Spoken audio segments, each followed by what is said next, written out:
I am the god of light. I create a divine civilization. Hey, fanfic family.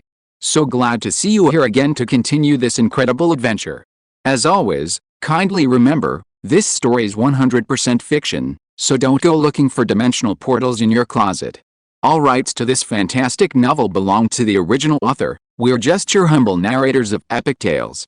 Are you enjoying the fanfic? Show it by subscribing to our YouTube channel and dropping us a like. And if you're impatient for more exclusive content, our Patreon is your happy place. Chapter 101 Arrival in the Mortal Realm. The Right Envoy of Light.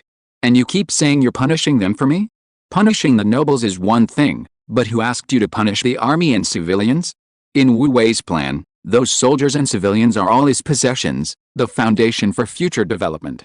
If you unleash a plague, killing a large number of people, in the end, it's only Wu Wei who suffers the loss. This reminded Wu Wei of those incompetent teammates he used to play games on Earth, who ignored their teammates and only cared about their own fun. He had even praised the Dark Witch for being efficient and intelligent, but in the blink of an eye, she dug a huge pit for him. Any lowly being who dares to offend my lord shall be reduced to ashes without a trace. The Dark Witch, unaware of Wu Wei's thoughts, continued her mad murmur through the faith portal. Judy is willing to be my lord's sword, to vanquish all heretics for my lord. Rest assured, my lord, I will protect myself while on my mission, and keep my usefulness to serve you. Her tone was filled with madness. Even Wu Wei felt a chill run down his spine, and couldn't help but silently curse. Why should I worry about you? Shouldn't I be worried about those who offended you? Too lazy to pay her any more attention, he abruptly severed the connection with her faith portal. A headache struck Wu Wei. The witch Judy, to be honest, was quite useful sometimes, and her influence was considerable. However, she wasn't as obedient as the Holy Maiden of Light, doing whatever she was told, with everything based on the Lord's will as her supreme principle. This witch, Judy, is like a sharp double-edged sword. She's incredibly effective at killing enemies, but one must be wary of her erratic and inexplicable madness. Oh well, time to clean up the mess. Whether Wu Wei is considering the future or simply being a transmigrated earthling, he can't stand by and watch a large group of innocent people die painfully in the plague, their families torn apart and lives ruined. Wu Wei has the mind of an ordinary, normal person, not the twisted psychopath Judy, nor the self-important nobleman Viscount Connor who sees commoners as less than animals. Eye of God. Without hesitation, Wu Wei activated the Eye of God, capturing all the surrounding information through the channels of faith and prayer, inputting it into his consciousness, creating various images. This is the principle of the Eye of God's magic, somewhat similar to watching a holographic projection, saving a significant amount of divine power compared to directly descending to Earth with consciousness. In an instant, Wu Wei felt as if he were in a small medieval European city-state. Compared to a rural town like Groot Town, Luan City was significantly more advanced and powerful in both scale and planning. Ancient stone walls, patina-covered cobblestone streets, and tire tracks worn smooth by countless carriages, the city-state even boasted a relatively complete water supply and drainage system. Those who could afford to live in Luan City were mostly relatively wealthy commoners, artisans, impoverished minor nobles, and some professionals and soldiers. While their lives weren't exactly carefree compared to those in the countryside, they were certainly much more comfortable. It was precisely for this reason that even though the clergy of the Holy See infiltrated Luan City, spreading their faith was not smooth. They had to rely on slow development and subtle influence to gain a few hundred or even 1,000 followers. Moreover, most of these followers were from the lower rungs of Luan City, unsuccessful commoners, servants of noble families, and some vagrants. What should have been the bustling and prosperous center of Luan, the city of Luan, was now eerily silent. Every household kept their doors tightly shut, refusing entry to outsiders. At the corners of several busy streets lay homeless people, their faces ashen, barely breathing, their lives hanging by a thread. Without medical help, their only hope was death. Crack, crack. The sounds of armor rubbing and boots striking the cobblestone pavement grew louder as a patrol from Luan approached. Each member of the patrol had their nose and throat wrapped in gauze to prevent contact with plague victims and infection. This showed that this world's medical understanding was far superior to Earth's dark ages. It was understandable, after all, this world had various respectable professionals with unique insights into developing physical potential and studying the universe. By order of the Viscount, clear out these vagrants, the squad leader coldly commanded. Take the corpses to the mass grave outside the city and burn them. The patrol members hesitated slightly, but still drew their swords and spears, advancing step by step towards the plague-infected vagrants. In the Lewin region, apart from those false believers of light, no one dared disobey Viscount Connor's orders. He was the supreme ruler. The poor vagrants, at this moment, didn't even have the ability to move a finger in resistance. Their weak eyes revealed fear, despair, and even a sense of relief. Sigh. Wu Wei sighed softly. In a flash, his main consciousness descended to the mortal realm through the channel of faith. Almost simultaneously, an energy ball, neither gold nor white, appeared between the patrol team and the vagrants. The energy ball slightly twisted, transforming into a body composed of light energy. Startled by the sudden change, the patrol team members were terrified and stumbled back several steps. The team leader, barely suppressing his fear, shouted angrily, "Who is this powerful figure? We are carrying out a Viscount's orders." "I am the right envoy under the great light god," Wu Wei declared, a powerful voice resounding in their ears. "By order of my lord, I have come to the mortal realm of Lewin City to dispel the plague and eradicate the disease. Are you trying to oppose my Lord of Light by obstructing me?" A vast, irresistible energy slammed into the patrol team members. They were sent flying like celestial maidens scattering petals, rolling in a heap on the cobblestone road. It was fortunate that Wu Wei had shown mercy, otherwise, the entire team would have perished with a single wave of his hand. Wu Wei has now risen to prominence, a far cry from the impoverished god he once was. Possessing 20 points of divine power, he could easily annihilate them with even a fraction of his strength. However, in Wu Wei's eyes, unless they are heinous criminals who have committed unforgivable crimes like blasphemy, most are redeemable and have the potential to become believers. Every believer is his subject, the foundation of his rise and future survival. After dealing with the patrol team, Wu Wei casually waved his hand, and a radiant beam of holy light enveloped the group of homeless people. The warm, holy light seeped into their bodies through their pores, instantly dispelling the plague virus and eradicating it completely. Furthermore, this vast and pure light also contained a powerful, positive energy that could promote cell growth and repair their damage. A miraculous thing happened. Those homeless people who had been on the verge of death were not only cured of the plague by the divine magic, but their physical functions were also powerfully restored. Their faces were glowing with a healthy rosy light, and they exuded vitality in every movement. They looked at each other, tears of joy streaming down their faces, filled with gratitude towards Wu Wei. They knelt down in worship. "Thank you, Lord of Light.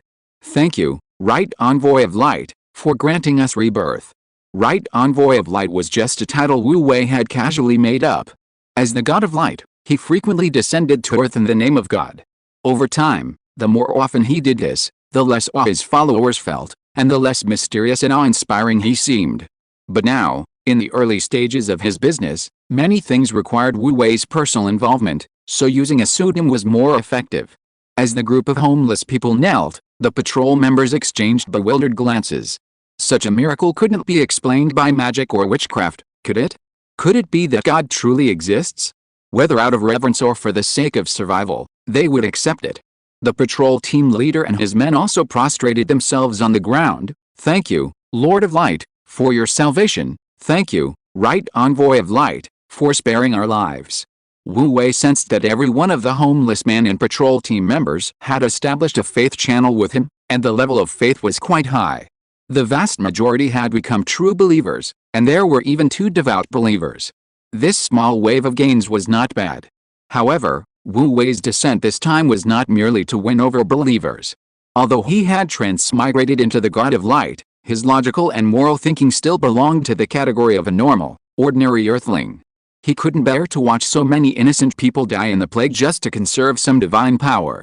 The body composed of golden light, like a Holy Spirit walking among mortals, walked barefoot along the bluestone street, the golden holy light illuminating the entire street.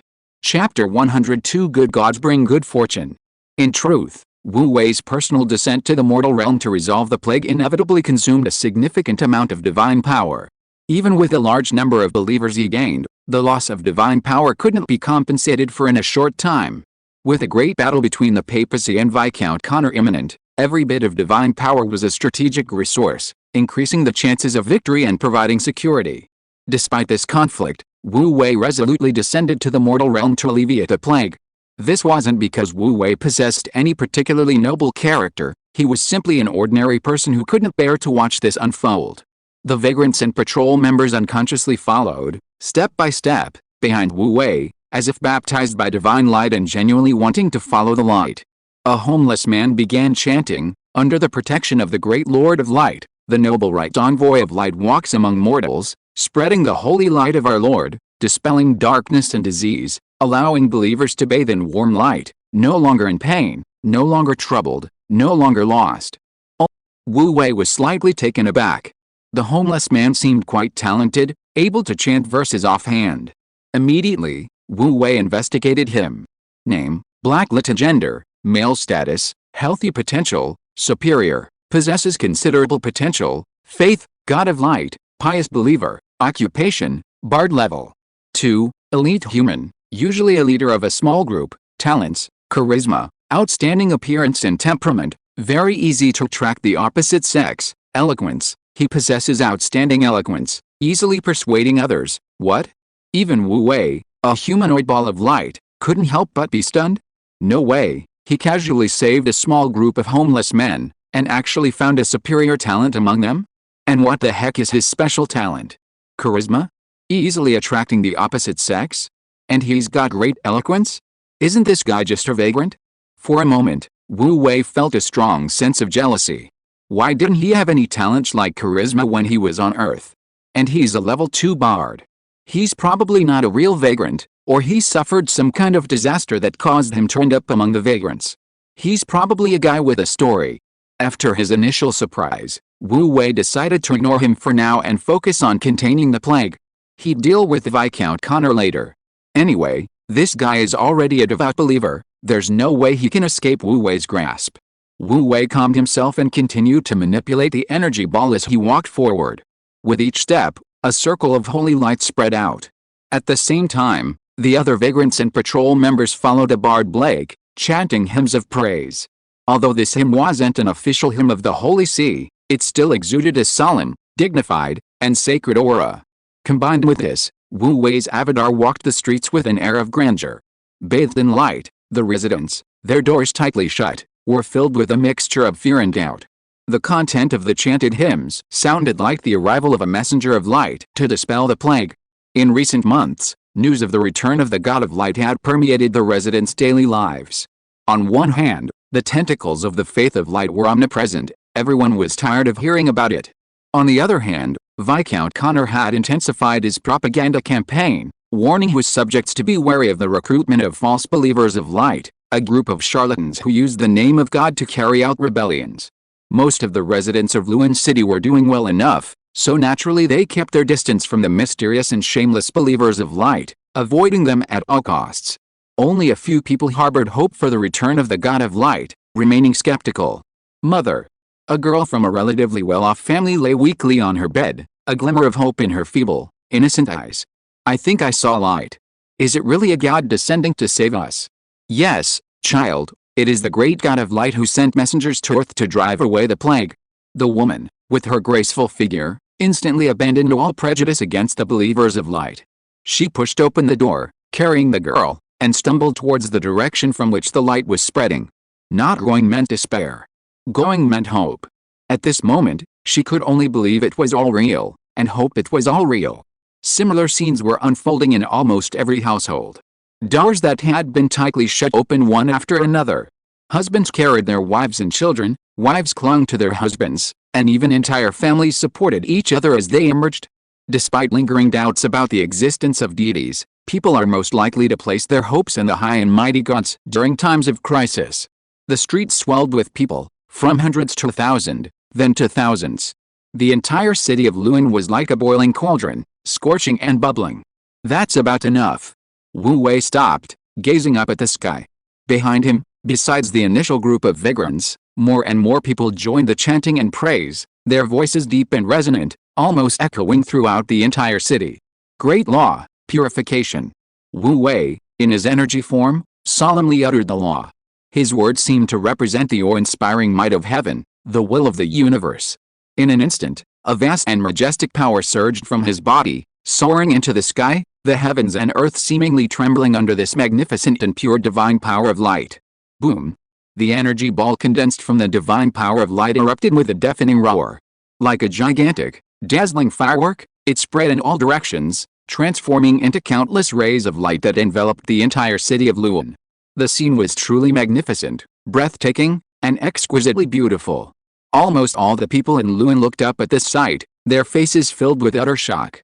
What they were witnessing far exceeded the limits of ordinary people's imagination. A miracle.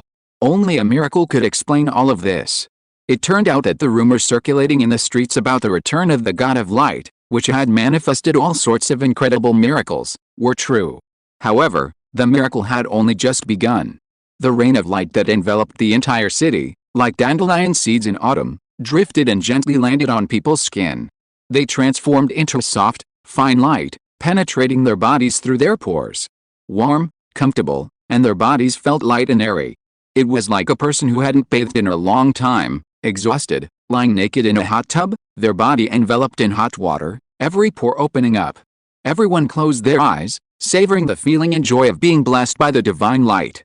The wisps of black miasma, dispelled by the plague, were pulled from their bodies, dissipating into the air without a trace.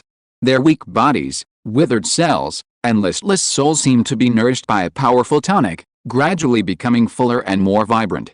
Mama! The little girl opened her eyes, her bright, expressive eyes brimming with energy. I'm not in pain anymore. I have strength again. May my Lord protect me. The woman wept uncontrollably, kneeling on the ground in prayer. Great Lord of Light, we sinners were ignorant, daring to question your existence. May my Lord protect me. The little girl echoed her piously. Similar scenes played out everywhere. The power of countless prayers transformed into a torrent of spiritual energy, invisibly converging into Wu Wei's body. His divine power reserve surged rapidly.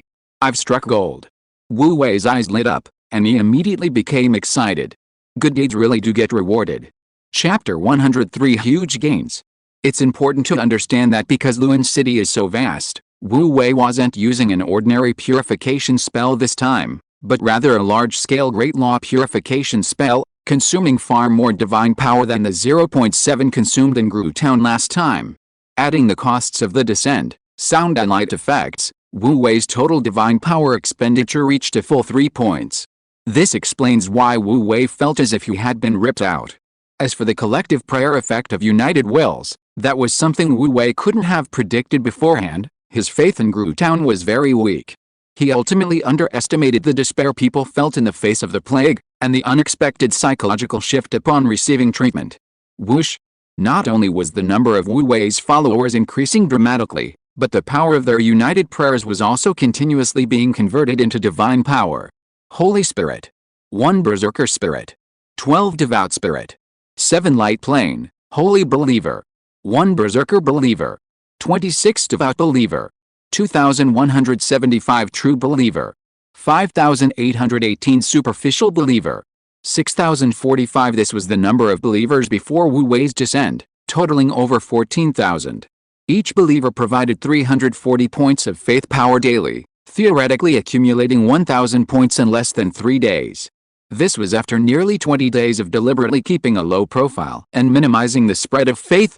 However, the gains from using divine magic after this descent were immense. The number of believers skyrocketed. Superficial believers reached 7,100, while true believers, the foundation of the divine followers, surged to over 10,000, reaching 10,300. Even the precious devout believers reached 2,608. To Wu Wei's even greater surprise, the number of berserker believers also increased by 4, reaching 30. A rough estimate suggests that Wu Wei's total number of followers has exceeded 20,000, providing approximately 440 points of faith power daily. With a little over 2 days of accumulation, he could generate 1 point of divine power. However, the surge in followers was inevitable for Wu Wei and not particularly surprising. The real source of his surprise was the conversion of prayer power into divine power.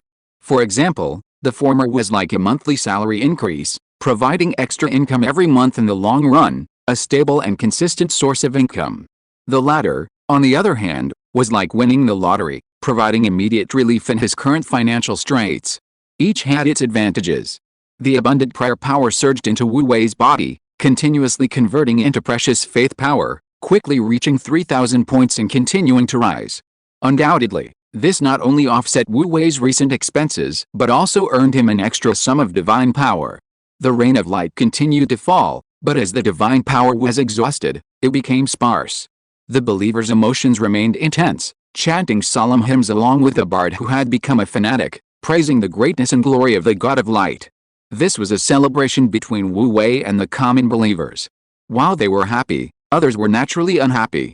Connor Castle was located within Luan City. Such a massive commotion could not possibly have gone unnoticed by Viscount Connor.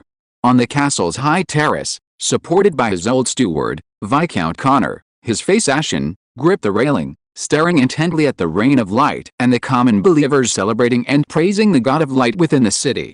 However, seemingly manipulated by someone with ulterior motives, the holy rain of light enveloping the entire city intelligently avoided the area around Connor Castle. This forced the servants and soldiers, also afflicted with a plague, to secretly flee Connor Castle to receive the blessings of the holy light and the baptism of the holy rain. This naturally infuriated Viscount Connor.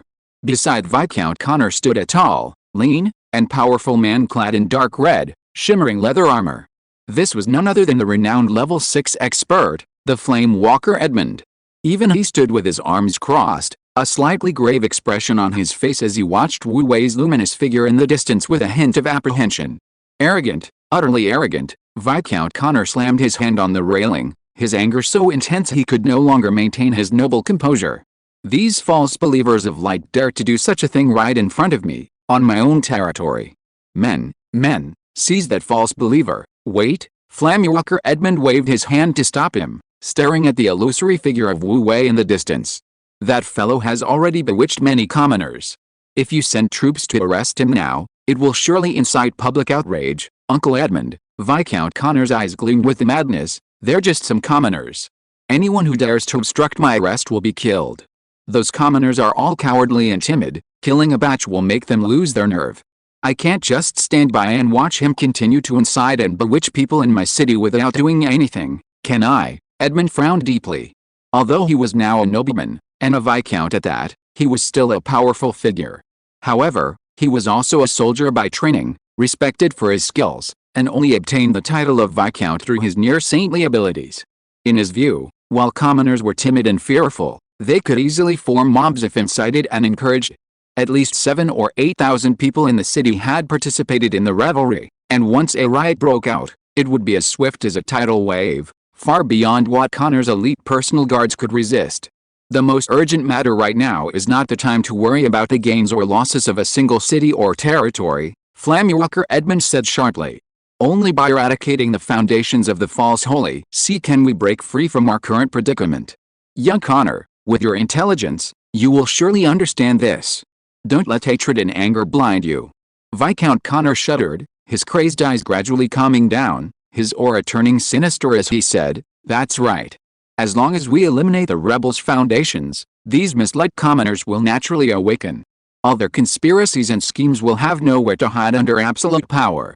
Immediately issue the order to accelerate the troops' assembly.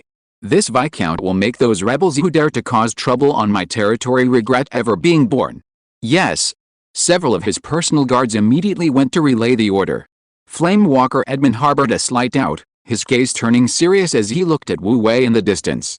He murmured softly, "This guy, is he the level 6 expert hidden among the false believers? The mastermind behind everything? To create this situation, he must be a level 6 powerhouse possessing a light-type sacred artifact." As Flamewalker Edmund murmured, his eyes gradually sharpened, his aura as a quasi-saint erupting and pressing down on Wu Wei from afar. He chuckled, "Interesting, very interesting.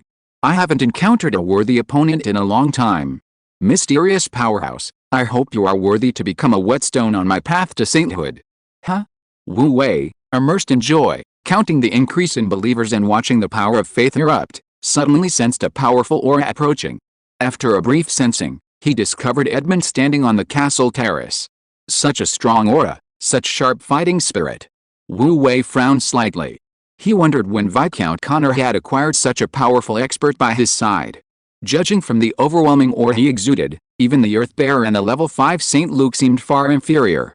However, Wu Wei had also witnessed the power of a level 7 creature. This person was strong, but still far from being a level 7 creature. If he wasn't mistaken, this guy should be a level 6 expert, revered as a quasi-saint in the mortal continent, right? This is interesting. Wu Wei chuckled inwardly. He had originally thought that his battle with Viscount Connor might be a bit boring. But the unexpected appearance of a quasi-saint level expert had suddenly made things interesting.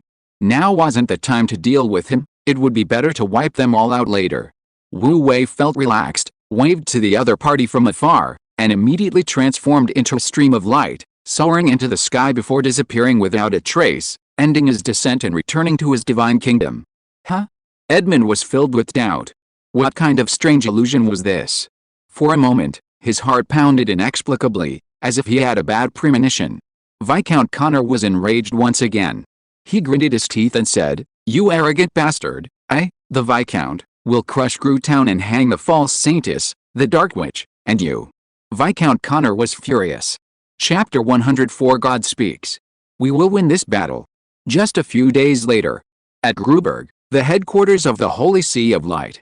Heavy, dark clouds drifted in from the horizon, obscuring the entire Gruberg region, plunging it into darkness. The wind howled across the mountains, bringing a sticky dampness. Above the castle, the white banner with gold patterns and the banner of the Pegasus representing the Holy Maiden of Light fluttered in the increasingly fierce southeast wind. Outside the castle, the army from Luen City had completely surrounded Gruberg. Approximately 1,500 soldiers gathered outside the moat, their imposing presence and menacing or overwhelming. The red-winged banner representing Viscount Connor flew high above the army, its imposing and chilling presence striking. Half of these troops were Viscount Connor's direct subordinates, the rest being Lord's troops from the surrounding baronies. On the walls, the Holy See soldiers of Gruberg stood ready, their expressions grim. Clad in fine leather armor, their gleaming spearheads flashing coldly, they showed no fear even facing an army of thousands. Instead, they stood tall and proud, their imposing presence like cheetahs poised to pounce and tear the invading enemy to shreds. At the foot of the mountain, the townspeople of Gru, having already received the news, locked their doors and windows, kneeling before the statue of the God of Light, praying that under the god's radiant protection, the Holy Maiden's army would be invincible. A silent and heavy atmosphere permeated the entire Gruberg, as if a storm was brewing, the oppressive atmosphere chilling to the bone. Great battle was imminent. Meanwhile, in the Kingdom of Light, on the open ground beside the gates of heaven, the Eye of God transformed into a vast screen of light, like a movie screen, realistically displaying the confrontation between the two armies of Gruberg. This atmosphere, it really feels like watching a big-budget movie. Wu Wei was very relaxed, comfortably reclining in a large and exquisite armchair, staring intently at the screen. Back on Earth, Wu Wei would also go to the movies, especially those big-budget, big-scene films. However, most movies relied on special effects, and the number of people involved was relatively small. Unlike now, there were at least 2,000 people inside and outside Gruberg. Which film crew these days could afford to hire so many extras?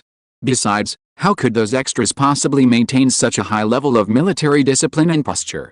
Wu Wei held a large bag of plain popcorn, occasionally reaching in to grab a handful and popping it into his mouth, crunching loudly, just like watching a movie. It was incredibly comfortable and enjoyable.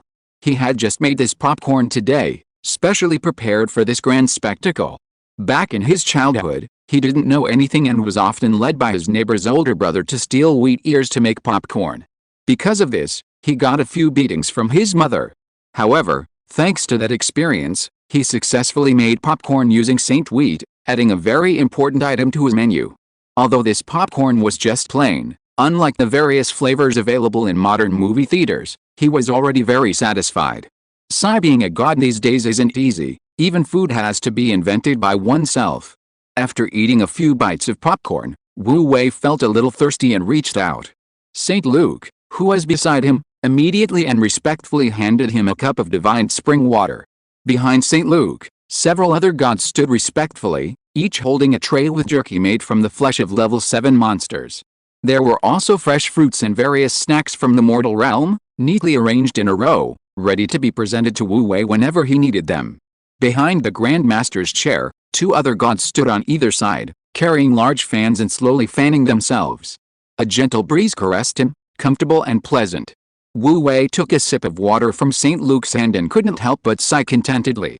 This life was so decadent, so carefree. Even ancient emperors couldn't have lived like this. Unfortunately, he was being served by a bunch of burly men. Forget about beautiful, gentle women, there wasn't even a single woman among them. The contrast between imagination and reality was too great. The more he looked, the more it strained his eyes. Wu Wei couldn't bear to look any longer, glancing around and silently sighing inwardly, but outwardly waving his hand with an air of magnanimity. "All right, stop serving.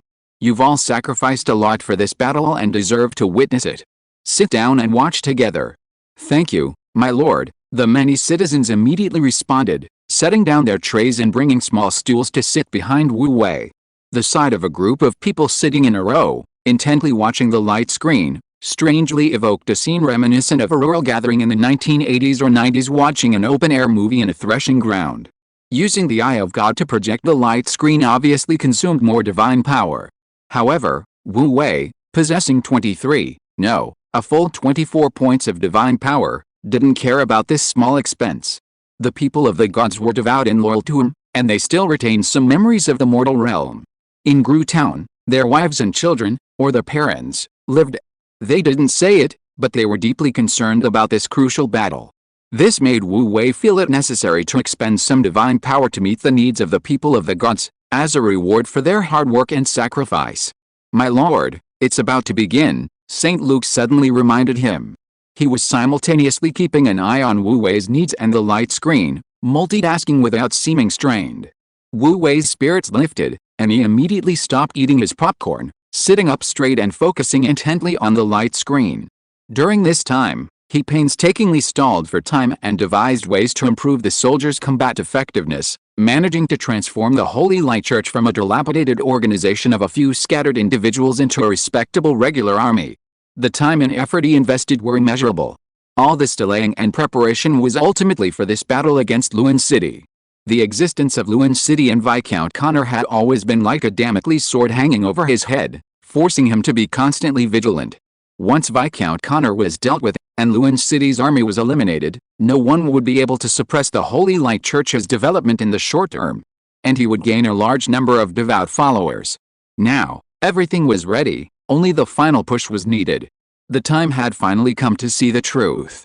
The reason he didn't take advantage of the plague in Luan City to eliminate Viscount Connor that day was precisely for this final battle. Why eliminate Viscount Connor in the final battle? There are many reasons. One is to make use of Viscount Connor, using him to gather the opposition for a swift and decisive victory. Secondly, eliminating Viscount Connor through intrigue and assassination would only breed resentment among many, though they might not openly admit it. Only by defeating the de facto ruler of the Luan region openly and publicly trying him can the army and civilians of Luan truly win his loyalty. Only then will Luan truly become Wu Wei's base of operations. As for the level 6 quasi-saint invited by Viscount Connor, well, Wu Wei was just looking for an opportunity to demonstrate the power of the Holy See and make an example of him, and here he was, practically offering himself up. While Wu Wei was pondering this, Connor's army began its advance. Viscount Connor, riding a tall horse, slowly made his way up the hillside, surrounded by his personal guards.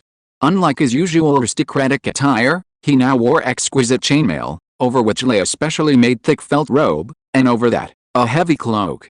Fully armed, he shed some of his usual languidness and arrogance, gaining instead a chilling air, and even appearing somewhat heroic and extraordinary. Judging by appearances alone, no one would guess that just recently, he had ruthlessly killed his half-brother, a loyal follower for many years. Beside him, the flame walker Edmund, also wearing a standard thick felt robe, discreetly blended into the guard of knights, his gaze fixed straight ahead, his expression grave. As they advanced, the surrounding soldiers parted like Moses parting the sea, their faces showing both respect and fear. Soon, Viscount Connor and his entourage reached the front of the army. Behind him was a cavalry square, and directly in front of him was an infantry square, the formations distinct and orderly. At first glance, the allied army of 1,000 men from several legions stretched from the hilltop to the foot of the mountain, a vast and mighty black torrent. Within the ranks, Viscount Connor tilted his head slightly, gazing at Gruberg ahead, a flash of bloodthirsty killing intent suddenly appearing deep within his gray-green eyes. Although he had never met the false Holy Maiden of Light, the repeated failures of his plans had humiliated him, and he harbored a deep-seated hatred for this unseen Holy Maiden of Light. Today, he would grind this charlatan to dust to vent his anger. Viscount Connor's gaze was icy, yet his expression maintained the mask of aristocratic composure, his tone unhurried, carrying the unpleasant arrogance of the nobleman. False Holy Maiden of Light, Gruberg is already besieged by my army. With your mere few hundred men, even if you hold your ground, you are doomed. Surrender now, and this Viscount may spare your life. A magical artifact engraved with an amplification circle carried his voice far and wide. Every soldier within Gruberg heard it clearly. As soon as he finished speaking, some of the newly recruited civilians in Gruberg, whose faith was not yet firmly established, stirred slightly, their faces filled with unease and hesitation. Surrounded by thousands of troops, Gruberg seemed like a caged beast, with no chance of victory. The light of God is everywhere. Just then, a clear female voice came from within Gruberg. The voice was calm and collected, carrying an inexplicable sense of holiness. As the voice faded, a slender figure suddenly appeared on the wall. She wore a pure white nun's habit, her cloak embroidered with the golden divine symbols billowing behind her. Her aura was that of an angel fallen to earth, pure and holy, beyond compare.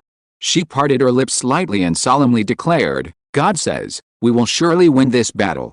Chapter 105 The Fear of Being Dominated by Little Strong.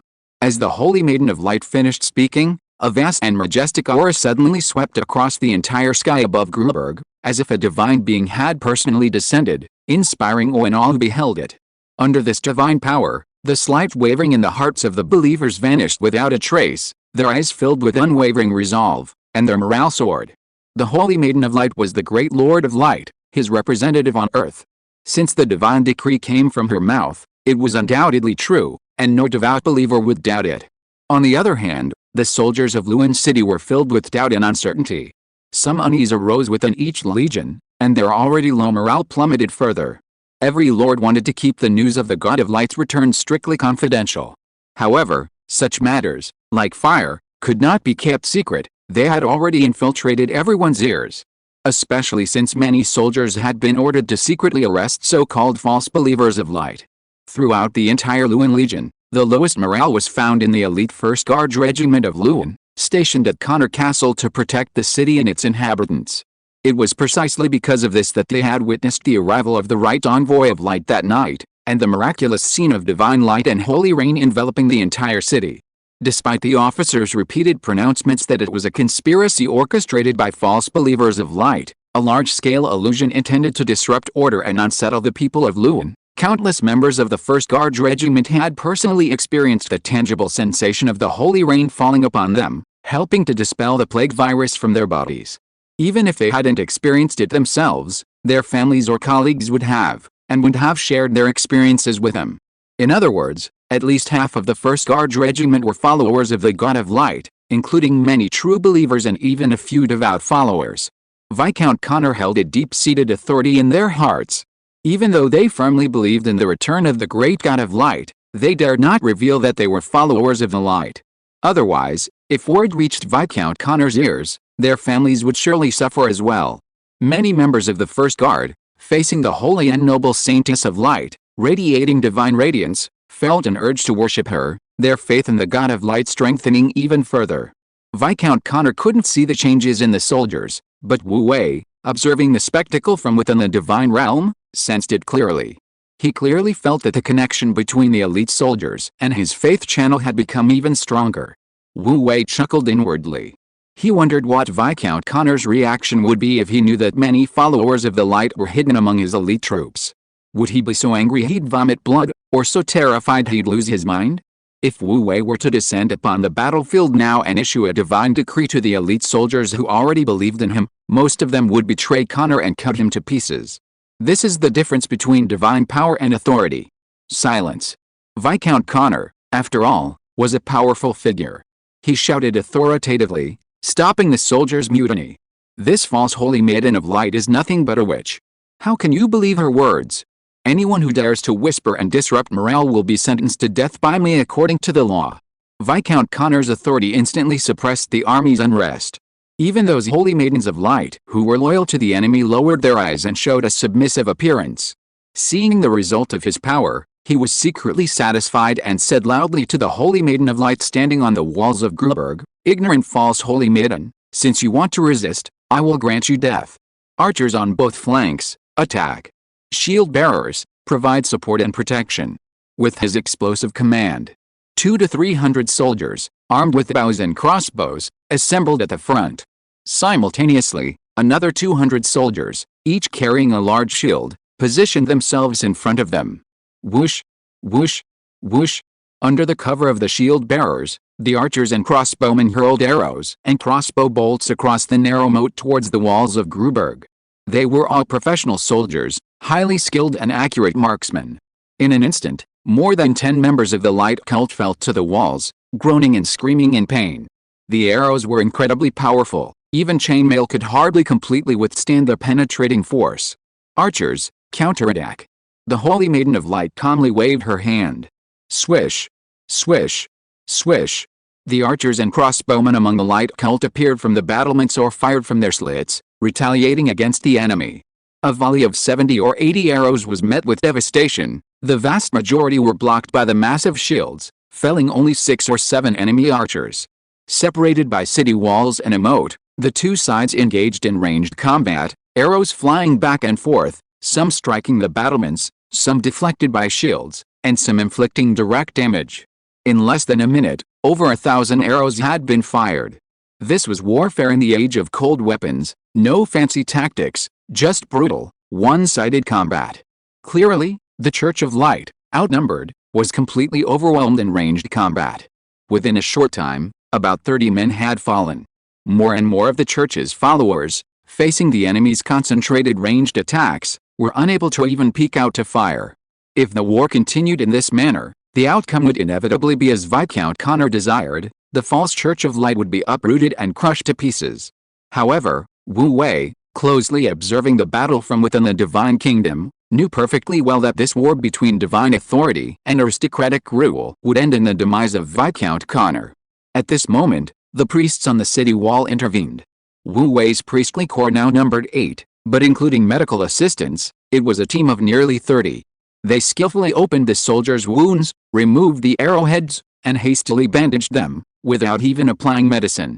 Under normal circumstances, the soldier would likely have died from infection. But the priests of the Holy See were no pushovers. Each of them radiated holy light, casting healing spells, and soon the wounded soldiers were healed, miraculously returning to battle, lively and energetic. This scene left the Luan army archers speechless. This was far too unbelievable. They had finally managed to shoot down an enemy soldier with their superb archery skills, only for him to reappear alive and well on the battlefield moments later. It felt like a dream. How could they fight against such an enemy? The enemy was practically invincible. In contrast, once wounded by an arrow, they would be dragged off the battlefield by their comrades, given a hasty medical treatment, and their fate would be left to chance. The worst thing is comparison. They were all soldiers, so why this disparity? With such a huge difference, the morale of Luan City's army, especially the archers and shield bearers suppressing the enemy on the front lines, plummeted. That's where our Light Clan's strength lies. In the Divine Kingdom, Wu Wei ate his meat pie and popcorn with a smile, secretly delighted. Back when he played a game called World of Warcraft on Earth, he hated paladins and priests the most. Those guys could fight and heal, each one like an unkillable cockroach. But now, Wu Wei had a whole bunch of cockroaches under his command, and all that remained was pure satisfaction.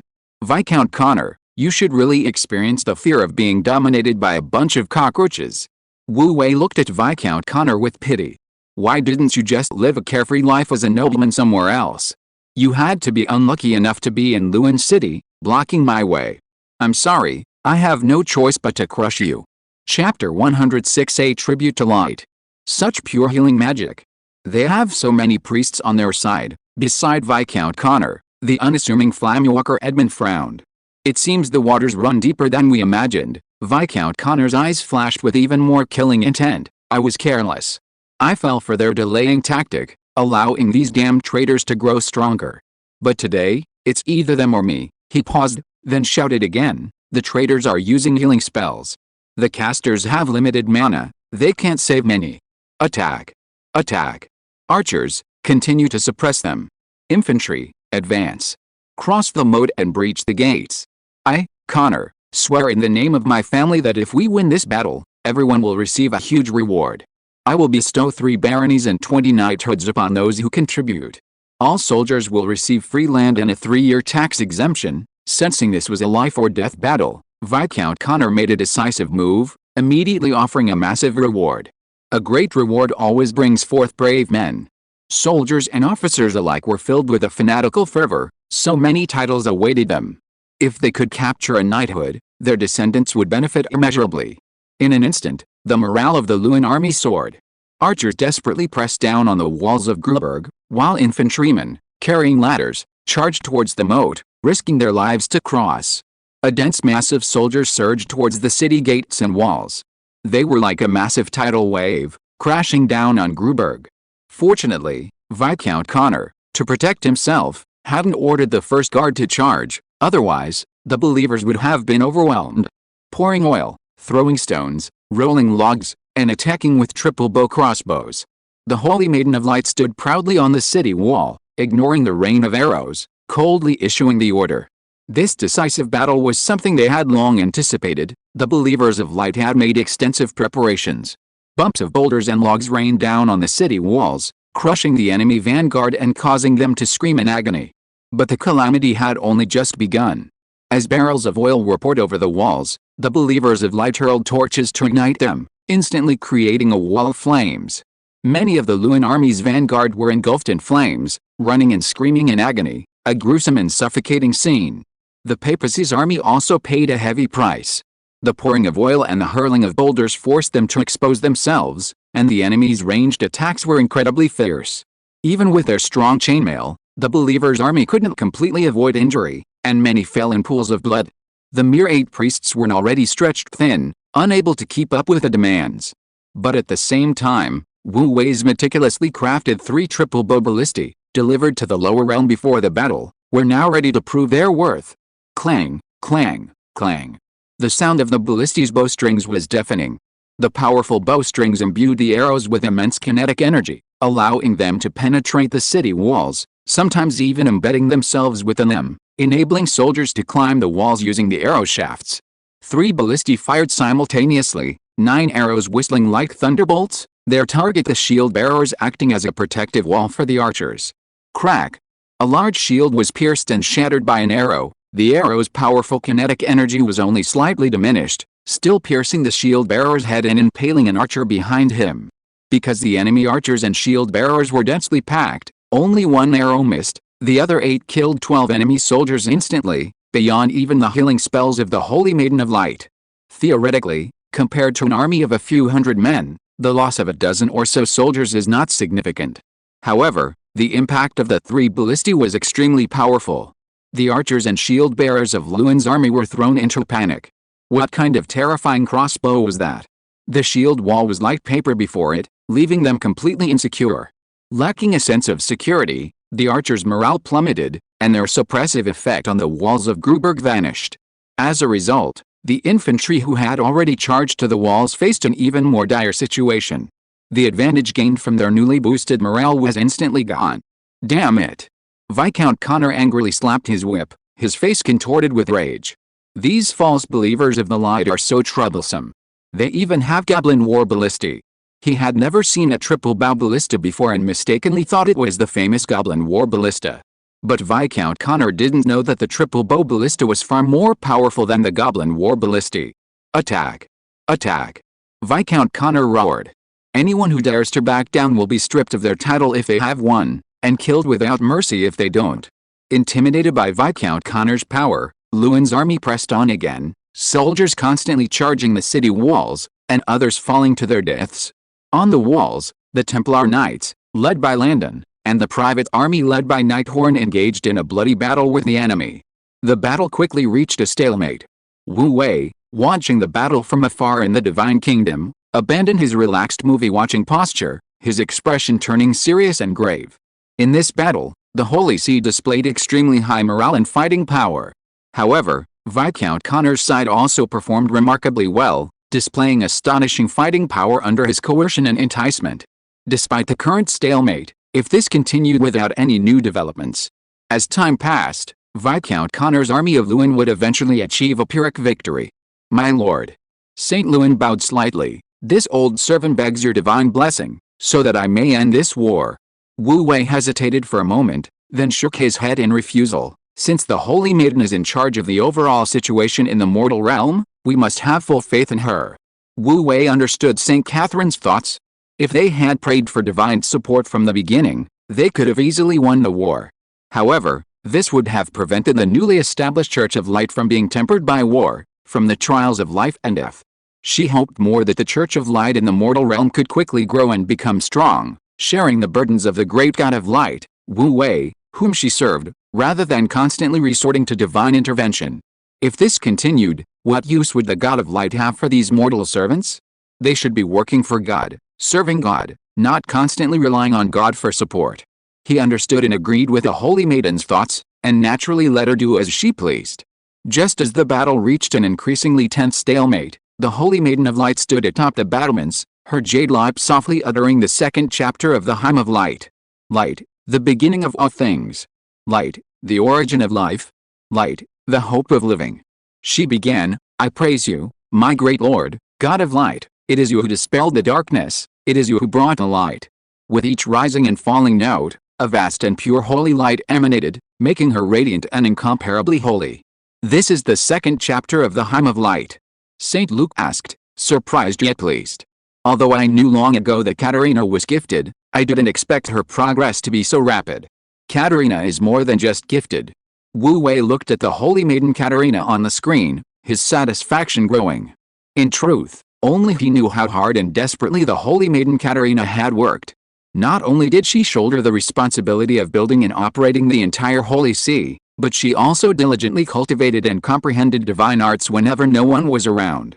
Her reason was simple, to become stronger, stronger, and stronger still, instead of simply drawing from the gods. This dedication deeply moved Wu Wei, who was filled with admiration. Now that she had initiated the second chapter of the Holy Praise, and with abundant divine power, Wu Wei decided to lend her another hand, as a profound reward. I say, raise Katerina to level 5. Wu Wei calmly uttered the divine decree, and a surge of divine power flowed from his body, rapidly transferring to the mortal realm through the strong bond of faith between him and Katerina. In an instant, a miracle occurred once more in Katerina, who had already unleashed her full power. Chapter 107 The Dark Side of Light. She was enveloped in a tangible white holy light, her legs leaving the battlements, and she slowly floated up. A powerful aura emanated from her, spreading outwards in all directions, causing the air to crackle. The oppressive aura she exuded was more than twice as strong as before. Her previously closed eyes snapped open, unleashing two beams of energy as sharp as lightning. Great Lord of Light, your faithful servant Katerina will surely follow your divine decree and spread the power of light to every corner of the continent. The voice of the Holy Maiden of Light, Katerina, became even more impassioned, filled with boundless infectiousness. Both sides on the battlefield were unable to help but be moved by her emotions. How is this possible? Viscount Connor's pupils shrank sharply, staring at the scene before him in disbelief. That false Holy Maiden of Light had actually used a large-scale battlefield divine spell, Praise of Light. If that were all, it wouldn't be so bad. But her aura had continued to rise, directly breaking through the level 4 realm and reaching the powerful aura of a level 5 expert. Even with Viscount Connor's power, when facing a level 5 expert, while he wouldn't exactly be obsequious, he still had to carefully curry favor and try to win them over. He would absolutely avoid offending a level 5 expert if possible. Level 5 experts were so rare, searching the entire Lewin region, aside from Father Luke who had gone to his death in the Holy City, there wasn't another level 5 master to be found. After all, at this level of strength, there were much wider skies waiting for him to soar in, and the small Lewin region didn't hold him back much. He never imagined that the woman he had always considered a false saint and a true thug would actually break through to level 5 on the battlefield. Suddenly, Viscount Connor felt an overwhelming sense of regret. It was all because he had been too arrogant and hadn't taken her seriously from the start. If he had known that the false saint, Catherine, possessed such potential, he would have made a decision much earlier, either nipping her in the bud or doing everything in his power to win her over. How could things have turned out this way, requiring a decisive battle to determine the victor? Not only Viscount Connor, but even the level 6 quasi-saint, Flamewalker Edmund, had his expression shift, clearly deeply affected by the scene. Not simple, not simple, Edmund exclaimed in admiration. This pseudo-saintess, Catherine, possesses such exceptional talent, reaching level 5 at such a young age. When I was her age, I was just a level 2 brat. It's a pity that in the current climate, her attempt to restore the Holy See is doomed. Otherwise, she would surely be a saint-level powerhouse. As for the enemy soldiers on the battlefield, they were utterly terrified, their morale plummeting. I praise you, great Lord of Light. With a resounding chant from the Saintess of Light, a powerful holy light surged from her body, soaring into the sky. In the sky, a blazing sun appeared, its light exploding and transforming into countless raindrops of light that drifted down. The rain of light fell upon our believer soldiers, instantly transforming into holy light that surged into their bodies, eliminating their fatigue, invigorating their spirits, erasing their pain, and boosting their morale. Soldiers with minor injuries recovered at a visible speed, ready to rejoin the battle. Even those severely wounded regained their color, pulled back from the brink of death, needing only to patiently await the priest's rescue to survive. For our Lord. For the Holy Maiden. The able-bodied soldiers desperately used their swords, spears, and bows to launch a relentless counterattack against the enemy, their offensive more than twice as strong as before. However, the holy rain inspired by the praise of light fell upon the non-believers in the enemy ranks, offering no benefit but instead intensifying their fear and dread. Could they truly win against such an enemy? On the battlefield, morale is paramount. With low morale, no matter how numerous they are nothing more than a rabble to be slaughtered. The warriors of the light, their morale soaring, though outnumbered, were fearless and ruthless, like a sharp dagger. This was the reason why the praise of light was called a large-scale battlefield divine spell. It possessed the ability to turn the tide in times of crisis. Moreover, Saintess Catherine, originally only level 4, had broken through the bottleneck and reached level 5 after Wu Wei infused her with divine power. The power of the praise of light was further enhanced. At this moment, not far from the battlefield, in a tall building in the town of Gru, the dark witch Judy, shrouded in a black-purple robe and exuding a mysterious and eerie aura, watched this scene from afar, observing the battlefield. The only part of her that was visible was her eyes. Those eyes radiated a strong sense of jealousy as she muttered to herself, that despicable Saintess of Light, outwardly appearing holy and awe-inspiring, yet secretly currying favor with the great Lord of Light on the battlefield, and even receiving divine grace from him in public, how shameless. She was deeply resentful. Why is it that she, the Holy Maiden of Light, can represent our great Lord in the mortal realm? Why can she command all forces to fight against the enemy? Why does she receive such favor from our Lord? While she is only ordered by our Lord to hide in the shadows, forbidden from appearing on the battlefield, and forbidden from taking any action without divine decree? Everyone is equally devout and loyal to our Lord, so why is she the only one who deserves this favor? Great Lord, the dark witch prayed, trembling, your faithful servant Judy requests to go into battle. My plague poison will surely wipe out the Luan army that dares to oppose our Lord. Meanwhile, within the kingdom of light, Wu Wei was admiring the Holy Maiden of Light's holy, beautiful, and noble aura as she cast the praise of light, controlling the battlefield. The 6.6 divine power he had expended to raise her to level 5 had indeed not been in vain.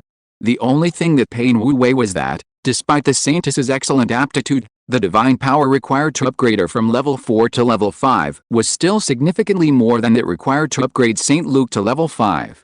The reason was simple: when Saint Luke ascended to heaven, he was merely a pure soul, his body was a life form of light element produced through the transformation pool. This was the most suitable body for the light attribute, making it the most economical and appropriate way to enhance his strength using divine power. However, the Saintess was still immortal, and directly using divine power to upgrade her would naturally consume far more. Wu Wei thought about it carefully, and it made perfect sense. If both sides consumed the same amount of divine power, why would the God of Light need to develop the War Angel profession? He could simply level up loyal followers in the mortal realm. Why would he need holy spirits to transform into light angels? Having understood this, Wu Wei felt more at ease. Just then, he heard the dark witch's prayer, and as he listened, a tightness gripped his chest. This dark witch was truly persistent. What did she mean by using plague poison in war? Her plague poison was indeed a powerful biological weapon of mass destruction, But once it appeared on the battlefield, firstly, it didn't align with the lofty attributes of the Light faction. Secondly, everyone would suspect that the two plague outbreaks were a staged performance by the Light Church. The reputation of the newly rising Light faction would suffer a huge blow. No. Wu Wei's divine message entered her soul. However, Wu Wei considered that she had served him and was currently loyal. Although the plague incident was reckless, it had brought him great gains. He immediately reassured her with a dignified yet compassionate voice, "Judy, you and Katerina are both my most loyal followers, each with your own great uses." After hastily appeasing the Dark Witch, Wu Wei ignored her and continued to observe the battlefield. In the lower realm, Judy, the witch who received the divine decree after her prayer, was initially disappointed upon hearing the word forbidden. However, a casual remark from Wu Wei comforted her, causing her to wildly imagine the future. Her eyes shifted, gradually becoming clear and resolute, yet simultaneously radiating a burning madness, as she let out a strange, cackling laugh. "I understand, I understand. The opposite of light is darkness. Where there is light, there is inevitably shadow," Judy murmured obsessively.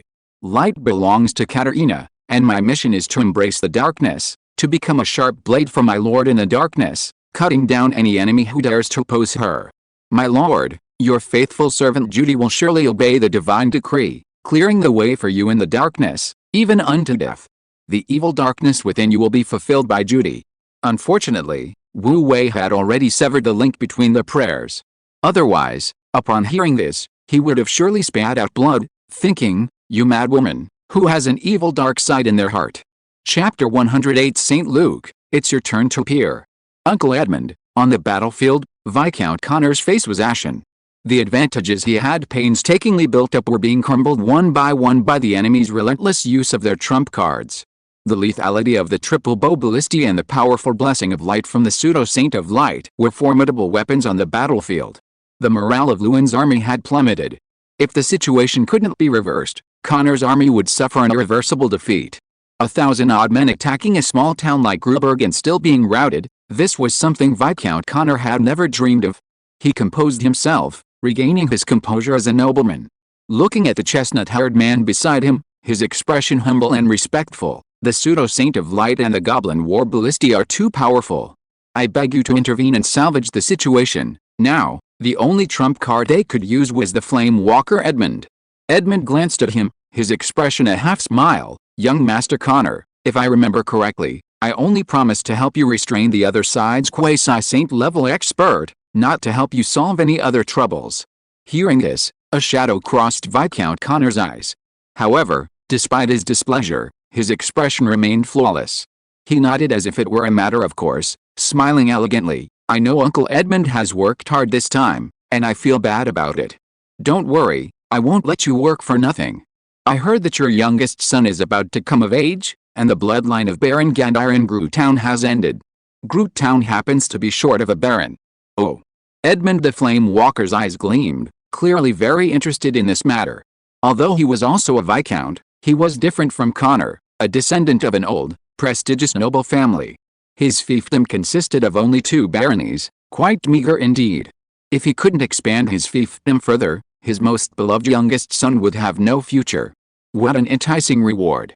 Flamewalker Edmund stared at Connor, a half-smile playing on his lips. "I also believe that young Master Connor is a true nobleman of his word." "Uncle Edmund, you jest," Viscount Connor laughed heartily. "You are near saint, I wouldn't dare deceive you even if you gave me 100 lives. Since young Master Connor is so generous, then I shall accept it without hesitation. Rest assured, the Holy Maiden of Light and the 3 giant crossbows are mine." Edmund laughed heartily, reaching out to grab a massive red spear, which appeared in his palm. His entire body surged with crimson battle aura, and he instantly leaped from his saddle. Under the dark sky, he was like the rising sun, incomparably blazing and dazzling. A boundless aura swept out from him like a hurricane. The heat was intense, like a raging fire, instantly engulfing half the battlefield. His entrance was incredibly powerful, even suppressing the aura of the radiant Holy Maiden of Light. Soldiers on both sides felt their mouths dry and a wave of heat wash over them. "False Holy Maiden of Light," Edmund's voice boomed across the battlefield, "the Emperor and our King have already decreed that the great God of Light has fallen. Anyone who dares to act in the name of the God of Light will be considered a heretic and traitor. I advise you to surrender obediently, and you might still save your life. A level 6 quasi-saint, his aura was indeed extraordinary. His voice resounded throughout the battlefield, booming in everyone's ears. How is this possible? Such power. He's actually a quasi-saint. Nighthorn, who was fighting bloodily on the city wall and already had many wounds, changed his expression drastically, unable to believe that his opponent still had such a trump card. Every quasi-saint level expert is aloof and unattainable, like a figure shrouded in the clouds. Viscount Connor had actually managed to summon such a person. On the walls of Gruberg, Saintess Catherine, having already cast the blessing of light, also narrowed her beautiful eyes slightly. This person's power was far greater than that of the level 5 magical beast, the Earth Bear. Could he truly be a level 6 quasi-saint? However, before she could react, in the sky, the Flame Walker Edmund, leaping into the air, had already raised his massive spear and thrust it forward. In an instant, streaks of light swirled along the spear, radiating dazzling brilliance. From within the light, a fire dragon roared out from the spear, hurtling towards a triple bow ballista. This fire dragon was ferocious and domineering, radiating a terrifyingly powerful aura. Almost instantly, it roared to the front of the triple bow ballista and slammed into it. Boom! A dazzling explosion of fire erupted instantly. The massive triple bow ballista was instantly torn apart by the terrifying force. The specially crafted metal bow arms twisted and deformed in an instant, and the bowstring, made from the sinews of a level 5 earth bear, snapped and flew out of sight. The soldiers controlling the ballista couldn't withstand the force and exploded into sprays of blood under the fire dragon's terrifying power. In an instant, countless metal fragments mixed with wood chips and blood flew everywhere, and nearby soldiers were immediately struck and cried out in pain, creating chaos all around. On the city wall, seeing this scene, Lord Horn's usually calm face suddenly changed color. Such powerful fire aura. This person must be the renowned Flame Walker Edmund, a quasi-saint level expert. Her premonition came true, and the Holy Maiden of Light, Katarina's expression became even more solemn. She didn't know much about the Flame Walker Edmund, nor did she know the extent of Edmund's strength, but she did understand the extent of a quasi-saint level expert's influence on the battlefield. If the Flame Walkers were allowed to continue, it would be a huge blow to morale. Raise the shield wall and protect the 3-bow ballistae. The Holy Maiden of Light made a decisive move, immediately deploying troops to protect the remaining 2 to 3 bow ballistae, while having Susan and Harry lead the other clergy to disperse and stabilize morale. Meanwhile, outside Gruberg, Viscount Connor noticed the chaos on the city walls and his mood instantly became quite pleasant. A false religion is a false religion. No matter how powerful the giant ballistae are, they are still vulnerable in front of a sub-saint level expert. That false Holy Maiden of Light is probably terrified by now, isn't she? Several of the generals around him were quite knowledgeable and had already recognized the figure. It's the Flamewalker. It's Edmund the Flamewalker. The city lord is indeed powerful, managing to invite such a great figure to assist us. With the Flamewalker here, we're sure to win. Several barons and lords shouted almost simultaneously, their expressions a mixture of excitement at seeing a powerful figure and the joy of impending victory. Not only them, but even the soldiers of the Lewin army, whose morale had plummeted to rock bottom, couldn't help but feel a surge of energy upon seeing the imposing figure above them, their morale instantly restored. With such a powerful figure assisting them, how could they not breach Gruberg? Kill! Kill! Kill! Slaughter all those false believers of light. Viscount Connor will bestow a generous reward. The time has come for everyone to achieve great deeds and change their destiny. Under the urging of the barons and generals, the Lewin army's morale recovered, and they surged forward once more. The chance to change their fate, to become nobles, even just a lord or knight, was the dream of countless soldiers. The opportunity was before them. All they had to do was follow the legendary quasi-saint and charge forward. The Lewin army soldiers, their morale soaring, surged up the city walls like a tidal wave, engaging the light believers in fierce combat. Thump, thump, thump. The heavy gates of Gruberg were on the verge of collapse under the relentless assault. Once they lost the absolute advantage of the city walls, Gruberg was practically doomed. The disparity in numbers was so great that even a level 6 quasi-saint couldn't salvage the situation. Sir Horn, Langdon, the Holy Maiden of Light said coldly, her gaze grave as she looked at Edmund the Flame Walker, who had single-handedly turned the tide of battle. Now is the time to serve our Lord. The three of us must hold off the Flame Walker. Yes, Your Highness, Langdon replied, slaying a soldier with a single sword stroke, wiping the blood from his face, his eyes cold and fearless. Sir Horn hesitated for a moment, knowing full well that this was merely a suicide mission, yet he still nodded and said, I am a knight. Since I have pledged allegiance to my lord, it is only natural to die for him. A resolute aura emanated from the three of them. Meanwhile, within the Kingdom of Light, Wu Wei sighed softly. Katarina, you are truly a stubborn little girl. Even now, you still don't want to ask me for help. St. Luke, Wu Wei's voice was cold. This old servant is here. St. Luke bowed slightly, respectfully. It's time for you to make your appearance. If you are listening to this novel on a channel other than Fanfic World, it means it was downloaded and re-uploaded without effort. We warmly invite you to visit our channel, Fanfic World. There you will find the original version of this story and many other novels of various genres. We look forward to seeing you dive into a world of incredible novels. Chapter 109 Arrival. The Angel of War. Wu Wei had already met this level 6 quasi-saint several days ago. He admired Viscount Connor for going to such lengths to hire level 6 expert. Level 6 experts were formidable, usually powerful figures, and getting someone of that caliber to help was no easy feat. But so what if he was a level 6 expert? He'd even defeated that level 7 monster, what was there to fear? St. Luke put down his fruit platter, calmly bowing and accepting the order. This old servant obeys my lord's divine decree. Although his body was that of a youthful light elemental, his mental age was considerably older, so referring to himself as an old servant in front of Wu Wei was perfectly acceptable. When he stood up from his bowed position, a vast and righteous aura of light erupted from him, majestic and powerful. Only his pure and holy soul, and his level 5 light elemental body, could withstand the infusion of Wu Wei's divine power, transforming him into a war angel sweeping across the land for a short time. St. Luke is now Wu Wei's biggest trump card.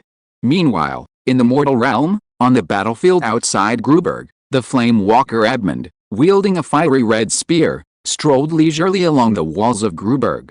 With a casual sweep, he sensed soldiers attempting to protect their ballistae with shield walls flying. A level 6 quasi-saint, in this small-scale battlefield, was like a humanoid nuclear bomb in Earth terms. Even surrounded by hundreds, he could effortlessly fight his way in and out, ultimately escaping unscathed. Clang. Controlled by several followers, the ballistae fired arrows at Edmund at close range. 3 arrows tore through the air, whistling as they approached. HMPH. Foolish.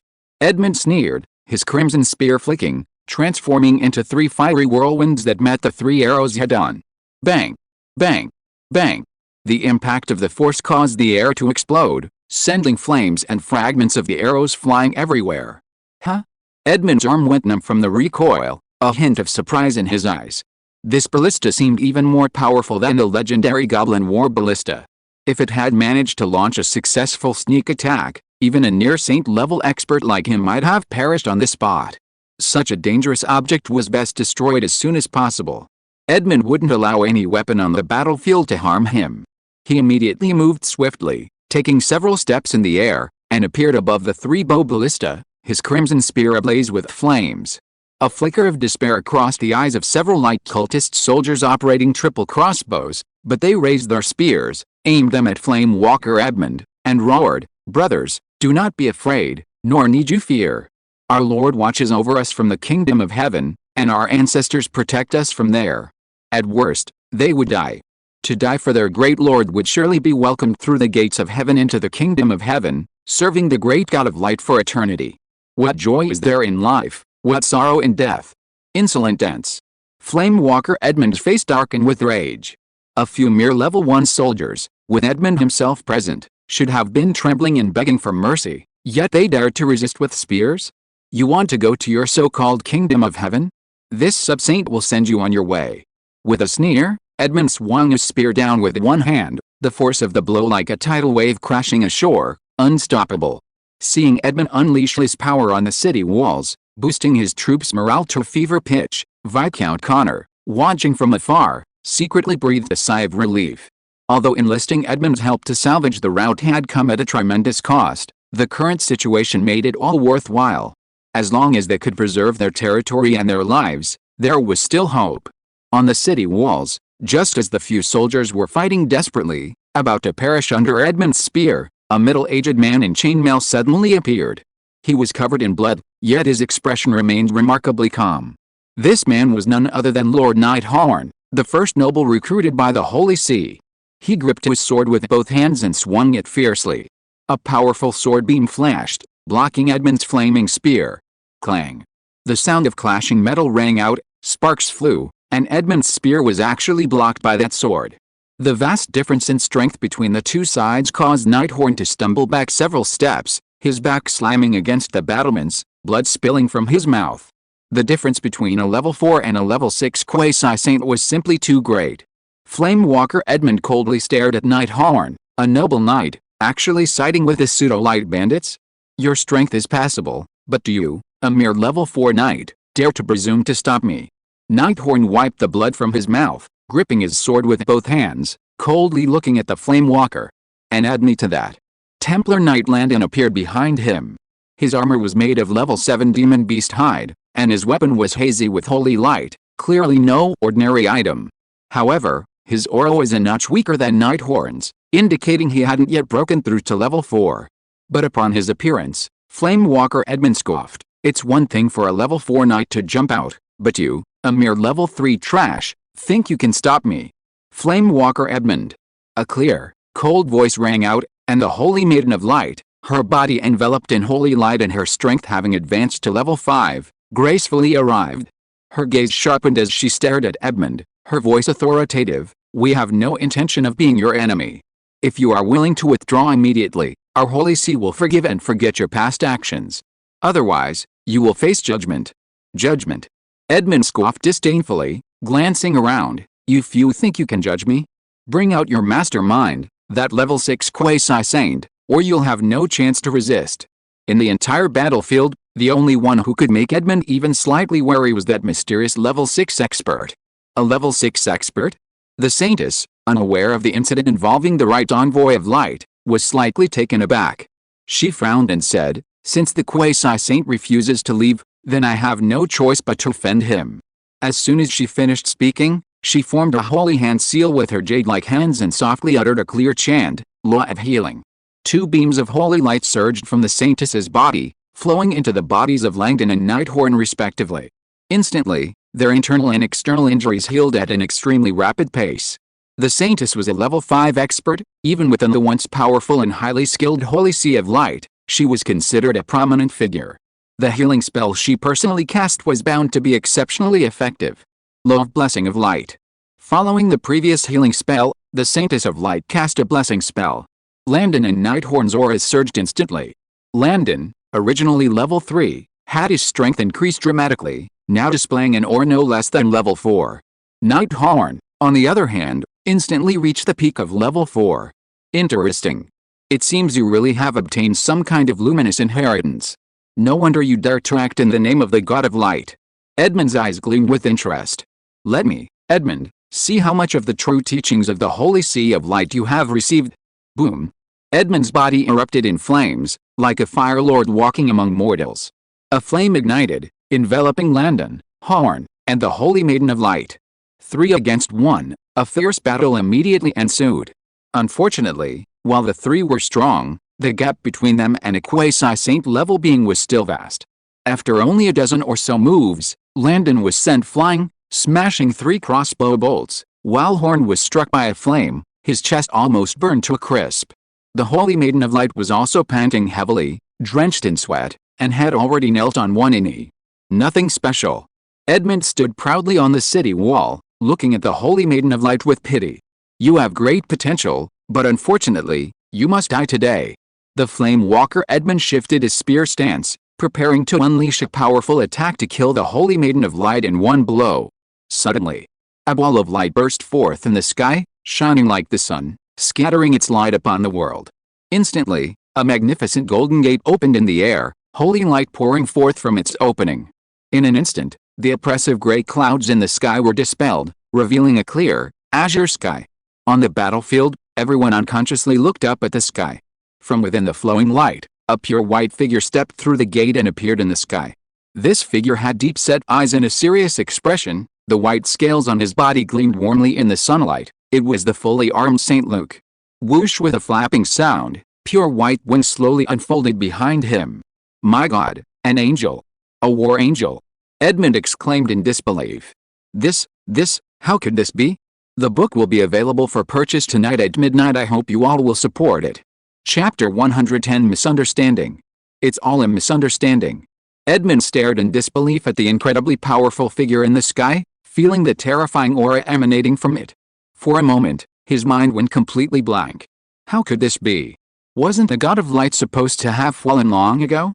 How could the legendary war angel still remain on Earth?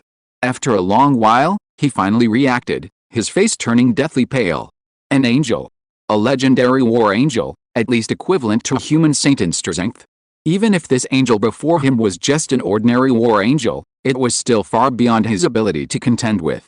Moreover, angels were always the apostles of the god of light, representing his will.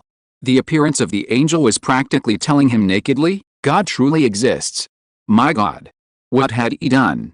Edmund felt as if he had been struck by lightning. He was completely stunned. His hand holding the crimson spear trembled slightly, almost dropping the shaft. The difference between level 5 and level 6 was significant, but the difference between level 6 and level 7 was even greater. Not only him, but Viscount Connor on the ground was also shocked, a hint of despair creeping onto his pampered, fair face. In an instant, he understood everything. Why the Dark Witch, that mad woman, had betrayed him, why this pseudo-Church of Light force couldn't be eradicated no matter how hard he tried, why nothing he did went smoothly. He understood everything. Because he was going against God. The god of light actually existed. He hadn't actually fallen. If he hadn't rushed to kill the shadow and had known the truth sooner, perhaps there would still have been a chance to salvage the situation. However, even if he understood everything now, it was too late. The next moment, the terrifying pressure of a level 7 war angel swept down like a flood, instantly filing the entire battlefield. In an instant, the air above the battlefield seemed to stop flowing, the clouds in the sky, the swirling leaves, the arrows that were halfway through their flight, the soldiers fighting on the battlefield, everything in the world seemed to have been frozen in time, abruptly stopping for a moment. It was unclear how much time had passed, perhaps just a moment, or perhaps a very long time, before the stagnant air began to flow again, and everything in the world returned to normal. Only in the sky did that holy and powerful figure soar, his white wings reflecting streaks of colorful light in the sunlight. He was so powerful, so noble, so sacred, inspiring awe in everyone. Father Luke. Although he had become younger, stronger, and now possessed a pair of white wings, the Holy Maiden of Light, kneeling on one knee, recognized St. Luke immediately, her eyes instantly reddening. St. Luke was not only the elder who had raised her, like a father, but also her guide on her path of cultivation. She had never imagined that she would see him again in such a scene. She had never expected that the great Lord of Light would bestow upon Father Luke the exalted status of an angel of light. However, with him there, everything was reassuring. In an instant, the Holy Maiden of Light seemed to have shed a tremendous burden, completely relaxing. With Father Luke there, everything would be over. Meanwhile, Judy, the Dark Witch, who had been observing everything from a distance, was also deeply shocked by this scene. The great Lord had actually sent a war angel to aid them. She was both relieved and somewhat disappointed. Relieved that Groot Town would surely be saved. Disappointed because she had originally planned to wait until the Holy Maiden of Light failed before stepping forward to prove herself to the Lord, demonstrating that she, Judy, the Dark Witch, was stronger than that so-called Holy Maiden of Light. Sigh, all that worry for nothing. Thinking about it, how could this battle be lost under the watchful gaze of the great Lord of Light? The soldiers on both sides reacted very differently to this scene. The believers of light, after initial shock, erupted in cheers of joy. The soldiers of Luan City, however, were in a state of utter confusion. Horror, fear, dread, shock, unease, and chills exploded in their minds, turning them into a complete mess. The only thing they had in common was that both sides stopped fighting simultaneously. In the sky, the light gradually faded, and the Golden Gate slowly closed. St. Luke, the war angel who had descended to the mortal realm and reached level 7, lowered his gaze to the battlefield below, his eyes suddenly landing on the flame walker Edmund. His eyes were filled with boundless rage. Saintess Catherine was someone he had raised from childhood, whom he loved like his own granddaughter. This damned flame walker dared to injure her, dared to push her to this point. Edmund felt a chill run down his spine, as if he were being stared at by an ancient beast, his hair standing on end. His Adam's apple bobbed a few times, and he swallowed hard, saying, "Respected angel, it's a misunderstanding. All of this is a misunderstanding. I thought this was a group of traitors using the name of God to cause trouble. If I had known earlier, I would never have." Edmund was filled with regret, regretting ever getting involved in this mess. At the same time, he felt a strong sense of dissatisfaction and anger towards Viscount Connor. That damned and foolish pig hadn't even figured out the other side's true strength before rashly starting a war. Stupid, truly stupid. Meanwhile, Wu Wei in the Kingdom of Light watched this scene with a mixture of secret pleasure and cold laughter. Nobles were indeed shameless creatures, always putting their own interests first. Before St. Luke's arrival, this so-called flame walker Edmund was incredibly arrogant and domineering, acting as if he owned the place. Now that our war angel had appeared, he immediately turned into a coward. War angels were indeed an invincible weapon of mass destruction. Wu Wei sighed inwardly. If he had 100 war angels now, why would he need to play it safe? He could just start sweeping across the world. Unfortunately, he could only have one war angel right now. No, to be precise, he didn't even have one. St. Luke was only a temporary war angel. Once his divine power was exhausted, he would be reduced to his original form. For a moment, Wu Wei felt an overwhelming longing for the war angel. How he wished he could possess a real war angel, even just one. Just as Wu Wei was overwhelmed with emotion for the war angel, in the lower realm, St. Luke's furious eyes blazed with a golden light. There is no misunderstanding. The Holy Maiden of Light is the handmaiden of our great Lord. You dare to disobey her, to attack her is blasphemy. Blasphemers will be punished. He spoke slowly, his solemn and resolute voice resounding throughout the sky. As his words fell, he slowly raised his long sword, holy light flowing into its blade like water. In an instant, a holy light emanated from the sword, dazzling and radiant. As his voice faded, he flicked his wrist, and a chilling sword light, like an inverted celestial river, surged forth, slashing straight down at the flame walker Edmund, who had already returned to his horse. It was clearly a simple move, but the power it unleashed in his hands could only be described as terrifying. The sword light pierced the air, incomparably sharp and holy. His current demeanor was a world apart from his previous obsequious and servile attitude towards Wu Wei. Thank you so much for your tremendous support during the 51-day new book launch period. The book will be available for purchase after midnight tonight. I recall it being listed more than 10 times already, so I should be a seasoned writer by now. But this time, it still feels like a date with my first love. My heart is pounding wildly. This shows that my heart remains as pure and innocent as water. Therefore, I earnestly request that you support me with your first subscription and monthly votes within your means. Writing is hard work, so thank you so much. Chapter 111 The Fall. The Sub-Saint. To onlookers, this move was already overwhelming and incomparably powerful. However, only Edmund, the flame walker, who was within it, could truly feel the suffocating pressure like a tidal wave. He felt himself locked onto by an incredibly powerful aura, and before he could react, a chilling white sword light swept in front of him. His expression changed drastically, and he barely had time to raise his crimson spear before being struck squarely by the sword light. Boom! With a loud bang, Edmund was sent flying off the city wall, across the moat, and crashed heavily into the muddy ground. Edmund felt as if his internal organs had been displaced, his chest heaving with blood, and he couldn't help but spit out a mouthful of blood. Several half-arm-long gashes were clearly visible on the red beast-hide armor he wore, specially crafted by a master armor maker. Blood trickled down the skin beneath the armor, beads of blood seeping out. Edmund understood that in that split second, if his incredibly strong armor hadn't shielded him, he would have been severely wounded by the shattered sword light, even if he had barely managed to withstand the attack. Powerful. Too powerful. A true saint was far beyond the capabilities of a level 6 quasi-saint. His heart was filled with despair.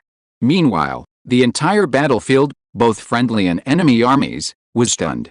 The scene was utterly shocking, far exceeding their imagination and experience. The appearance of the flame walker Edmund on the battlefield was already inhumanly powerful, dealing a devastating blow to the morale of the Light Believers' army. Yet, this terrifying being had been knocked down from the city wall by an angel's single blow, coughing up blood in a sorry state. How could they possibly contend with such a terrifying being? Especially for Lewin's army, whose morale had plummeted to rock bottom, not immediately fleeing was already a testament to their exceptional courage. Excellent, excellent. Even Wu Wei, in the Kingdom of Light, praised while eating Saint Wheat popcorn. Saint Luke is exactly what I wanted. That pretentious Edmund deserves a real beating. This entrance, this aura, perfectly showcased the nobility and power of an angel. This was exactly how they wanted to dominate the entire arena, to establish their side's dominance. That old bastard Edmund dared to flaunt his mere quasi-saint strength in front of the Holy Maiden of Light and the Believers of Light.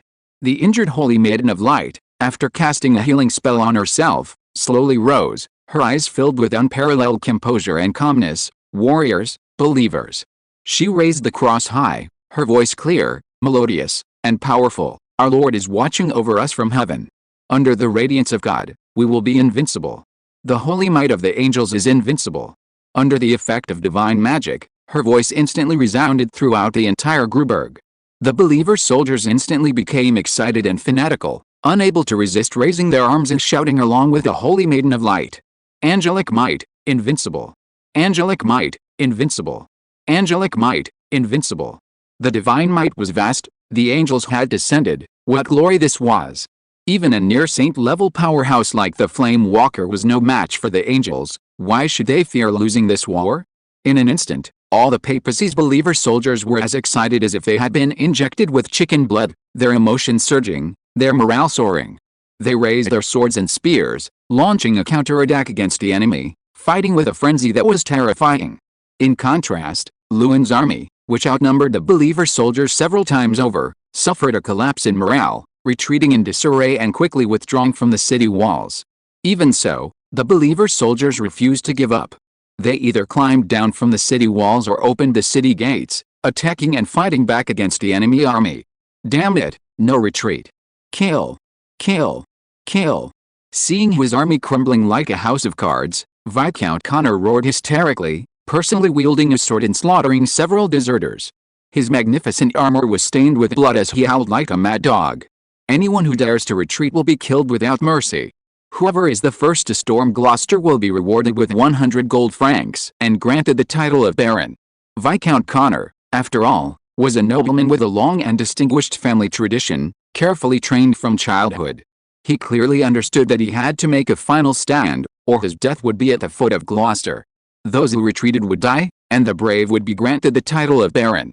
These two stimuli immediately restored some morale. The army of Lewin City numbered 1 or 2,000, many of whom were courageous and spirited. Especially some of the lords and knights, who were particularly inspired to fight to the death. Being granted a baronship and holding a real baronship are two completely different concepts. Even a commoner of valor and skill in battle, like Knight Horn, who repeatedly distinguished himself in war, would only receive a real baronship. The vast majority of real barons in the world are those whose titles are inherited through generations of family lineage. Another path is to reach level 5 in personal strength and be willing to swear allegiance to Viscount or Earl. In this case, the land must be earned through one's own efforts. Therefore, for many, Viscount Connor had laid out a clear path to victory. All they had to do was storm the city walls and enter Gruberg. Under Viscount Connor's encouragement, the Lewin army, which was on the verge of collapse, miraculously gained a foothold and steadily forced back the army of believers. That level 7 expert is powerful, but even the most powerful will eventually tire and get injured. Viscount Connor continued his fervent fervor. Throughout history, countless level 7 experts have died on the battlefield. Today, we will achieve a miracle. Although Viscount Connor vaguely understood what kind of being he was opposing, so what? Did kneeling and begging for mercy guarantee his survival? Far away in the divine kingdom, Wu Wei witnessed this scene and couldn't help but sigh inwardly. Nobles, though greedy, selfish, despicable, and shameless, possessed systematic training and far greater knowledge and experience than ordinary commoners. Their abilities, unleashed in crucial moments, were not to be underestimated. Viscount Connor, for example, had repeatedly saved the day in times of crisis. In a sense, he was already an excellent commander. Unfortunately, Wu Wei had planned this decisive battle for a long time, and his preparations were thorough. No matter how well Viscount Connor performed, it was merely a death throes, a whetstone for the Holy Maiden of Light and the inexperienced army of the papacy. Luke, "End the battle quickly," Wu Wei calmly ordered. Time was running out, the show should end. After all, St. Luke's War Angel form consumed 1 point of divine power per minute. There would be many more uses for divine power in the future, every little bit saved was precious. "Yes, my lord," came St. Luke's steady reply from the most stable channel of faith. Then, on the large screen Wu Wei had erected, the War Angel St. Luke, with a sudden flap of his pure white wings, swooped down like a fighter jet, attacking the flame walker Edmund. Edmund had already concealed his aura, quietly blending into the crowd, preparing to retreat unnoticed. If he ran far enough, even the War Angel might not be able to catch him. Damn it! Edmund was both furious and alarmed as he saw the War Angel swooping down. He quickly unleashed a burst of power and hurtled away. His speed was not slow, a thin layer of flame burned around him, making him appear like a shooting star skimming the ground. Unfortunately, the War Angel was a level 7 unit with wings, far faster than Edmund could match. After only 200 or 300 meters of pursuit, it intercepted him. "I'll fight you to the death." With no way to escape, Edmund, filled with shock and rage, unleashed a burst of power, brandishing his crimson spear in a counterattack. Clang! Clang! Clang! The two experts exchanged several blows in an instant. Edmund, this quasi-saint, when fighting desperately, was surprisingly powerful. Unfortunately, while he was strong, the War Angel was even stronger. St. Luke's every move was filled with immense power, causing Edmund's internal organs to tremble violently, blood continuously spilling from his mouth. There was a chasm between level 6 and level 7, it wasn't simply a matter of fighting desperately to win. Under St. Luke's fluid and powerful attacks, Edmund had almost no chance to retaliate. Even though Edmund risked injury to seize the opportunity to attack St. Luke, his sharp, seemingly invincible crimson spear pierced through St. Luke's holy light shield, only to be deflected by his scale armor, the spear tip flying off at an angle. In that instant, Edmund felt an urge to vomit blood. The light white armor worn by the War Angel before him, seemingly just for decoration, possessed such formidable defensive power. He was already completely outmatched. Did the opponent's weaponry have to be this strong? Edmund had come to help, not to be bullied like this. However, St. Luke was sent by divine decree to kill Edmund. Utterly loyal to the God of Light, he would not show Edmund any mercy. In less than half a minute, St. Luke pierced Edmund's heart with his sword, the surging holy light shattering his heart. With such a fatal injury, even a powerful quasi-saint would succumb instantly, with no chance of survival. St. Luke grabbed Edmund's corpse, flew it towards Gruberg, and tossed it down from the sky, slamming it heavily into the center of the fierce battle. Bang! The quasi-saint's corpse struck the ground like a heavy hammer striking a drum, making everyone's hearts tremble. The surrounding soldiers were startled and quickly scattered. A large area around the corpse instantly cleared. The flame walker Edmund's corpse lay alone in the center of the clearing, exceptionally desolate, yet exceptionally conspicuous. Compared to his initial brilliance and imposing presence, Edmund now resembled a mortar stained with mud and ashes, a decaying and withered rose, his entire body exuding an aura of decay. Upon closer inspection, his chestnut brown short hair was studded with weeds, his lifeless skin was a pale gray, and even his once flowing red glowing beast-hide armor was tattered in the battle, with only a small, tattered piece hanging from his shoulder. His entire body was covered in blood and wounds, making him look exceptionally pitiful. Seeing his appearance, the surrounding soldiers' legs went weak, their faces turned pale, and they swayed precariously. The so-called Flame Walker, a near saint, was seen by many as a godlike figure, dead. He had been brutally killed by the War Angels of the Holy See. In the distance, Viscount Connor, surrounded by his elite guards, witnessed this scene and was filled with terror and fear, his entire body almost drenched in cold sweat. He had been hoping Edmund would reveal more of his trump cards, to hold out a little longer, even just to delay the War Angels for a little longer.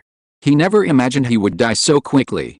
St. Luke remained silent, hovering in the air, his holy gaze sweeping over the warriors. The aura of the War Angel erupted once more, its majestic holy power enveloping the battlefield. Stagnation. Everything on the battlefield froze again. The surge of fighting spirit that Viscount Connor had painstakingly cultivated was once again crushed to its lowest point. The hearts of all the enemies felt as if they had fallen into an ice cellar, chilled to the bone. One of the barons, who had been fighting bravely just moments before, dropped his weapon with a clatter and knelt on the ground, piously confessing, "I, Duke Ralph, have been misled by the heretical traitor Connor and committed unforgivable crimes. I beseech the great Lord of Light to send divine punishment and cleanse my grave sins. You, Viscount Connor, in the distance, blushed crimson, trembling with rage. That damned Duke Ralph, who is always the most vocal in his pronouncements about destroying the false papacy during meetings. However, Viscount Connor's alienation from everyone was only just beginning.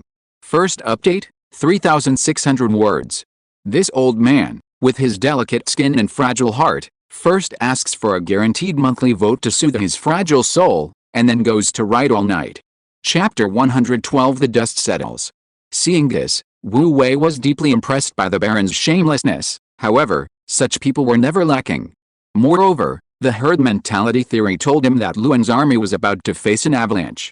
Sure enough, seeing someone take the lead, the other barons under Connor immediately and shamelessly dropped their weapons and knelt in surrender, praising the greatness of the God of Light while desperately slandering Viscount Connor, shifting all the blame onto him. Human nature, sigh. Wu Wei felt a pang of emotion. Whether in ancient or modern times, in different worlds, even in other realms, human nature is fundamentally the same. It contains both admirable, heroic moments and filthy, despicable acts. With the barons leading the surrender, it was as if a switch had been flipped. In an instant, the sound of weapons falling to the ground echoed across the battlefield. Then, the dozens of lords and knights no longer had any inner struggle or hesitation between surrendering and being buried with Viscount Connor. Even a fool would know the choice. The surrender was swift and unstoppable. The soldiers from Luan City, their faces deathly pale, surrendered one after another, no longer harboring even the slightest thought of resistance. PFFT. Viscount Connor's face, after turning deathly white, flushed crimson, and he suddenly coughed up blood. He had led his army with great fanfare, never imagining such an end. Shameless. Despicable. Have you no noble honor left? Viscount Connor roared furiously. As nobles, how can you be so shameless? Have you forgotten the oaths you swore to me? Do you think that by bowing and scraping, those false believers of light will forgive you? Connor, you old dog. Baron Duke, who was the first to surrender, responded passionately. All humans of the Light Continent are children of our great Lord of Light. We have only repented and returned to our Lord's embrace. This is true noble honor. But you deceived the nobles with lies, misled the soldiers with lies, and concealed the truth with lies. Your crimes are unforgivable. Great Lord of Light, please send down divine punishment to punish the blasphemer Connor. We beg our Lord to send down divine punishment to punish the blasphemer Connor. We beg our Lord to send down divine punishment to punish the blasphemer Connor. The barons under Connor's command roared and prayed righteously. The followers of the Holy See were stunned by this scene. Most of them were of commoner origin, and they never expected that nobles could be so shameless. Some priests and Templar knights exchanged bewildered glances, then looked to the Holy Maiden of Light, hoping she would make the decision. However, the Holy Maiden of Light knew perfectly well that the great God of Light was watching all of this, and these decisions should be made by his Lord himself. In the Divine Kingdom, Wu Wei sneered twice. If these barons and knights were fighting to the death for honor and dignity, he might have given them a second thought, but these scoundrels who would betray their masters for personal gain at the first sign of danger had no interest in giving them a second glance. However, in any world, the noble are few and the base are many. Otherwise, there wouldn't be so many literary works constantly promoting noble sentiments. Viscount Connor laughed maniacally, mounted his horse, and galloped away. I, Connor, am a member of the Raymond family. If you false believers of the light dare to kill me, the Raymond family will exact our revenge to the very end. He lashed his whip across his horse, shoving aside the guards surrounding him, and galloped away recklessly, his voice shrill and hoarse, utterly mad. In the divine realm, Wu Wei slowly sipped the tasteless spring water, observing the chaotic scene and Viscount Connor's madness. His face remained expressionless, as if he were detached from worldly affairs. He was gradually beginning to understand what it felt like to be a god, looking down upon all of humanity, everything within his sight and control. He witnessed the nobility and the baseness of human nature, the joys and sorrows of life and death. Over time, one gradually becomes numb to the nature of humanity, as if while human behavior and thought are merely natural, nothing can escape the dictates of human nature. In truth, Wu Wei didn't want the day to come. If it truly arrived, he believed he would find life utterly meaningless. However, Wu Wei was far from that point yet. He remained full of hope and anticipation for life and the future, his heart brimming with vitality and wondrous ideas. He still held human emotions, love, hate, and desire, in high regard. Connor had brought him so many obstacles and crises. How could Wu Wei simply watch him escape, only to have him gather a group of powerful warriors for revenge? Just as Wu Wei was about to order the capture of Viscount Connor, suddenly, another anomaly occurred in the lower realm. Viscount Connor's elite First Legion, which he considered his personal guard, numbered less than 200 men, yet every single one possessed a level 2 strength, clad in chainmail and riding war horses. On a plains battlefield, this single army would be more than enough to easily crush a 500-man infantry force. Connor had used them as a protective shield, never committing them to siege warfare. At this moment, as Connor fled, he gave them his final order: "Brothers of the First Guard, cover my retreat, and your families will be taken care of. Those who survive will be knighted. Otherwise, the Raymond family will not rest until you and your families are apprehended." These words caused an uproar within the elite force. After initial shock, they were filled with rage. Most of them had already embraced the God of Light on the night the right envoy of light arrived. After experiencing everything that had happened, their faith had only grown stronger. Although they were deeply dissatisfied with Viscount Connor's actions, they hadn't stopped him from fleeing, which could be considered their final act of loyalty. But now, at the last moment, Viscount Connor wanted them to cover his retreat? Even more infuriating was his threat, even extending to their families. Their anger was boundless. "Catch that old dog Connor. For our Lord and our families, don't let him go." Someone shouted first, and in an instant, dozens of soldiers from the 1st Guards Regiment of Luan City rode off in hot pursuit. Wu Wei, in his divine realm, chuckled, admiring the 1st Guard's clear sense of right and wrong.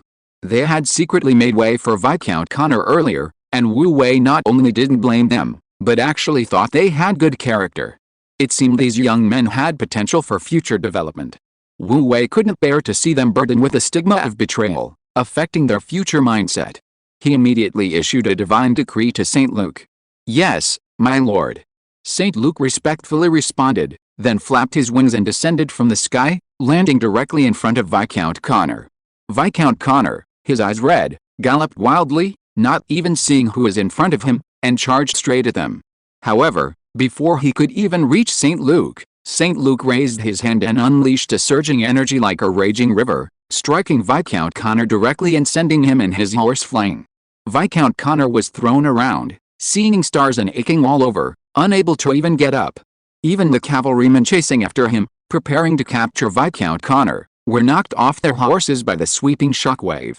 In an instant, screams and neighing filled the air, and chaos reigned. St. Luke remained calm and composed, as if standing in his own backyard, his white wings outstretched behind him, making him appear incredibly holy and noble. His power was unparalleled. "No, no, no. Don't kill me. Don't kill me." Seeing the war angel surrounded by holy light, Viscount Connor finally broke down, his so-called noble divinity completely forgotten. "I surrender. I repent.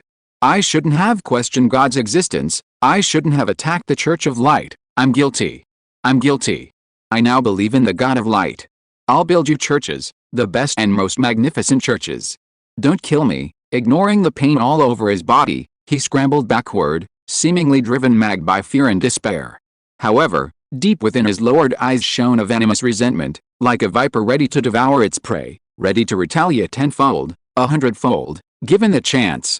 St. Luke looked down at him, his gaze calm, deep, and penetrating, as if he could see through people's hearts, yet also as if he were looking at a dying ant, devoid of any warmth.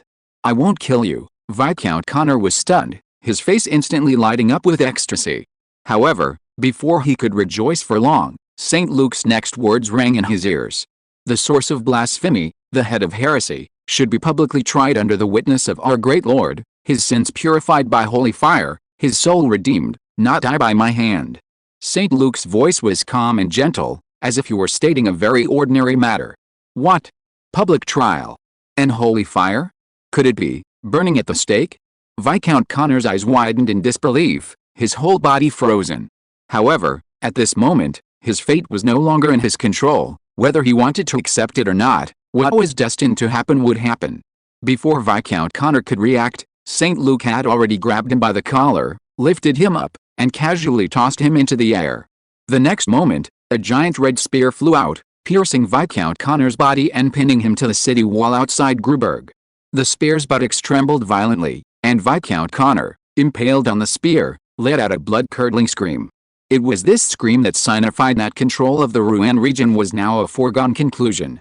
From this day forward, there will only be one voice throughout the entire Rouen region, the voice of Wu Wei, the god of light. Within the divine realm, Wu Wei felt a surge of exhilaration, as if he had just eaten ice cream. With Rouen brought under divine control, his power would experience rapid growth in a short time. He was filled with immense anticipation for the future. The subscription results are much better than I expected, all thanks to the strong support of my loyal readers. I'm not celebrating today, just staying home and writing. It's new book month, so please support me with your monthly tickets. I will definitely maintain the quality and write well. Love you all. Chapter 113. I don't feel bad about my divine power at all. An eerie silence fell over Gruberg, except for the lingering, mournful screams of Viscount Connor. In the silence, St. Luke suddenly spread his wings and soared above Gruberg. Beneath the azure sky, his white wings resembled towering clouds, his imposing presence vast and powerful. Even the clouds in the sky seemed to swirl and disperse with his movements. Everything seemed to confirm one fact: he was an angel from the heavens, looking down upon humanity, incomparable and unmatched. Under his overwhelming pressure, the entire battlefield seemed to become his personal domain. He casually raised his longsword, and holy white light flowed from his palm, instantly transforming the cold, holy sword into an incomparably sharp edge. With Viscount Connor already captured and the oppressive aura of the war angel looming overhead. Still hesitant, the few soldiers and officers who hadn't made up their minds to surrender finally lost their last fighting spirit. They discarded their weapons, knelt on one knee, and bowed their heads in surrender. As the last Lord Knight led his private army in announcing the surrender, a deafening roar of cheers erupted from the light believers. "Ow! We won! We won! I knew it! With our Lord's protection, we would definitely win!" The cheers rose in waves, spreading from the front of the castle to the back, endless and unending, as if trying to overturn the sky. In the town of Gru, some civilians vaguely heard the cheers and couldn't help but open their tightly closed doors and step into the street. Without the obstruction of the doors, the cheers coming from the direction of Gru Castle became clear. Realizing what had happened, the civilians were immediately overjoyed, a few even losing control of their emotions, covering their faces and weeping with joy.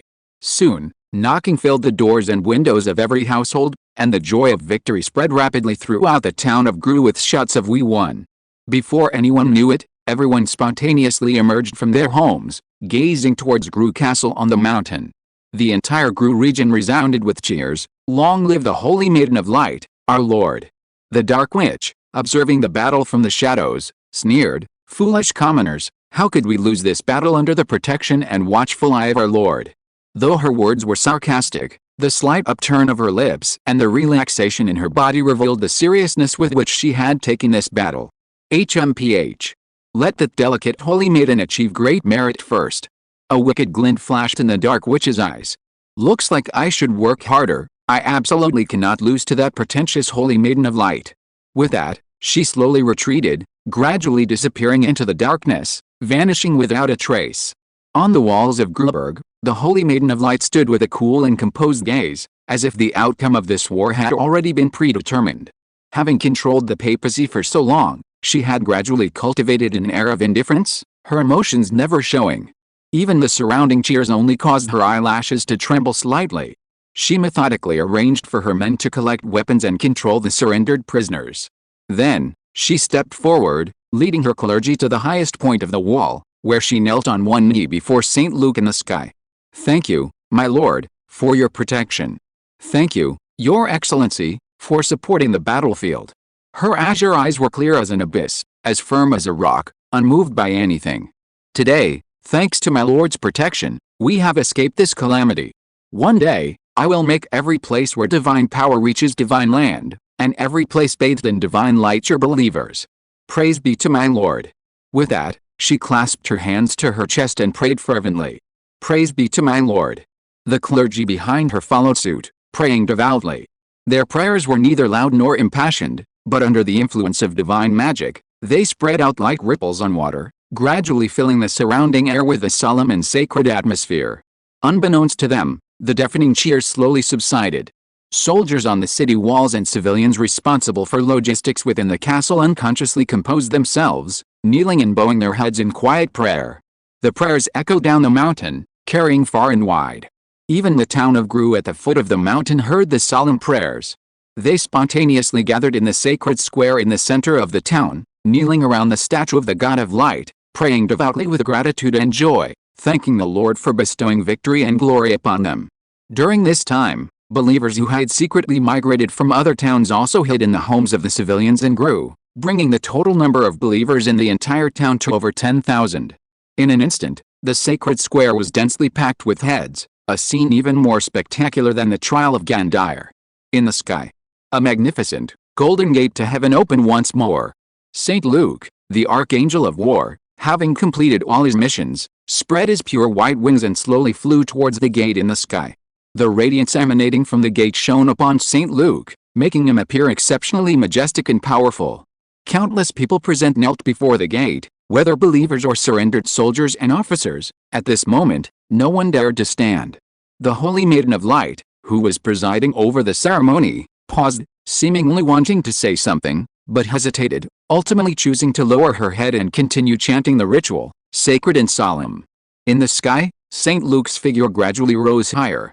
Just as his figure was about to disappear into the gate, a calm and gentle voice softly sounded in the Holy Maiden of Light's ear. "My child, you are my lifelong pride, Luke.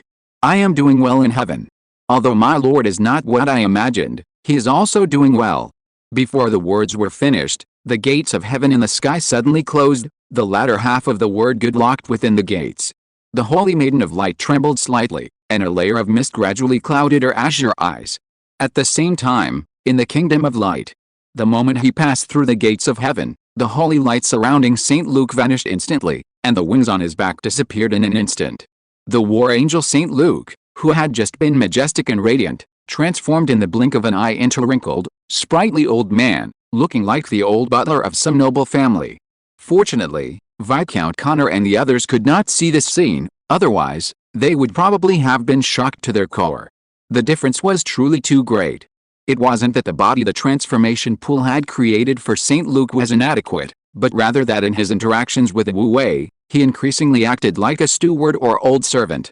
He always felt that his youthful appearance was unsuitable, lacking a sense of ceremony, and gradually he transformed into this form.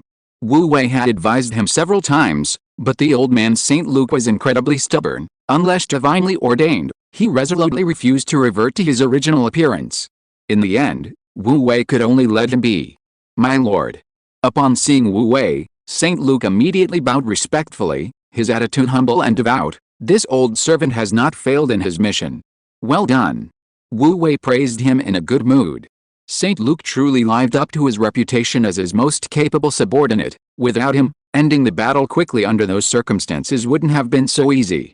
With your divine power and the assistance of the level 7 magical beast armor and the holy light longsword, even if it weren't for this old servant, anyone else would have achieved the same result. This old servant truly dares not take credit. St. Luke's expression was calm and restrained, displaying a composure that showed neither arrogance in victory nor discouragement in defeat. However, having won the battle, he was still much more relaxed than usual. Even the wrinkles at the corners of his eyes had smoothed out a bit.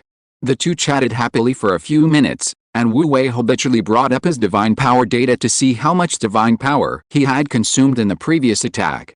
Unexpectedly, upon seeing it, Wu Wei was immediately stunned. 10 points. He widened his eyes slightly, wondering if he was seeing things. After checking carefully several times, Wu Wei realized that his divine power, which had been 24 points before the battle, had been reduced to only 6.2 points after a series of miscellaneous consumptions. The biggest consumption, of course, was St. Luke's 10 points of divine power. Not a single mistake. One post, one content, 1 in 6-9, one book, one bar. Take a look. St. Luke's battle was swift and decisive, and he didn't linger in the lower realm for long. He clearly felt it hadn't been long, so how could he have used up 10 points of divine power?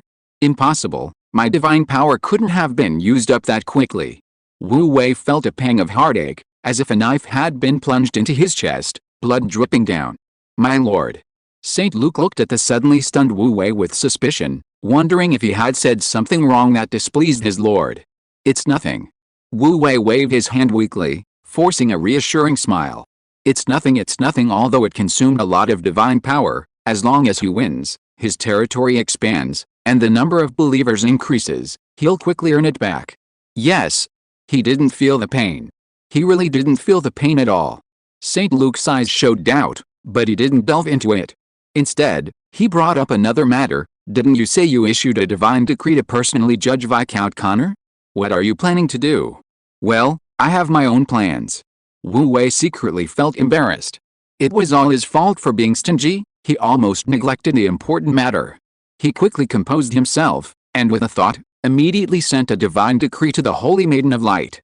At the same time, he thought to himself, Connor, we've been enemies for so long. You must be more cooperative and help me make up for the huge expenditure of divine power."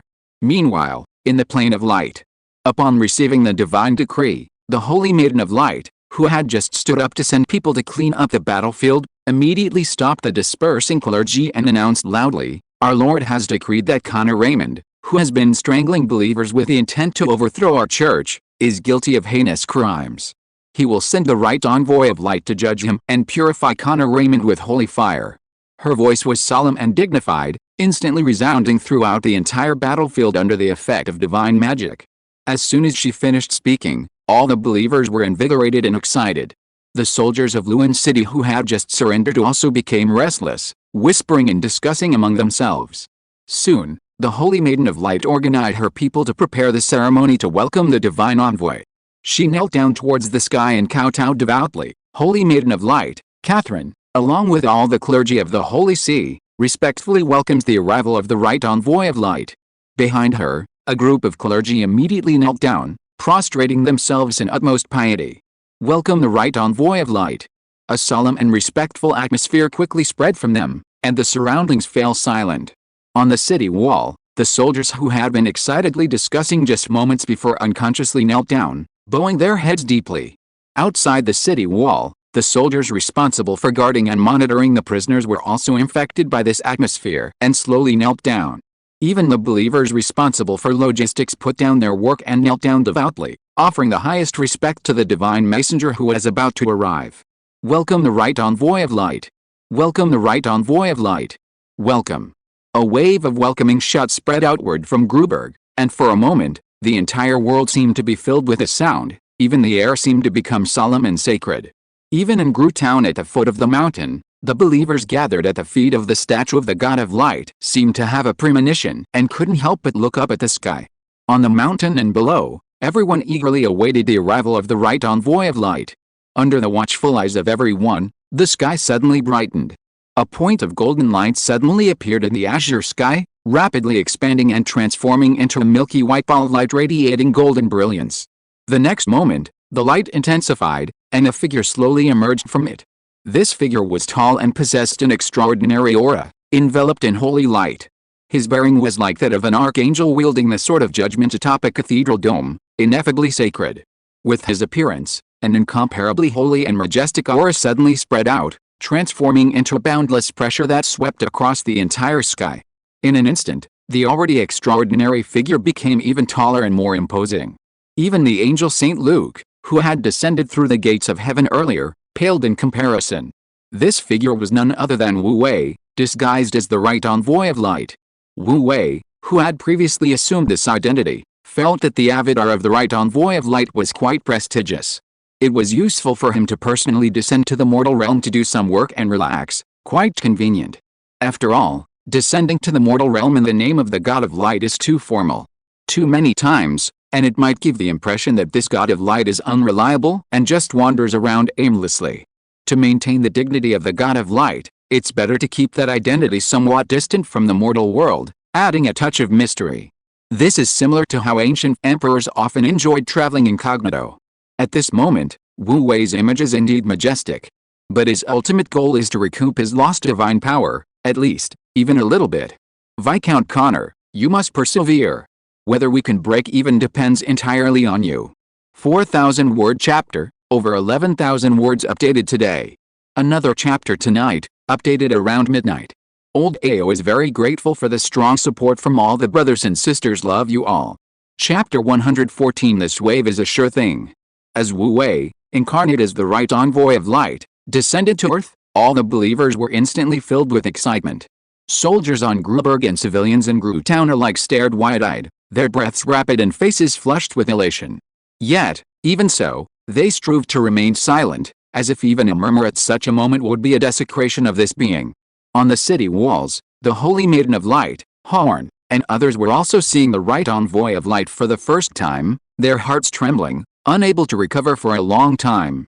Even the surrendered soldiers of the 1st Guard Regiment of Luan City couldn't help but be excited upon seeing Wu Wei, recalling the right envoy of light's majestic and radiant image that night. Especially those soldiers who had followed Wu Wei across half the city and witnessed him perform miracles to dispel the plague were overwhelmed with emotion, unable to contain themselves and kneeling down like the believers of Gruberg, awkwardly beginning to pray in hushed tones. Their faith had long since reached the level of devout believers. At this moment, Wu Wei, whose body was formed from a ball of pure holy light energy, floated silently in the air, looking down upon the masses. Including the believers in Gru Town, there were tens of thousands of people. From the Holy Maiden of Light to prisoners and captives, they all knelt on the ground, their expressions devout and solemn. The shouts welcoming the right envoy of light lingered in his ears, never fading away. Seeing the thousands of people submitting and prostrating themselves in reverence, Wu Wei's heart surged. Surprise? Shock? Ecstasy? All of these. But in those pairs of eyes gazing at the sky, filled with hope and expectation, he felt an immense pressure. Never before had he been so clearly aware that the future of all these people rested on his shoulders. Their lives, their honor, their happiness, would all depend on his will. Was this God? A strange emotion welled up in Wu Wei's heart. He felt as if something was vibrating and brewing in his chest, about to burst forth, yet he couldn't quite grasp what it was. God and believers were bound by fate, interdependent. As the God of light, Wu Wei needed to draw pure faith power from his believers, transforming it into divine power for his development and growth. Believers, in turn, needed a powerful deity as their support and spiritual anchor. All Wu Wei could do was, while seeking divine power, do his utmost to protect them. This was the only simple understanding he could have for now. Your Excellency, Right Envoy of Light, on the city wall, the Holy Maiden of Light, Catherine, looked up at the sky, speaking solemnly on behalf of the Holy Sea of Light. How do you intend to judge Connor Raymond? Do we need to make any preparations? No need for such trouble. Wu Wei's voice was low and solemn. Having said that, he lowered his gaze to Viscount Connor, who was nailed to the city wall, and suddenly spoke, "Law, healing." Before he could make any other move, a beam of divine light descended from the sky, landing on Viscount Connor. The holy white light enveloped Viscount Connor, rapidly seeping into his body. Instantly, Viscount Connor, who had fainted from blood loss, regained consciousness. His wounds healed completely in an instant, even the shoulder blade pierced by the flaming spear had healed completely, the spear itself growing into his flesh. The divine magic personally cast by Wu Wei, even the most ordinary healing spell, was far more effective than anyone else's. Viscount Connor stared blankly, not understanding what had happened. Wu Wei ignored him and spoke again, "Law, manifestation." With a wave of his hand, a beam of white light descended from the sky, enveloping Viscount Connor. In an instant, a mirage-like light and shadow appeared in the sky, magnifying and clearly displaying Viscount Connor's every move. Both the soldiers of Gruberg and the civilians of Gru Town could see it clearly. This was a live-streaming divine spell that Wu Wei had casually concocted, somewhat similar to the Eye of God, only the method of projection was different. With his current mastery of divine spells, modifying them was second nature to him, allowing him to easily achieve his goals. Since it was a public trial, everyone had to see it clearly. Wu Wei had borrowed some trial experiences from Earth to maximize the effectiveness of the trial. Just a few simple divine spells created a huge uproar among the believers and prisoners. Most of the ordinary soldiers and civilian believers were simply laymen watching the spectacle. They only found the Right Envoy of Light's divine spells fluid and beautiful. However, those at levels 3 and 4, or those with some knowledge, looked at each other in astonishment. The Right Envoy of Light's seemingly ordinary divine spell was remarkably similar to the legendary Supreme Realm, where words become law. Could it be that the right envoy of light had surpassed the strength of the war angel from before, transcending the saint rank and reaching another legendary level? This was highly probable, given that the war angel was already a saint rank being, and the right envoy of light status was clearly above that. In an instant, those in the know became even more serious, their hearts pounding wildly. Wu Wei had no idea that his understated divine spell had been the subject of such wild speculation. He simply withdrew his hand calmly as if it were a trivial matter, and then began his performance. Golden light emanated from him, his majestic gaze fixed on Viscount Connor, unreadable in its intensity. "Connor Raymond, do you know your crime?" His voice wasn't loud, yet it seemed to come from the heavens, carrying an indifferent and authoritative authority. High in the sky, he stood suspended in midair, radiating a holy light. His imposing presence was like the sun in the heavens. Even without deliberately releasing his pressure, he exuded an immense sense of oppression. For a moment, the entire area of Gruberg and Grutown fell silent, all eyes involuntarily drawn to the mirage in the sky. Viscount Connor then vaguely realized what was happening. Looking at the figure in the sky and the mirage that seemed to reflect his expression and movements, he narrowed his eyes slightly, as if pondering something. Then, he burst into laughter. "A public trial? It seems your pseudo-Catholic Church wants to use me, a Viscount, to establish your authority and intimidate the people. And who do you think you are, daring to try me?" Viscount Connor, a shrewd strategist, instantly saw through Wu Wei's thoughts and tactics. "How dare you?" Templar Knight Langdon drew his sword with a clang and roared, "Connor, you sinner, how dare you disrespect the right envoy of light?" The Templar Knights behind him also drew their swords, glaring angrily. Wu Wei raised his hand to stop them, completely unconcerned about Connor's attitude. What was he, a man of such status? Why would he bother with a dying man? Moreover, in a sense, Wu Wei agreed with Connor's words. Holding this trial was merely a way to utilize him, to win over the hearts of the people. This was true throughout history and across cultures, even for those scheming in other worlds. "Oh, I'd like to hear your defense," Wu Wei said calmly. "Our holy see of light upholds fairness, justice, and transparency. If you are guilty, we will not let you go. If you are innocent, we will not wrong you." "I am innocent." Perhaps knowing that pleading was useless, Connor abandoned his inhibitions and stopped pretending. His words became sharp and sarcastic, without any pretense. "The extermination of the remnants of light is an order from the Emperor, and there is also a royal decree. I am merely a lowly executor. I am not the only noble to have exterminated the remnants of light. The remnants of light in other territories have long been wiped out. If you have the guts, go and judge those earls, dukes, kings, go and judge Emperor Karl. What kind of prestige is it to target a mere viscount like me?" he sneered, a mocking expression on his face. The believers erupted in uproar, angrily condemning Viscount Connor's arrogance and shamelessness. Wu Wei, however, showed neither joy nor anger, but rather coldly and authoritatively declared, "Connor, you sinner, I, the right envoy, have taken note of your accusations. I will thoroughly investigate them later. Once the evidence is conclusive, whether you are a commoner, a duke, or an emperor, I will handle the matter impartially and put you to trial.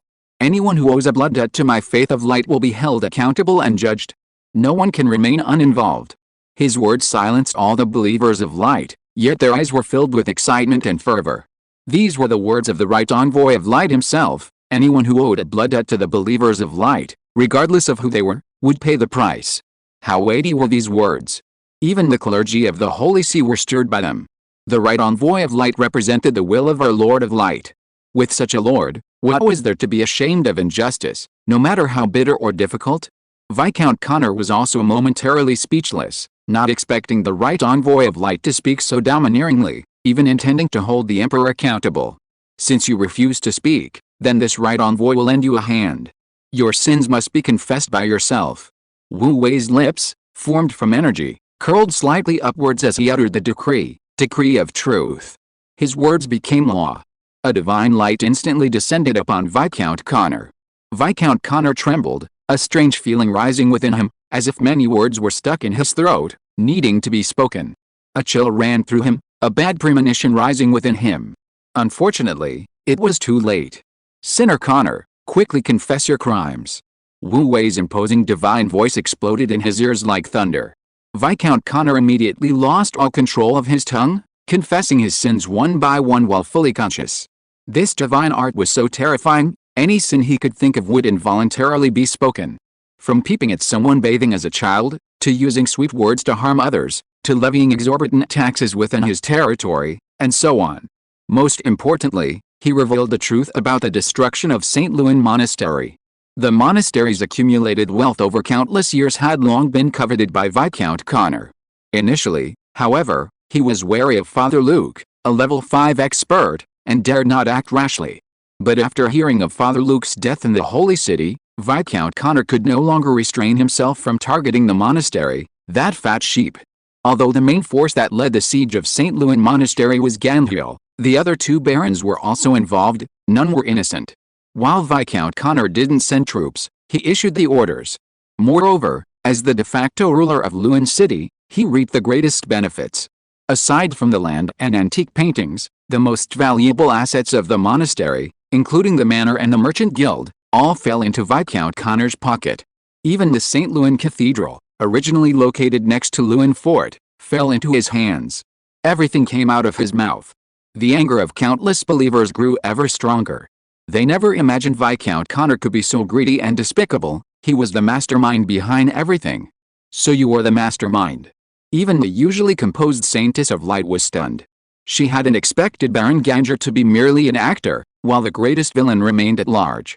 Trembling, she suppressed her anger and impulse to act herself, kneeling on one knee and pleading, "Saintess Catherine, I beg the right envoy of light to uphold justice for the brothers and sisters who perished at the St. Louis Monastery, and to execute Connor by burning at the stake. We beg the right envoy of light to uphold justice and execute Connor by burning at the stake." The clergy of the Holy See also knelt and pleaded, their expressions filled with righteous indignation. Meanwhile, the believer soldiers, along with all the believer residents of Grewtown, knelt down, shouting angrily and devoutly, "Please, right envoy of light, uphold justice and punish Connor with fire." Each plea for judgment coalesced into a powerful force of prayer, surging into Wu Wei's body. Instantly, his faith surged, so rapidly that even his heart trembled. Suppressing the joy of his windfall, Wu Wei continued calmly and solemnly to Connor, "Justice may be delayed, but it will never be absent. Connor, you sinner, your sins are grave and unforgivable." Wu Wei's majestic voice resounded throughout the sky, "I am the right envoy of light, acting on the decree of my Lord of Light, and heeding the wishes of all believers. I now bestow upon you the punishment of being burned alive in holy flames. May the pure and holy flames consume your sins and dispel the defilement of your soul." "I won't." Viscount Connor's face changed drastically, but he couldn't utter the word. A pure white holy flame descended upon him, instantly turning Viscount Connor into a screaming man of fire.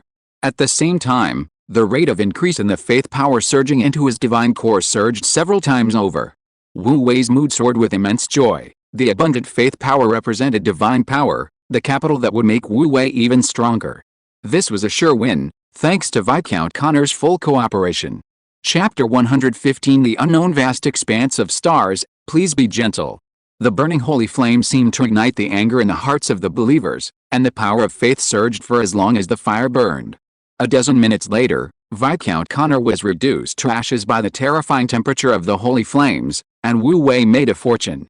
In the sky, Wu Wei stood with his hands behind his back, eyes downcast, appearing calm and collected, as if nothing could move him, but his heart was already filled with intense joy. 13,467 points. In just a dozen minutes, his power of faith had actually increased to 13,467 points. Indeed, having more believers was beneficial. Once a large-scale prayer was formed, the power of faith erupted like a geyser. This wave not only replenished the divine power consumed by St. Luke, but even filled a significant portion of the gap in raising the Holy Maiden of Light to level 5. Wu Wei immediately converted 13,000 points of faith power into 13 points of divine power, feeling incredibly pleased with himself. His chest pain subsided, his bleeding stopped, and he felt completely at ease. He then glanced at the number of believers. As he expected, in just over 10 minutes, the number of his followers had changed dramatically. Almost all of the 1,000-odd soldiers from Lewin City had become his followers. A casual glance revealed that almost all of these soldiers were true believers, only 100 or 2 diehards remained superficial believers, and 200 or 300 had even become devout believers. Of course, Compared to the increase in followers, the biggest change was in the number of true and devout believers. Kingdom of Light, Holy Spirit. 1 Mad Heroic Spirit. 19 Devout Heroic Spirit. 0 Plane of Light, Holy Believer. 1 Mad Believer. 35 Devout Believer. 3,723 True Believer. 14,213 Superficial Believer. 3,642. This wave not only increased the number of true believers to over 14,000, but the number of devout believers also jumped from over 2,600 to over 3,700, an increase of over 1,100. Even the number of mad believers increased by 5. Fanatical believers are the backbone of the Holy See, each one invaluable. Adding 5 at once is quite significant. Wu Wei calculated that, based on his current number of believers, he could gain over 590 points of faith power daily, meaning he only needed a little over a day and a half to gain 1 point of divine power. The effect of this trial was truly remarkable. Wu Wei's mood was off the charts. He almost couldn't maintain his calm and collected expression. But these weren't the biggest gains. The biggest gain was that this battle completely solidified the Holy See's theocratic rule in the Luan region, eliminating the need to hide and develop believers. The total population of the entire Luan region reached 60 to 70,000. With a previous development module in Gru Town as a reference, Wu Wei's number of believers would enter a period of rapid growth in the coming period, and he believed the wonderful day of accumulating 1 point of divine power per day wouldn't be far off. Now that the trial was over, there was no need for Wu Wei, in his guise as the right envoy of light, to linger. He feigned reassurance to the believers, encouraged the Holy Maiden of Light and others, and instructed them to handle the various post-war matters well. Immediately, Wu Wei transformed into a streak of light and vanished amidst the cries of the clergy bidding farewell to the right envoy of light. Several days later, the gates of heaven were bustling with activity. Line up neatly, don't rush, one at a time. St. Luke maintained order among the newly ascended souls at the gates of heaven, assessing their aptitude and registering them. Afterward, these tender souls underwent the baptism and blessing of the Hall of Heroes, stabilizing their souls and transforming them into heroic spirits. Then, the heroic spirits could line up at the pool of rebirth, immersing themselves one by one to condense bodies. With the bodies, they successfully entered the kingdom of light, becoming glorious and great residents of the kingdom of heaven, in short, citizens of the gods. While divine power was indispensable for the development of the kingdom, citizens of the gods were also a crucial element. With citizens of the gods, construction within the kingdom could begin, otherwise, it would be stagnant. My lord. St. Luke, having simply completed the onboarding procedures for his people, reported to Wu Wei on the progress of the work. In this decisive battle before Gruberg, a total of 85 of our believer soldiers perished. The remaining 4 souls, for various reasons, did not survive, and thus 81 souls ascended to heaven, now all transformed into heroic spirits, waiting in line for their bodies. 85 sacrificed. Even though he already knew that a significant number of believer soldiers had been lost, Wu Wei's expression remained solemn and heavy. The believer army mainly consisted of the Knights Templar and the Saintess Guard, with the remainder being reserves and the private troops of the Horn Knights. The total number of participants was only 300 or 400. This was already nearly a quarter casualty rate. Moreover, the greatest strength of the Light faction's army lay in healing and other divine spells.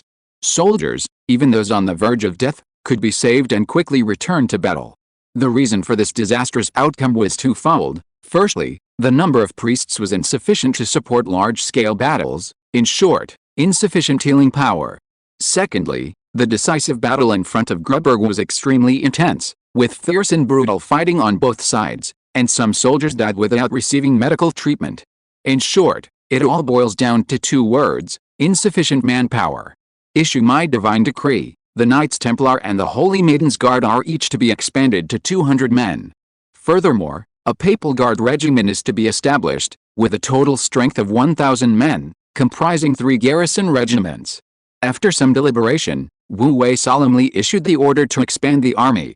Now, the entire Luan region is under Wu Wei's control, with a total population of about 60 to 70,000. Conscripting an army of a few thousand men is already considered excessive.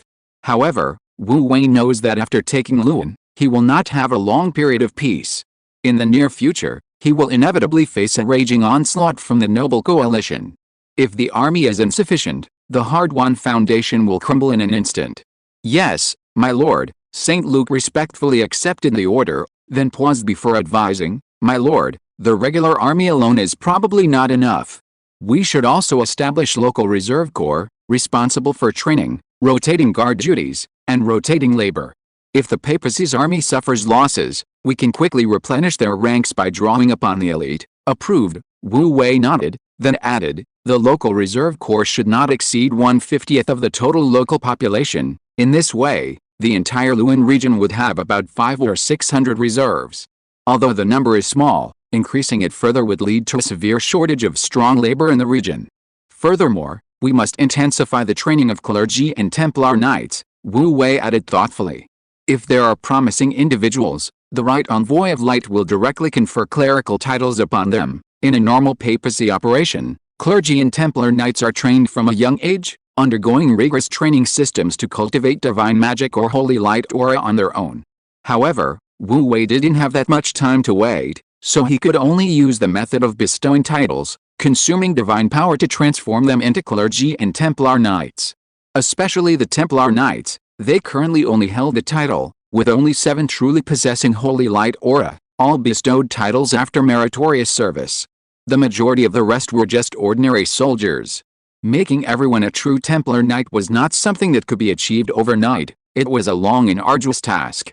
Furthermore, the construction and development within the Divine Kingdom also depend on you, Wu Wei continued. Our number of divine citizens is about to exceed 100, and more will join the Divine Kingdom in the future. The production of holy wheat must be increased. We also need to find ways to plant pasture and raise cattle, sheep, horses, and other livestock to maintain our meat consumption. St. Luke noted down everything Wu Wei said and went to carry it out. With St. Luke as his capable steward, Wu Wei no longer needed to do many things personally. However, this didn't mean Wu Wei had nothing to do. He was still very busy. For example, barbecuing and developing all sorts of delicious food. Just now, Wu Wei had recreated a traditional Chinese delicacy, steamed buns. Eating Saint wheat bread all day was very uncomfortable for Wu Wei, who had a Chinese stomach, so researching how to make steamed buns and noodles with Saint wheat was inevitable. When people are hungry, they often only think about eating. But after eating, with nothing to do, people start to think, such as about philosophy and art. Wu Wei was also thinking, but he was thinking about future development. Now that the Luan region was initially pacified, the immediate priority was to consolidate the spoils of war and stabilize the situation. These things were none of Wu Wei's concern. However, the development of the Divine Kingdom was something Wu Wei had to consider in his overall plan. The Divine Kingdom was Wu Wei's root, his only home. For any living being, the first definition of home is safety. If a person is lying at home constantly thinking about various crises falling from the sky, then it's difficult for their mind to truly relax and find peace. Wu Wei looked up at the crystal wall above him. Through the semi-transparent crystal wall, he could see an endless, dark void outside. Occasionally, scattered lights appeared, whether stars or something else, he couldn't tell. Where am I? Where did I come from? Where am I going? Wu Wei only knew that he was in a dilapidated divine kingdom, completely unaware of his surroundings or the unknown world surrounding it. The unknown is often the most terrifying, because it represents endless unpredictable and dangerous factors. The sudden appearance of that level 7 monster earlier also indicated the real existence of these unsafe factors. I must figure out the environment around the Divine Kingdom, whether there are any dangers similar to level 7 monsters, or anything else. Having eaten and drunk his fill, Wu Wei decided to take advantage of the lull in the stable development of the Luan region to focus his attention on the world outside the crystal wall of the Divine Kingdom. Otherwise, even sleeping at night wouldn't be peaceful. Wu Wei looked at the blurry world outside the Divine Kingdom, his gaze suddenly becoming profound. Oh, unknown starry sea, please be kind to this newcomer. If you are listening to this novel on a channel other than Fanfic World, it means it was downloaded and re-uploaded without effort. We warmly invite you to visit our channel, Fanfic World. There you will find the original version of this story and many other novels of various genres. We look forward to seeing you dive into a world of incredible novels. Chapter 116 New Unit. Eye of Holy Light. Although the development strategy for the next period had been determined, Wu Wei was still clueless about how to do it. To know what was happening outside the Divine Kingdom, he first had to leave it. For a true god, This wouldn't be a problem, they could leave whenever they wanted. However, Wu Wei looked down at his weak, level 1 body and couldn't help but feel discouraged. With this lousy physique, daily life was fine, but leaving the Divine Kingdom for the Void would likely result in him being torn to shreds by the ubiquitous energy turbulence the moment he stepped outside. In fact, even St. Luke's level 5 body wouldn't survive long in the Void, let alone his level 1 physique. After all, according to the memories he inherited, only level 7 beings could barely survive in the Void for a short time. Only level 8 beings could survive for a longer period. And there was a prerequisite: level 7 and level 8 beings had to rely on other means to break free from the dimensional barrier to achieve the aforementioned. Otherwise, a level 7 or 8 being would have absolutely no chance of escaping the plane on its own. Therefore, we can deduce two things. First, the lair of that level 7 monster must have been not far from the divine realm. Second, it was either a born void creature or it was helped to leave its original plane by some other force. However, the second point seems unlikely. Its wings were too perfectly suited for flight in planes with atmospheres, unlike a species that evolved and reproduced in the void. This shows just how dangerous the void is. Wu Wei's mere level 1 ordinary human body is simply laughable. Of course, even with a level 7 body, Wu Wei wouldn't easily venture out. After all, life is only once. If he, the god of light, were to perish, everything would be over. He lay back on the deck chair in the garden, looking at the crystal wall above his head, quickly searching the database in his mind, trying to find any usable divine spells. However, after searching for a long time, he couldn't find a single usable divine spell. It wasn't that he lacked divine arts for exploration, but such arts consumed not only divine power but also divine sense. His soul was currently weak, even descent of consciousness was strenuous, making it impossible to sustain the energy expenditure of large-scale exploration of the external void. As for exploration tools, they simply didn't exist. Why use tools when a scan with divine sense could do the job? After searching for ages, his head was spinning from research, but he still found nothing. Well, it seemed he had no choice but to create his own. Wu Wei sighed and began to consider the problem from a different angle. Since it was exploration, the most crucial aspect was capturing and transmitting information. For example, divine sense exploration essentially involved capturing external information with divine sense and then transmitting it back. Because divine sense itself was an excellent carrier and medium for information transmission, its efficiency was extremely high. In other words, he first needed an eye that could exist stably in the void to capture information, and then he needed a medium to transmit the information back. With this thought, he inexplicably thought of the exploration robots frequently featured in science magazines. Isn't this exactly what he needs? In an instant, a flash of inspiration seemed to pass through Wu Wei's mind, and a bold idea instantly formed in his head. He wanted to create a new type of soldier that could become his eyes. Divine Spark, activate simulation effect. Wu Wei directly activated the simulation effect of the Divine Spark and began constructing the new type of soldier, just like constructing a new divine spell. Constructing a new type of soldier was a meticulous task, far more complex than constructing a new divine spell, requiring consideration of many more factors. Even though he was already proficient in constructing divine spells, he still encountered many difficulties when constructing a new type of soldier. Unconsciously, Wu Wei became completely immersed in it, entering a state of self-forgetfulness. Time also flew by in this process. Before he knew it, most of the day had passed, and the new type of soldier that Wu Wei had envisioned was gradually taking shape under his efforts. This was a level 5 soldier, which could be produced in the current transformation pool. Of course, it would consume 5 points of divine power and require a heroic spirit to possess and control it. The new troop type has a unique physical structure, with an extremely simple yet extremely stable energy composition. This allows them not only to survive in the void but also to drift through it like void spores, riding energy currents. This unique structure also grants them exceptional stealth. To void creatures, they are as insignificant as dust. However, this same structure makes them as fragile as dust and spores. Any slightly stronger void creature can easily crush them, and once discovered, survival is virtually impossible. It's a troop type with both very obvious advantages and disadvantages. In the era of the old god of light at his peak, such a troop type would have been unnecessary, merely a defective product. With abundant divine power and manpower, there were countless ways to scout and explore. Yet, this is precisely the troop type that Wu Wei needs most right now. Looking at the 3D projection of the new troop type displayed in the divine simulation, Wu Wei breathed a sigh of relief, his mood instantly brightening. The model is complete. Now, it's time for practice. Wu Wei summoned St. Luke and instructed him to spread the news of the new troop type and bring over any divine citizens willing to be converted. St. Luke immediately obeyed and left. A moment later, he returned with the 100 divine citizens and heroic spirits who hadn't yet been converted. From ordinary divine citizens to blacksmith Jerome, armorer Brown, Shannon Tommy, and several other Shannons, not one was left out. They all came. Wu Wei's lips twitched for a moment.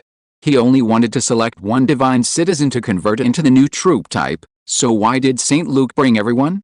St. Luke seemed to have guessed what Wu Wei was going to say and explained before Wu Wei could speak. After I informed them of the new troop type, they all signed up, so I brought them all here. Well, Wu Wei sighed helplessly. He finally understood where the problem lay. Those who could come to the divine kingdom were at least devout spirits, possessing not only extremely high loyalty but also an unwavering spirit of selfless dedication. He asked them to volunteer. It would be a miracle if they refused. Originally, Wu Wei felt a pang of guilt at transforming a heroic spirit into a strange, unrelated soldier. However, seeing the excited and expectant eyes of the divine beings and heroic spirits, he felt at ease. In their eyes, serving their great Lord of Light was worthwhile, no matter what. Well, since they were all here, he'd just pick one randomly. He definitely wouldn't choose those with professions like blacksmiths or armorers. Ordinary divine beings already had bodies, and abandoning their original light elemental bodies would be wasteful. As for the green-named heroic spirits, they could be transformed into divine beings with professional talents, so they shouldn't be wasted easily. Of the remaining heroic spirits still waiting in line for bodies, Wu Wei blindfolded himself and randomly selected one, then sent him into the transformation pool. Looking at the ecstatic spirit, Wu Wei felt a surge of emotion and secretly resolved that if the spirit hadn't perished in the void, he would definitely reward and nurture it properly, as a way of making up for its sacrifice and contribution. As a full 5 points of divine power were injected into the transformation pool, the milky white liquid within began to boil, swirling with countless energies of light. This new type of soldier, requiring 5 points of divine power to cultivate, was noticeably slower than a level 1 divine being. It took over an hour for the surging holy light energy in the transformation pool to gradually dissipate. Splash! A ball of light burst forth from the transformation pool at incredible speed, instantly hovering motionless in the air. Its agility far surpassed that of a level 5 powerhouse, rivaling even a level 7 creature. It felt like a UFO Wu Wei had seen in movies, moving and stopping at will, its movements fluid and unpredictable. Suddenly, the ball of light surrounding it gradually faded, transforming into a semi-transparent, peculiar creature. It, or rather, it was, possessed wings several times larger than its body. Its entire body resembled a spherical eye, with a central pupil that could freely dilate and contract to just focus, capturing even the faintest visual cues. Flap flap it flapped its wings, flying rapidly around Wu Wei, appearing quite joyful. Those large wings weren't just for soaring by flapping air, they could also capture free-floating energy in the void, using it to drift and glide. Its appearance was both adorable and endearing. Share vision, Wu Wei commanded. Instantly, Wu Wei sensed its vision. The feeling was so wondrous that Wu Wei truly lacked the vocabulary to describe it. It was like capturing everything with an ultra-high-definition camera, or like the dynamic vision of a fly. Despite its incredibly fast speed, the received images were slow yet incredibly detailed. Simultaneously, its vision could be freely magnified and reduced. When magnified, it was like a high-end telescope, and when reduced, like a microscope. In short, it was an extremely pleasurable visual experience, far more wonderful than Wu Wei's self-created low-level divine art, the Eye of God. A good unit. Wu Wei couldn't help but give a thumbs up to the new unit he designed and created. Purely in terms of reconnaissance, this new unit was definitely stronger than the level 7 War Angel. As the saying goes, a scoundrel's son is always the best, and Wu Wei liked this new unit more and more the more he looked at it. With a wave of his hand, the new unit flew to him. Wu Wei stroked its wings and spherical head, praising it endlessly. Since you have a pair of wings and your body is like a round, fleshy ball, cute and adorable, then I, the god, will name you Eye of Holy Light. St. Luke, who was standing to the side, paused, somewhat confused, and said, "My lord, those adjectives you used have nothing to do with the Eye of Holy Light, do they?" Wu Wei was too lazy to pay attention to the dull-witted St. Luke and ordered the Eye of Holy Light, Go and roam the void. Create a safe environment for the development of the Kingdom of Light." Whoosh! The Eye of Holy Light trembled and flew towards the crystal wall at lightning speed. If I had hundreds of chapters saved up, I'd definitely unleash them and crush everyone. But I don't have hundreds, so I'm stuck painstakingly typing away. I was so tired the past couple of days. Today I've been sleeping and waking up repeatedly. This middle-aged man's aching like this is tough. Chapter 117, Cunning as a Fox. The Old Dog of Light. Its speed was extremely fast, almost crashing into the crystal wall in the blink of an eye. Fortunately, Wu Wei reacted quickly, opening a gap for it. Whoosh! The Eye of Holy Light nimbly darted through the gap in the crystal wall and entered the world outside. Beyond the crystal wall was a vast void, with oxygen and free matter content shockingly low. In this environment, even creatures with wings in the normal atmosphere would find it difficult to gain acceleration by flapping their wings. However, Wu Wei was, after all, a highly educated earthling, and had some knowledge of physics. He had considered this problem when designing the new unit, Eye of Holy Light. Its already exaggerated wings stretched outwards even further, becoming larger and thinner, each wing measuring hundreds of square meters, yet as thin as transparent paper. This allowed it to capture as much energy flow as possible from the void, thus generating a power source. The principle was similar to ancient sails on Earth. If used in the void, it would be a solar sail. At the same time, Wu Wei, within his divine kingdom, sensed the faith channel of the Eye of Holy Light and directly attached himself to it through a descent of consciousness. In this situation, the shortcomings of the Eye of Gods, a self-created low-level divine spell, became apparent. The more believers around the Eye of God, the more information it could gather, and the clearer and more detailed the images Wu Wei received. However, when the number of believers in the surrounding area was insufficient, the range that the Eye of God could sense was extremely limited, far less effective than a direct descent of consciousness. Wu Wei's consciousness entered the Eye of Holy Light, and in the next instant, he completely gained its primary perspective. Before him lay a vast, dark, endless void, boundless yet like an endless desert, devoid of life, utterly silent, and sound unable to travel. He glanced at his divine kingdom behind him, his home, but it seemed to be a semi-transparent sphere the size of a basketball, with faint traces of black within it. Because there was no resistance in the void, the Eye of Holy Light was accelerating. The divine kingdom quickly grew from the size of a basketball to the size of an apple, then to the size of an egg, until it disappeared from sight. Indeed, the vast void was boundless and immeasurable. Wu Wei felt a mixture of excitement and Gankei, a complex emotion encompassing both admiration and reflection. The divine kingdom wasn't small, but in this small patch of void, it was as insignificant as dust. However, this was a good thing. Inconspicuousness meant safety. If the divine kingdom were in the void, it would be a disaster, like a firefly flaunting its courtship. Wu Wei then temporarily put the divine kingdom out of his mind and focused on experiencing the feeling of soaring through the void. As a transmigrated earthling, a young person from Earth, most people have a special feeling for the stars and the sea. Being able to personally experience the void was undoubtedly a wonderful experience. However, it was also extremely dangerous. Losing one's way in the void was almost certainly fatal. However, this wasn't the greatest danger for Wu Wei, since his true body and soul were still within the divine kingdom, easily locating his way home. Huh? What's that? In the far distance, a faint, misty, light-like object appeared and disappeared. Eye of Holy Light, adjust focus, Wu Wei commanded. On the indistinguishable sphere of the Eye of Holy Light, a black circle rapidly expanded, covering the entire sphere. That was its pupil. When fully focused, it would cover the entire head, or rather, the eye. In an instant, the distant scene was magnified countless times. What appeared in Wu Wei's consciousness was a slowly rotating vortex, enormous, many times larger than the divine kingdom. It seemed calm and normal, but suddenly, a massive meteorite nearby was slowly pulled into the vortex. Before even reaching the center, it was torn to shreds like melting ice cream.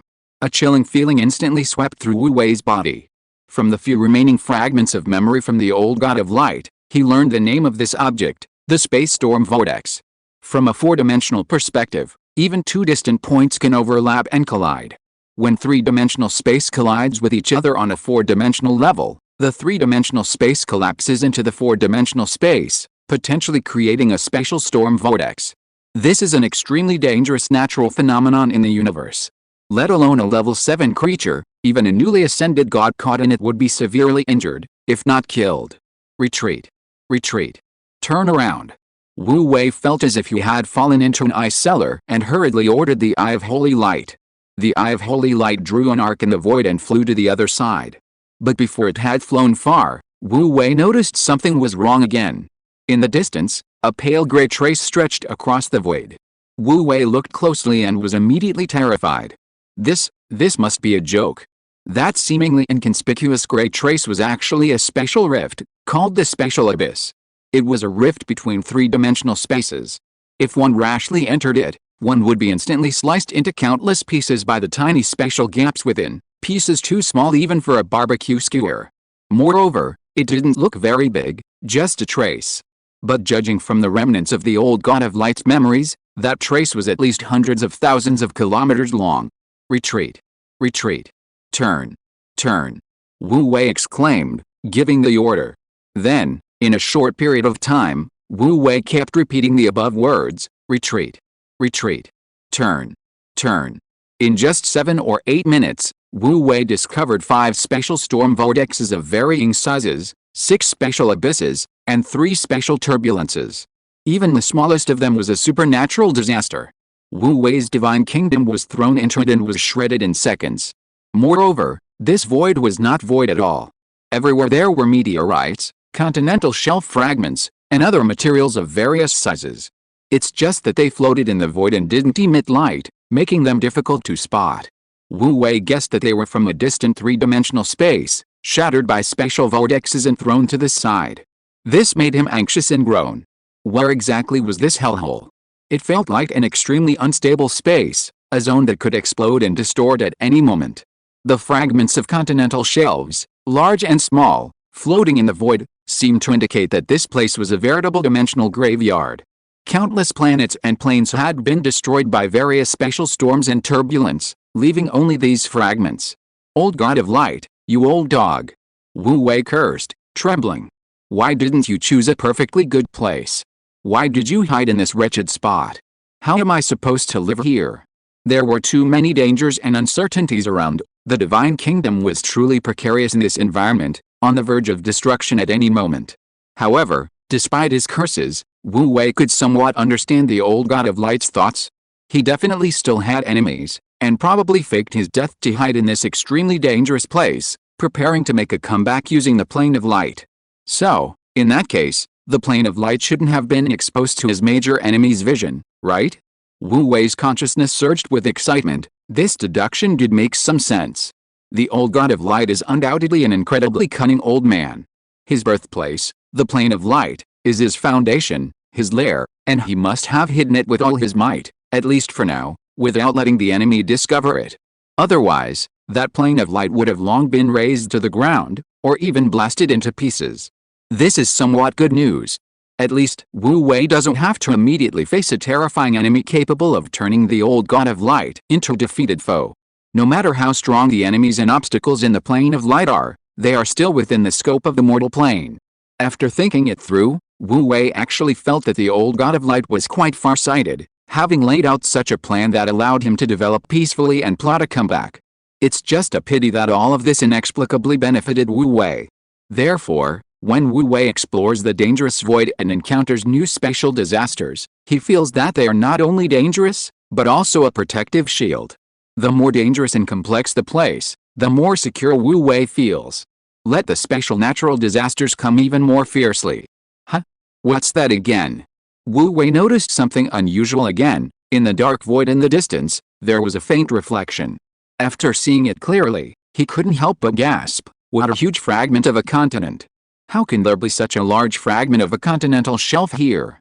After careful observation and a rough estimate, the fragment was at least 3,000 to 4,000 kilometers in diameter, about 1,500 kilometers wide, and 800 to 900 kilometers thick. And this was just a fragment of a continental shelf. Therefore, it must have been a considerable plane, shattered by the other end of the special vortex, And this fragment of a continent was thrown here. It was quite a small miracle that it had been preserved to such a large size. Let's go see what good stuff is there. Wu Wei was quite excited. There might be some precious items on such a large fragment of a continental shelf. The Eye of Holy Light made a turn and passed by. It was very fast, and the distance between them was not far. Before long, Wu Wei approached the fragment of the continental shelf. Not bad. This continental shelf fragment still retains a portion of its atmosphere. Though thin, it's better than nothing. This reminded Wu Wei of the movie The Wandering Earth, which he'd seen in theaters. Even after leaving its star, Earth could still hold on to its atmosphere. But before Wu Wei could investigate further, a monster's roar suddenly rang out, the sound reverberating through the thin atmosphere towards him. That sound is so familiar. Isn't that the roar of the level 7 monster we just defeated? Wu Wei was startled. Had he inadvertently stumbled into its lair? Note, the last sentence is a separate, unrelated message from a user. Chapter 118 War Angel. Even in death. What horrified Wu Wei even more was that it seemed the level 7 monster wasn't a single creature. Could it be a large herd? If a herd of level 7 monsters inhabited this continental fragment, it would be a huge problem for Wu Wei. Just one level 7 monster had brought him such overwhelming danger. What would happen if a large group came together? Could the Kingdom of Light withstand it? His first instinct was to retreat for safety. But then he thought, wasn't the purpose of his trip to scout the surrounding environment for a future strategic planning? If he couldn't ascertain the true danger level of this continental fragment, wouldn't it be no different from an ostrich burying its head in the sand? At worst, he'd lose a heroic spirit and 5 points of divine power. He'd risk it all. Wu Wei continued to command the Eye of Holy Light to swoop down towards the continental fragment, simultaneously adjusting the pupil of the Eye of Holy Light to observe the continental shelf fragment from the optimal viewing distance and at a minute angle. In the thin air, this fragment of the continent was jagged and grotesque, with towering cliffs tens of kilometers high and abysses tens of kilometers deep and thousands of kilometers long. One crack, at its deepest point, almost pierced through the entire fragment. It seemed this fragment wouldn't last long before splitting into many smaller pieces. The Eye of Holy Light's reconnaissance capabilities were extremely strong, quickly pinpointing the source of the monster's roar. A massive monster was seen flying close to the ground, its wings outstretched. Its appearance was similar to the monster Wu Wei had slain, except its tail was shorter and its body more elongated. Roar. It roared again, slamming its claws into the ground. The earth trembled, and rubble flew everywhere. Suddenly, something strange happened. Mixed in with the flying rubble, some inexplicable entities were also swirling around. Through the subtle adjustments of the Eye of Holy Light, Wu Wei could see them very clearly.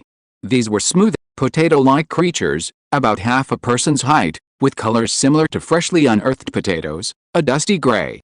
The monster opened its mouth and sucked in the potato-like creatures, along with a large amount of gravel. After crunching a few times, it spat out the gravel. The potato creatures, however, were swallowed whole. Chirp, chirp. Some of the surviving creatures cried out in panic, burrowing into the ground to escape.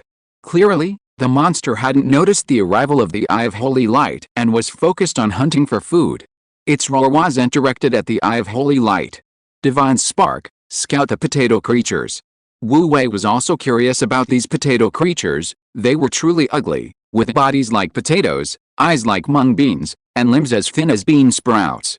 Most notably, they had sharp claws on their limbs, making them seem very adept at digging holes.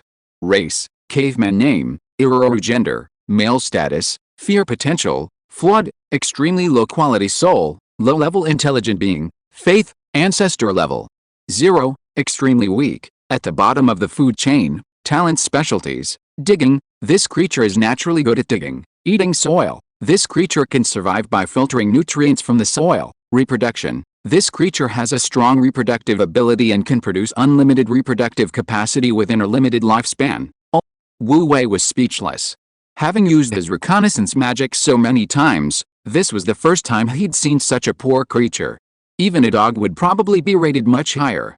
However, what was extremely rare was that it actually had 3 talent specialties. The first talent, digging, was somewhat understandable. Cavemen are naturally good at digging. But what were the latter 2 talents? Eating soil? Okay, intelligent beings that can survive by eating soil are truly rare. making it look like an earthworm. And that talent of reproduction left Wu Wei speechless. Since when has strong reproductive ability been called a talent? However, upon closer examination, it doesn't seem entirely unreasonable. Like this fragment of a continent, when it was complete long ago, it must have been thriving and teeming with life. Later, it was swept into a spatial vortex, leaving only this fragment. Those who survived are probably these potatoes, no, these cave dwellers. Those three seemingly insignificant talents, when combined, created the cave dwellers' terrifying survival ability. The world is indeed vast and full of wonders. Wu Wei had certainly broadened his horizons. But the universe is boundless, and there are countless new and exciting things to discover. Wu Wei calmly observed for a while. The monster had a voracious appetite, having already eaten over 100 cave dwellers, yet it still wasn't full. He took this opportunity to begin scouting the entire fragment of the continent. After circling it from afar, using the powerful reconnaissance capabilities of his holy light eye, Wu Wei finally confirmed one thing. He secretly breathed a sigh of relief. On this fragment of the continent, Wu Wei hadn't found a second level 7 monster. Although this monster hunted or lived here, it wasn't a native species of this fragment. At least, Wu Wei didn't have to worry about a large group of level 7 monsters suddenly coming to visit the Kingdom of Light one day. The monster had eaten hundreds of cave dwellers before it was full and flew to a cliff tens of kilometers high to lie down and digest its meal. Suddenly, it noticed the Eye of Holy Light observing it.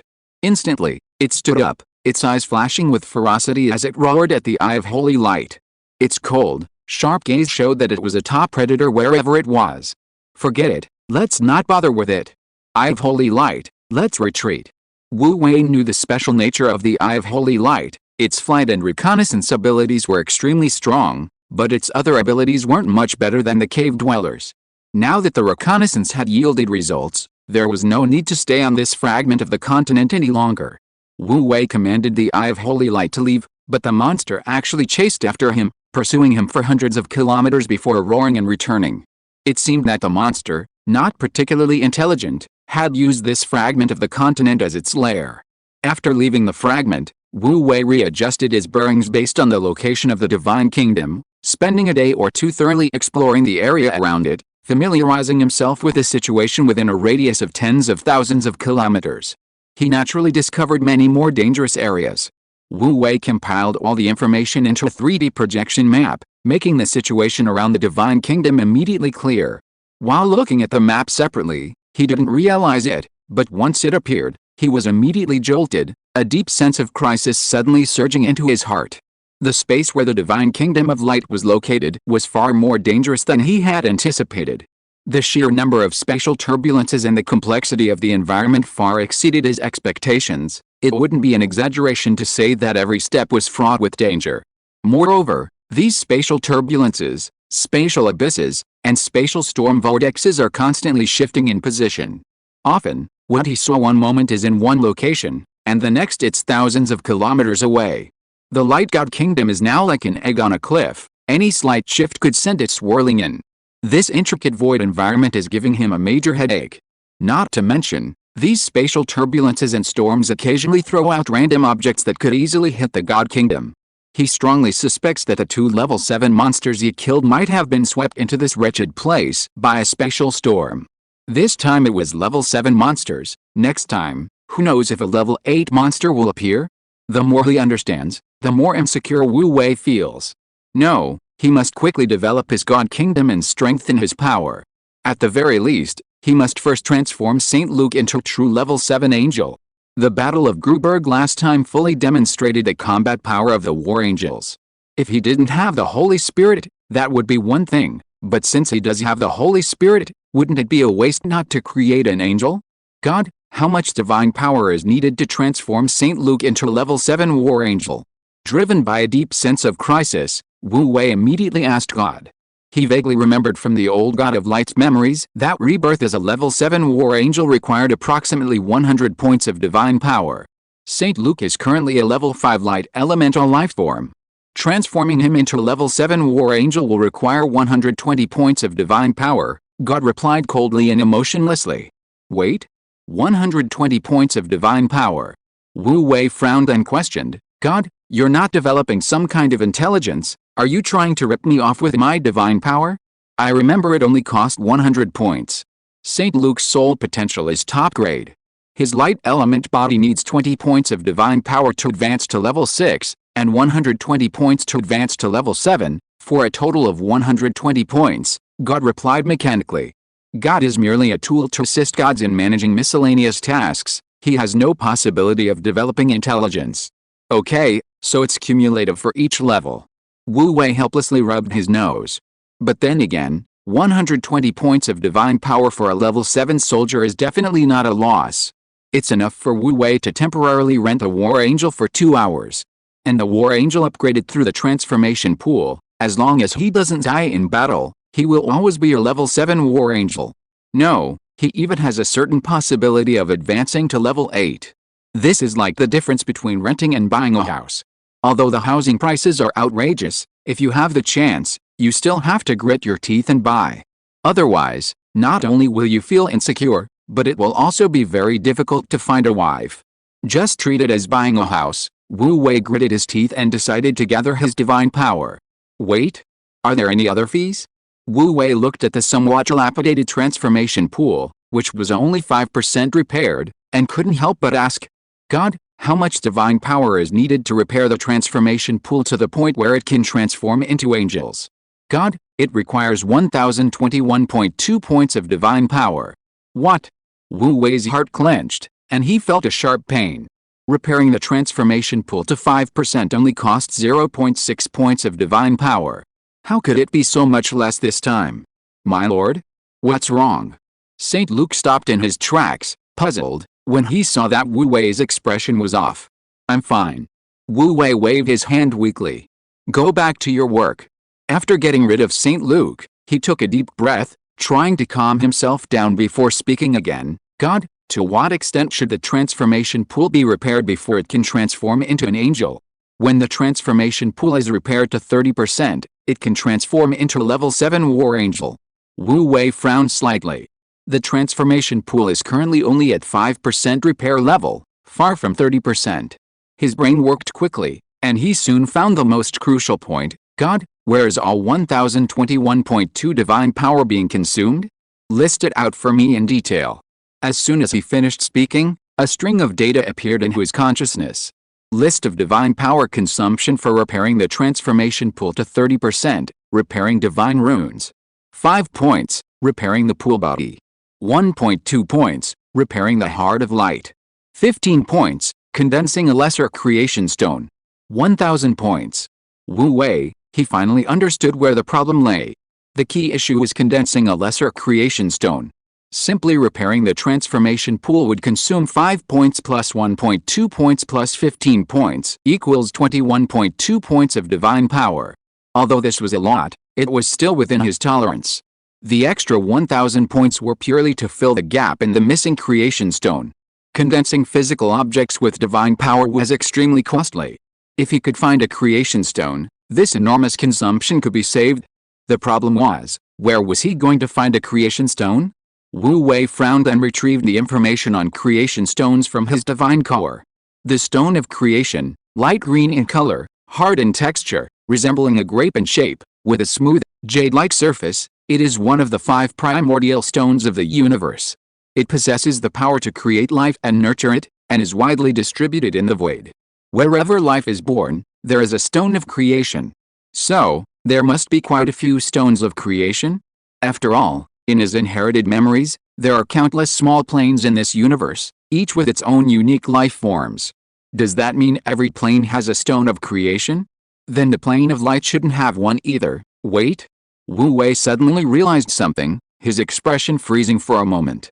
The plane of light is the birthplace of the old god of light, and the pool of creation requires stones of creation. Does the stone of creation still exist in the plane of light? Perhaps it does, perhaps it was long ago taken away by the old god of light. This is a huge question, one that Wu Wei cannot answer now. Even if the stone of creation in the plane of light still exists, with Wu Wei currently occupying only a small corner of the territory, he has no chance of obtaining it. However, if he couldn't obtain the so-called lesser creation stone, he would have to consume an extra 1,000 points of divine power to conjure it out of thin air, which was a bit of a rip-off. With his small territory in the Luan region, it would be too late to accumulate 1,000 points of divine power. No, he had to create a true war angel in a short time. Otherwise, it wouldn't just be a waste of too much divine power, but it also gave Wu Wei a strong sense of insecurity. What if he encountered an emergency crisis and his divine power wasn't enough to support St. Luke's transformation into a war angel? He had to have an angel. He also had to get his hands on the lesser creation stone. After much thought, Wu Wei could only think of the monster's lair that he had discovered by using his angel's eye to scout the void. It was a fragment of a plain continent, which had been floating in the void for an unknown amount of time. Strangely, a group of seemingly primitive yet somewhat intelligent creatures lived within that continent fragment. Perhaps there was a lesser creation stone within that continent fragment. The only thing that gave Wu Wei a headache was that the continent fragment had been used as a lair by level 7 monsters. If that monster dared to come to the Divine Kingdom, it could be wiped out in no time. But in that treacherous void current, on that shattered continent, how could St. Luan, a mere half-baked war angel, possibly win? Wait. The Divine Kingdom, that's it. Since it can be won in the Divine Kingdom, why not bring it here to fight? On Earth, when Wu Wei played games, when the terrain and situation were unfavorable, he would try to lure the boss to a favorable location before annihilating it. And that monster was clearly in cahoots with the previous one. Whether they were partners or best friends, there was probably some kind of bond between them. Wu Wei had even kept the head of the monster he killed earlier. Using it as bait would be perfect. Check my divine power, Wu Wei thought, calculating how much divine power this battle would consume. Divine power remaining. 11.3 points. His divine power was a bit insufficient. However, eliminating that level 7 monster in the Divine Kingdom wasn't too difficult. There were still some elemental abyss left over from the Dark Witch's tribute, enough for this time. Wu Wei thought of the Dark Witch and suddenly realized he'd neglected her these past few days, not hearing her pray or anything. Could it be that ordering her not to participate in the final battle had wounded her pride, and now she was hiding in some dark corner licking her wounds? Immediately, Wu Wei sensed the Dark Witch's location through the faith channel. Wait, how could she be so far away? At least 300 miles from Luan City. And that place was the Desert of Light Faith. She was clearly the only believer around, and Wu Wei couldn't sense any other faith channels. This crazy woman, has she run away from home or abandoned her faith? Wu Wei muttered to himself. Oh well, let that crazy woman do whatever she wants. Consider it a break for her to clear her head. Speaking of which, Wu Wei felt somewhat guilty towards her. When needed, she was readily available and efficient. But when it came to the grand finale, when it was time to shine and make a significant contribution, she was ordered to stay home and not appear, for fear that she would tarnish the glorious image of the God of Light. Therefore, Wu Wei transferred a point of divine power through the faith channel as a small psychological compensation. This point of divine power, while still precious to Wu Wei, wasn't a crippling blow. As for accumulating divine power, well, a point of divine power doesn't go anywhere. Of course, don't expect her to advance to level 5 with a small amount of divine power. It's just a small compensation to make Wu Wei feel better. After doing this small thing, Wu Wei put it out of his mind and began to concentrate on figuring out how to eliminate the monster with minimal cost. Meanwhile, in the lower realm, on the continent of light, within the magnificent Thorn City, in a dimly lit tavern, a dark witch shrouded in a black robe, huddled in a corner, suddenly trembled. A look of shock and disbelief suddenly flashed in her cold eyes.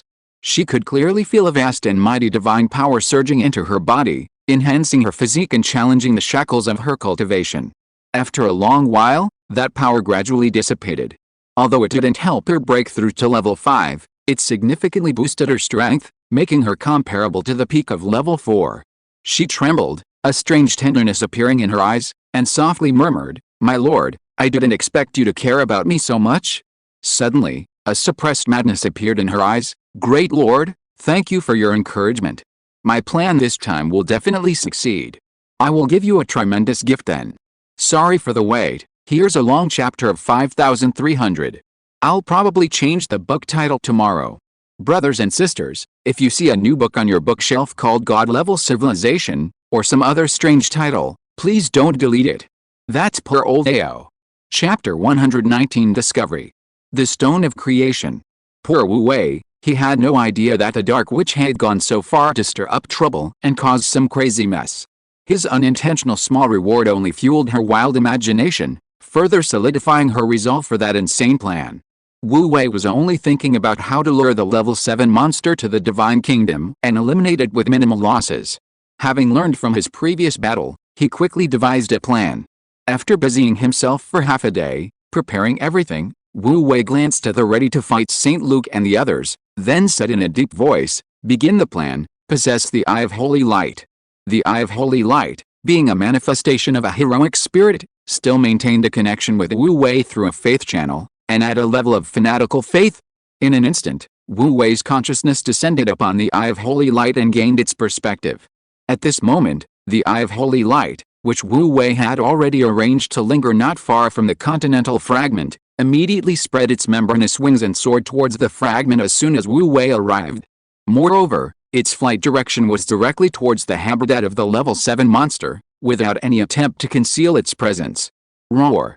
The level 7 monster, lying on a cliff tens of kilometers high, immediately sensed the arrival of the Eye of Holy Light and roared, warning the intruder to leave. It recognized the Eye of Holy Light, knowing that the thing was incredibly fast and small, so it didn't bother chasing it. Wu Wei's consciousness chuckled and immediately used divine power to cast a divine spell. Decree, open spatial tunnel.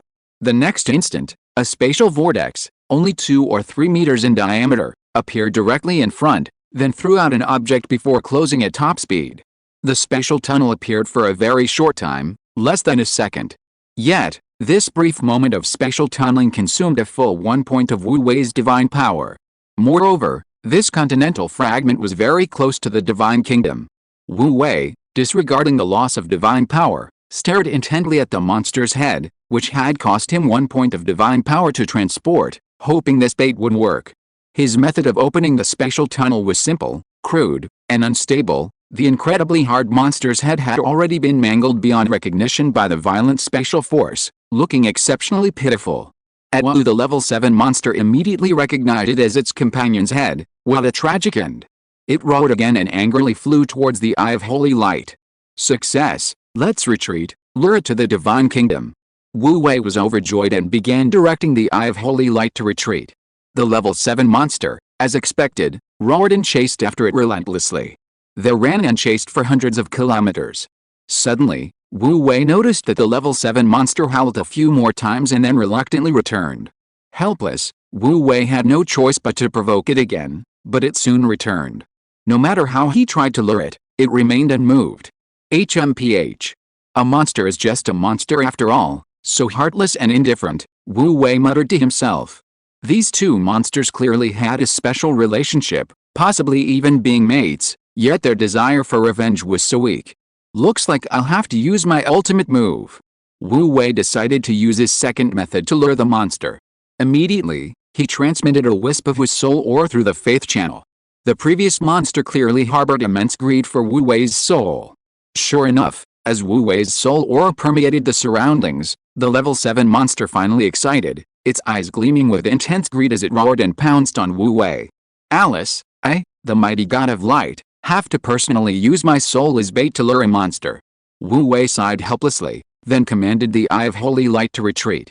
Relying on years of gaming experience, they lured the level 7 monster back and forth, finally managing to lure it into their divine realm. Close the door and beat the dog.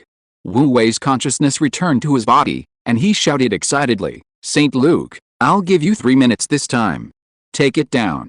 Yes, my lord. St. Luke's aura exploded violently, a pair of holy wings slowly unfurled, and he confidently swung his greatsword towards the monster. Boom. A fierce battle ensued. 1 minute later. Thud. The longsword, gleaming with holy light, plunged deep into the behemoth's artery. St. Luke twisted his wrist forcefully, creating a gaping wound on the behemoth's neck. A torrent of blood gushed out like a fountain, spraying St. Luke with a loud thud. The behemoth roared and howled, turning to tear St. Luke apart. However, St. Luke seemed to have anticipated this, flapping his wings and leaping off its back, nimbly dodging its sharp teeth. Having experienced a previous skinning and bone splitting, St. Luke was intimately familiar with the behemoth's skeletal and physical structure, knowing its vital points inside and out.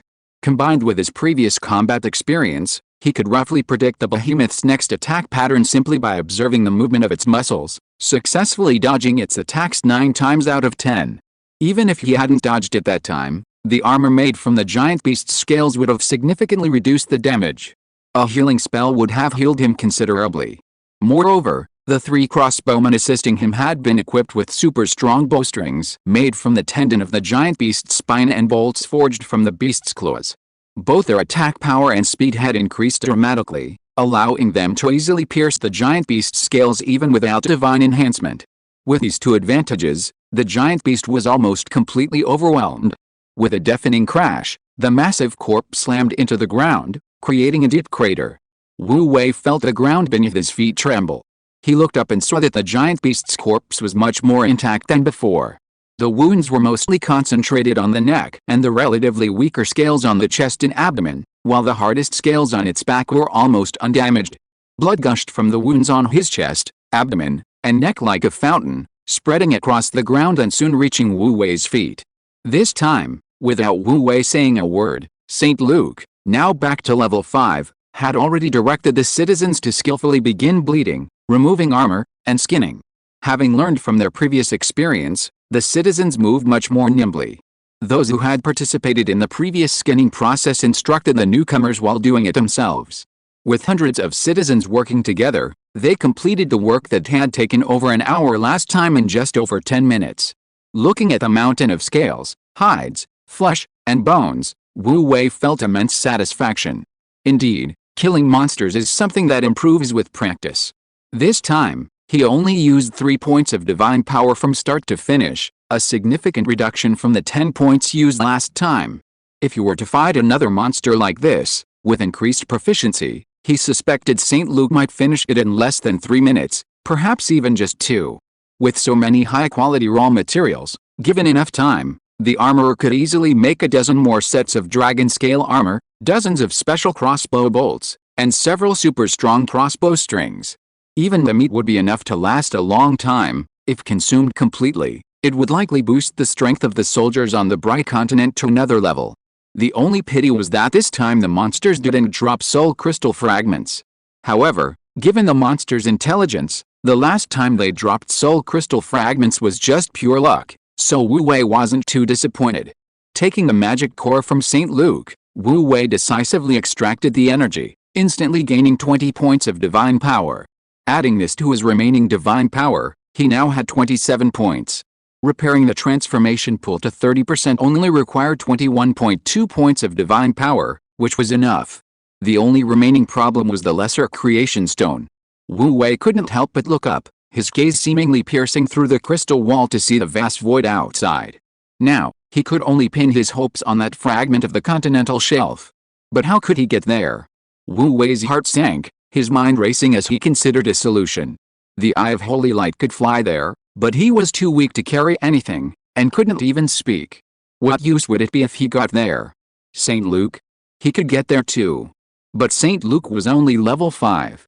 If he wanted to get there, he would have to maintain his War Angel state. Firstly, it would consume a huge amount of divine power, and secondly, the void was fraught with danger. Even a level 7 War Angel wouldn't have much self-defense power. If something happened and this only Holy Spirit perished in the void, he would regret it to death. After much thought, Wu Wei still felt it wasn't safe. It seemed he would have to expend some divine power to construct a passage. The temporary spatial tunnel he had opened before wouldn't work. Even a level 7 War Angel caught in it would be injured or maimed by the violent spatial forces. He didn't yet have the ability to construct a stable passage like the Gates of Heaven, but a temporary stable passage wouldn't be a problem, though it would consume divine power. Of course, expending some divine power for the legendary Lesser Stone of Creation was worthwhile. However, just in case, he felt he should find the Lesser Stone of Creation first before constructing the passage, to avoid wasting money. Eye of Holy Light, I'm giving you a task. Wu Wei summoned the Eye of Holy Light and solemnly ordered, go to the previously discovered continental ruins and find the Stone of Creation. As soon as the words fell, the Eye of Holy Light swayed up and down, as if nodding, then spread its wings and whoosh, flew out of the crystal wall and disappeared into the vast void.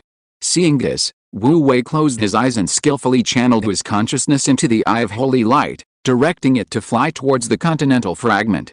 Having learned from his previous experience, he was much calmer this time, guiding the Eye of Holy Light along the winding route marked by the divine spark, bypassing the dangerous areas, and quickly arriving above the continental shelf fragment. Beneath the vast, boundless void, the tiny fragment emitted a faint light. In this vast void, this continental fragment was truly inconspicuous. However, for him, it was currently the only place where he might find the stone of creation. The Eye of Holy Light's enormous wings trembled slightly, swirling down like a giant butterfly of light, quickly disappearing into the thin atmosphere. Upon entering the atmosphere, the buoyancy of the air increased dramatically.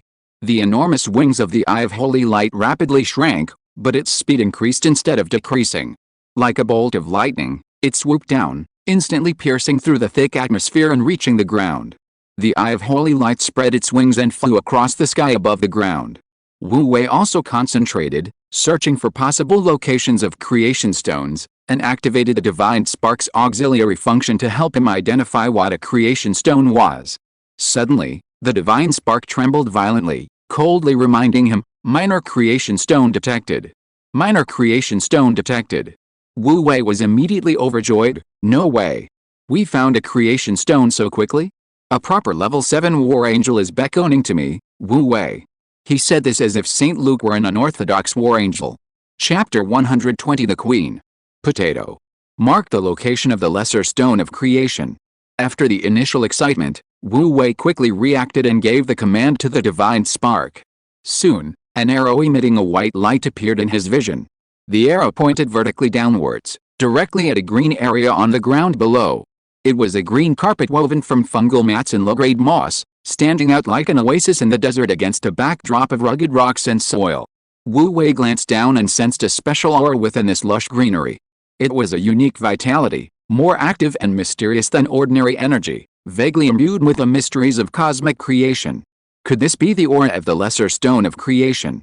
Wu Wei's eyes lit up, and he instructed the Eye of Holy Light, "Follow the arrow, let's go down." The Eye of Holy Light immediately flapped its wings and flew down. Its wings could grow large or small at will, extending and retracting at will, and could spread to hundreds of meters in the void. However, within the atmosphere, which contains air, they can shrink considerably, adapting to various complex environments.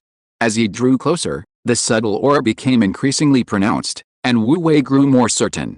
He immediately expended a small amount of divine power to blast a hole in the green fungal carpet and plunged inside.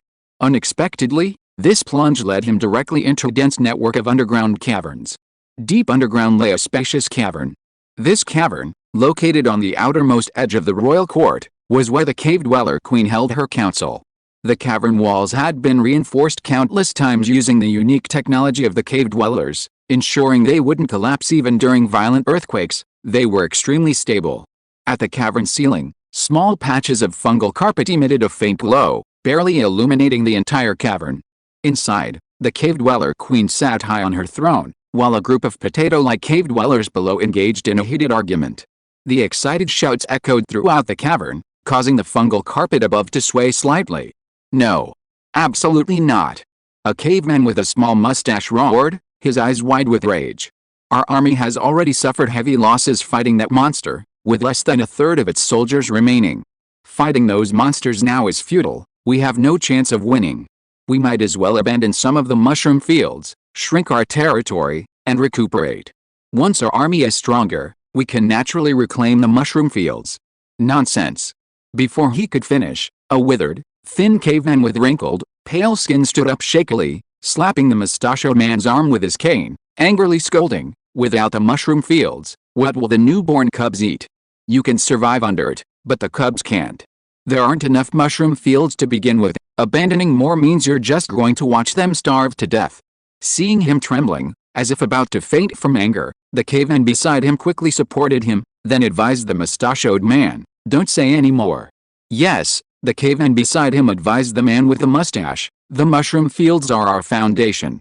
Without them, fewer and fewer newborn babies will survive, and with fewer warriors, we'll be no match for the damn beasts." The man with the mustache twitched his short, thick mustache, jumping up and down in anger, "But if we continue fighting, our warriors will also dwindle." As they spoke, a new round of bickering quickly broke out. Amidst the argument, None of the cavemen noticed a basketball-sized, winged unidentified object flying out of one of the caves above them.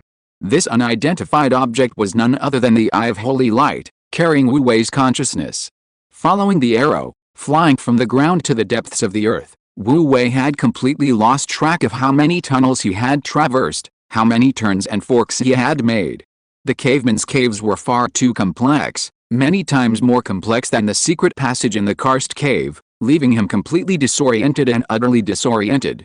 If he hadn't used his divine power to record the entire route he had flown, he suspected that the Eye of Holy Light might have been completely lost in this intricate underground cavern, never to be found again. Finally reaching a slightly more open area, Wu Wei breathed a sigh of relief, just about to rest and catch his breath, when he saw the cave dwellers arguing fiercely. The shouts from both sides reached his ears at the same time. Chirp chirp. Chirp chirp chirp. You chirp chirp. Chirp chirp. Chicken chirp. Wu Wei saw a bunch of potato people huddled together, their lips moving rapidly, uttering a series of incoherent native words. He was completely dumbfounded. What kind of Martian language was this? He couldn't understand a single word. Oh no. After his initial thought, Wu Wei immediately realized these cave dwellers were not a species at all with the humans of the light plane, and their plane of existence was completely unrelated. Their languages were also from completely different systems, so it was perfectly normal that he couldn't understand them. God, translate what they were saying. At his command, the voices in Wu Wei's ears instantly transformed into language he could understand. After listening for a few sentences, he had a general understanding of the living conditions of these cave dwellers. It seemed that besides the wild monster, they also had an enemy called a damn beast, and it appeared they were fighting quite frequently. It seemed that even with their resilient talents of eating dirt and reproducing, these potato people's survival was still precarious. However, none of this concerned Wu Wei. After a few moments of reflection, he refocused his attention on the arrow formed by white light in his field of vision. Then he discovered that the arrow was pointing directly at the only cave dweller sitting on a stone bench. A subtle premonition suddenly arose in Wu Wei's heart. God, scan this cave dweller. In an instant, the scan results appeared in his consciousness. Race, caveman name, Agalulu, caveman queen, gender, female status, low potential, inferior, very low grade soul quality, low level intelligent being, faith, ancestor level, level 2 talents, digging, this creature is naturally skilled at digging, soil eating, this creature can survive by filtering nutrients from the soil, reproduction, this creature has a strong reproductive ability and can produce unlimited reproductive power within a limited lifespan, charm, as the queen of the cavemen, she is powerful and beautiful, with unparalleled charm. The vast majority of cavemen bow down to her charm and willingly offer their loyalty, PFFT cough cough. Seeing this scan result, Wu Wei felt completely dumbfounded. This caveman, this queen of the cavemen, was bad enough, being female was bad enough, but her talent was charm. He honestly couldn't see what was so beautiful about this drab caveman. At best, she was just a slightly more pleasing potato, let alone possessing unparalleled charm. Among a group of drab potato people, this queen's figure seemed slightly more slender, with more curves, her skin color slightly better, her features more delicate, her eyelashes indeed longer, and her clothes and accessories more vibrant in color. Everything was perfect. Wu Huze carefully observed her for a long time, finally managing to find a tiny bit of what could be called charm on the caveman queen's drab exterior. However, as a human with normal aesthetic sense, he simply couldn't appreciate the unbeatable charm in the caveman's eyes. Instead, he felt exhausted and had no desire to understand their aesthetic sense. In terms of strength and potential, though, this caveman queen was indeed exceptionally outstanding. After all, compared to the group of cave dwellers whose potential was only incomplete and whose level was only level 0, the cave dweller queen's low-grade potential and level 2 strength could indeed be praised as outstanding talent and powerful strength. It wasn't surprising that the lesser-grade creation stone he was looking for was in the cave dweller queen's possession. However, Wu Wei commanded the Eye of Holy Light to circle the cave dweller queen 3 times, carefully examining her from head to toe several times, but still couldn't find anything that resembled a lesser-grade creation stone. She must be hiding somewhere on her person, Wu Wei thought to himself. Should I capture her and search her? Just as he was calculating and preparing to act, suddenly, a wall on one side of the cave collapsed with a loud crash, and a group of strangely shaped monsters rushed out from behind it. Wu Wei's heart skipped a beat. Could this be the damn beast that the potato people had mentioned? Giggle. The potato people, who were in the middle of the meeting, suddenly screamed in panic and fell into chaos. The monsters, like moles magnified many times over, charged into the cave and began rampaging, grabbing any potato person they could and devouring them whole, their appearance extremely ferocious. Giggle. Silence. The potato queen, Agalulu, stood up and shouted majestically, "Gather the elites and fight these damn beasts." With a majestic queen in charge, the potato people quickly calmed down. From the intricate, ant swarm-like tunnels, countless potato people emerged, clad in simple leather armor, wielding crude spears as they attacked the damn beasts. A fierce battle ensued, with groups of potato people dying, and damn beasts gradually succumbing to their injuries and falling to the ground. But just then, another roar rang out. A damn beast leader, exceptionally large in size and possessing strength at the peak of level 3, led a group of dozens of damn beasts into the fray. The battle instantly turned into a one-sided affair, with the potato people suffering heavy casualties and retreating steadily. Just then, the potato queen pulled a crystal-clear, jade-like stone pendant from her bosom, knelt on one knee, and pleaded with utmost devotion, "Great ancestors, please protect our descendants." Wait? Wu Wei, who had been watching the spectacle, suddenly brightened up. That beautiful stone, wasn't it the stone of creation? He subtly moved his divine sense. The pendant in the potato queen's hand seemed to be held by an invisible hand, flying to the eyes of the holy light. That's right, this is the stone of creation. After verifying it through divine identification, Wu Wei confirmed it was indeed the stone of creation, and was immediately overjoyed. It was like finding a needle in a haystack. With the stone of creation, a level 7 angel was within reach. Ancestor. Chirp chirp chirp, give me back my ancestral relic. The potato queen screamed angrily and terrifiedly. Wu Wei glanced at the potato queen and the battlefield, feeling that taking someone's stone of creation and leaving like that was somewhat unethical. Fine, since I've already run into you and taken the benefits, I'll help you little potatoes get through this ordeal. Immediately, a holy energy condensed in the air, and Wu Wei's avatar, the right envoy of light, appeared out of thin air in energy form, standing majestically, exuding an aura of unparalleled power. The potato queen was stunned, then hurriedly knelt before Wu Wei with a mixture of surprise and joy. Ancestor, you heard my prayers and have returned. Ancestor? Wu Wei's lips twitched. You adorable potato, from left to right, from head to toe, where do I, Wu Wei, resemble your ancestor in the slightest? He was about to unleash a spear of judgment to obliterate the potato queen and end it all. Chapter 121, A New Faith Dimension. Exploration. However, Wu Wei, considering he had taken her creation stone, decided to forgive her for the time being. Besides, how could he, a dignified god of light, really hold a grudge against a mere potato man? Fine, he'd help her out of her predicament and then quickly disappear, neither owed the other anything. With a thought, Wu Wei conjured a spear of judgment from holy light, which instantly pierced the leader of the damn beasts with a whoosh. Boom. The highly concentrated holy light exploded within the damn beast leader's body, instantly obliterating it, leaving it a bloody mess and utterly dead. The spear of judgment, consuming only 0.3 units of divine power, was practically an instant kill against creatures below level 4. Immediately, a vast and imposing pressure enveloped the entire battlefield. The remaining damn beasts, under the combined effect of their leader's death and the overwhelming pressure, scattered like birds, leaving behind a scene of utter devastation. All the surviving potato men were stunned, staring with shock and awe at Wu Wei's energy avatar floating in the air. No one could imagine that a mighty damn beast leader, capable of sweeping through armies, was killed in a single blow. What immense power that was! The potato queen, however, displayed remarkable wisdom and quick thinking, immediately cheering for Wu Wei. Great ancestor, thank you for killing the damn beast leader. Thank you for saving countless descendants. I should be thanking you, countless descendants. If Wu Wei's true form were here, his face would probably turn ashen. Who would have so many potato-like descendants? Enough said. Since the objective has been achieved, it's time to get out of here. Just as Wu Wei was preparing to leave, he suddenly sensed a channel of faith rapidly solidifying. A fanatic? This potato queen had become his fanatic. Shouldn't these potato people worship their ancestors? God, what's going on? Wu Wei was utterly bewildered. This is a transfer of faith. This caveman's ancestor doesn't exist. so there's no way to establish a faith channel with him. Now it thinks you are its ancestor, so it's established a faith channel with you, the deity coldly replied. Any intelligent being has the ability to establish a faith channel with a deity. Chirp chirp, what are you all standing there for? Go and thank your ancestor for protecting and saving your lives. The Potato Queen swept across the room with majesty.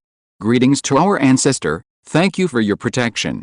After a cacophony of chatter, Wu Wei sensed many faith channels being established. Soon, the number of believers exceeded 300. The cavemen's believers have reached 300, so it can be preliminarily confirmed that you have developed believers in this plane, the deity continued coldly. Please name this plane, and do you wish to establish the gate of heaven? Wu Wei was stunned, then overjoyed. He had unintentionally spread his faith to a new plane, even though these potato people were ugly, unintelligent, and ridiculously weak. Ultimately, they were still low-level intelligent beings, providing Wu Wei with faith power every day. Name this plane the Potato Man Plane, Wu Wei quickly decided. As for building the gate of heaven, Wu Wei scoffed. If he had the resources to build the gate of heaven, why would he bother coming to this wretched place to find the creation stone? Regarding the amount of divine power and resources required to build a new gate of heaven, Wu Wei didn't even want to ask, afraid the numbers would damage his confidence. Potato Man Plane information established, believer list as follows. Potato Man Plane, secondary, holy believers. 0 fanatical believers. 1 devout believers. 30 true believers. 289 superficial believers. 0 Wu Wei admired the new faith plane he had created, liking it more and more. Not bad, not bad, another step closer to becoming a true great god of light. However, Wu Wei didn't gloat for long, because he heard that the old god of light, at his peak, controlled dozens of faith planes, all complete large planes, unlike this plane which had to be followed by parentheses and secondary. However, everything is difficult at the beginning. Once you take the first step, there will be a second. Moreover, opening up a second plane has another advantage. It means you don't have to put all your eggs in one basket, which greatly benefits Wu Wei's security. How could Wu Wei let such a golden opportunity slip by? He immediately spoke in a deep voice, making a series of chirping and croaking sounds. That was the divine spark translating his words into the native potato language. It meant, is our great race really just this small? But that jumbled sound filled Wu Wei with shame. However, no matter how shameful it was, Wu Wei was determined to do it and would not miss this opportunity. Ancestor, please wait a moment. I will immediately gather my subjects and have them come to pay homage to our great ancestor, the Potato Queen said with utmost piety. As soon as she spoke, without sending anyone to announce it, a group of potato people poured out of the tunnel.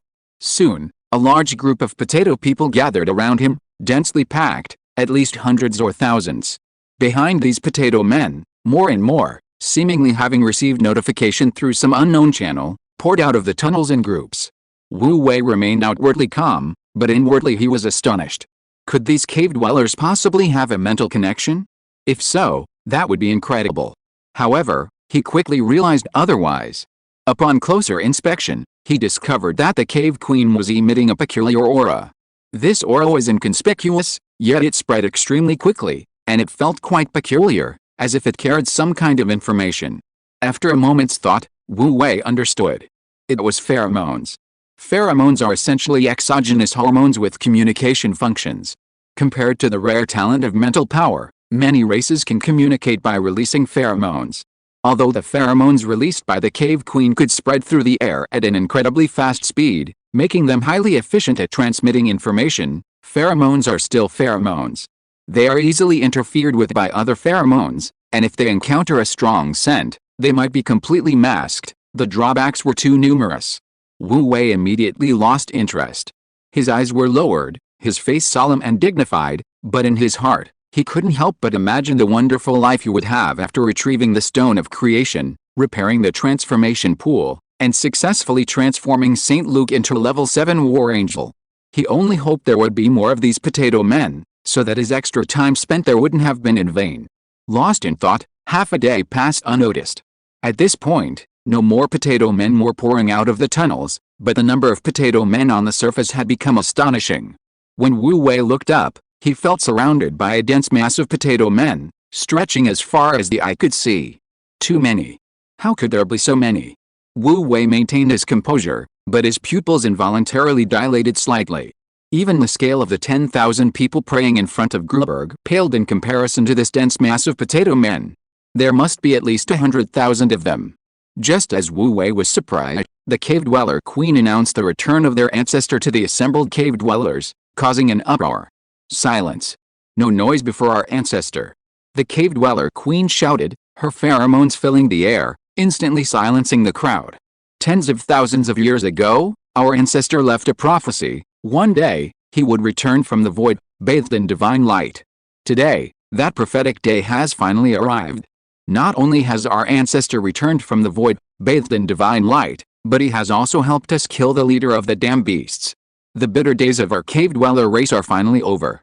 The cave dweller queen's voice was high-pitched, filled with undisguised excitement and joy. Pointing to Wu Wei behind her, she continued, "Look everyone. This is our ancestor whom we have waited for 10,000 years.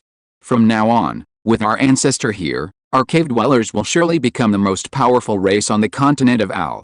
As soon as she finished speaking, the entire cave dweller race erupted in cheers. Countless potato men jumped up and down, waving their tiny arms, their shouts rising and falling, a deafening roar that seemed to shake the sky. Wu Wei, watching from behind, twitched at the corner of his mouth, his forehead covered in cold sweat. A prophecy? And he returned from the void bathed in divine light? What was all this about? And were all these potato men blind? He was so handsome and dashing, with an extraordinary air, he seemed like a completely different species from these potato men. It was one thing for some of the potato men, blinded by his radiant image, to completely believe him to be their ancestor. But these densely packed potato men, didn't a single one of them have eyes, or even question him?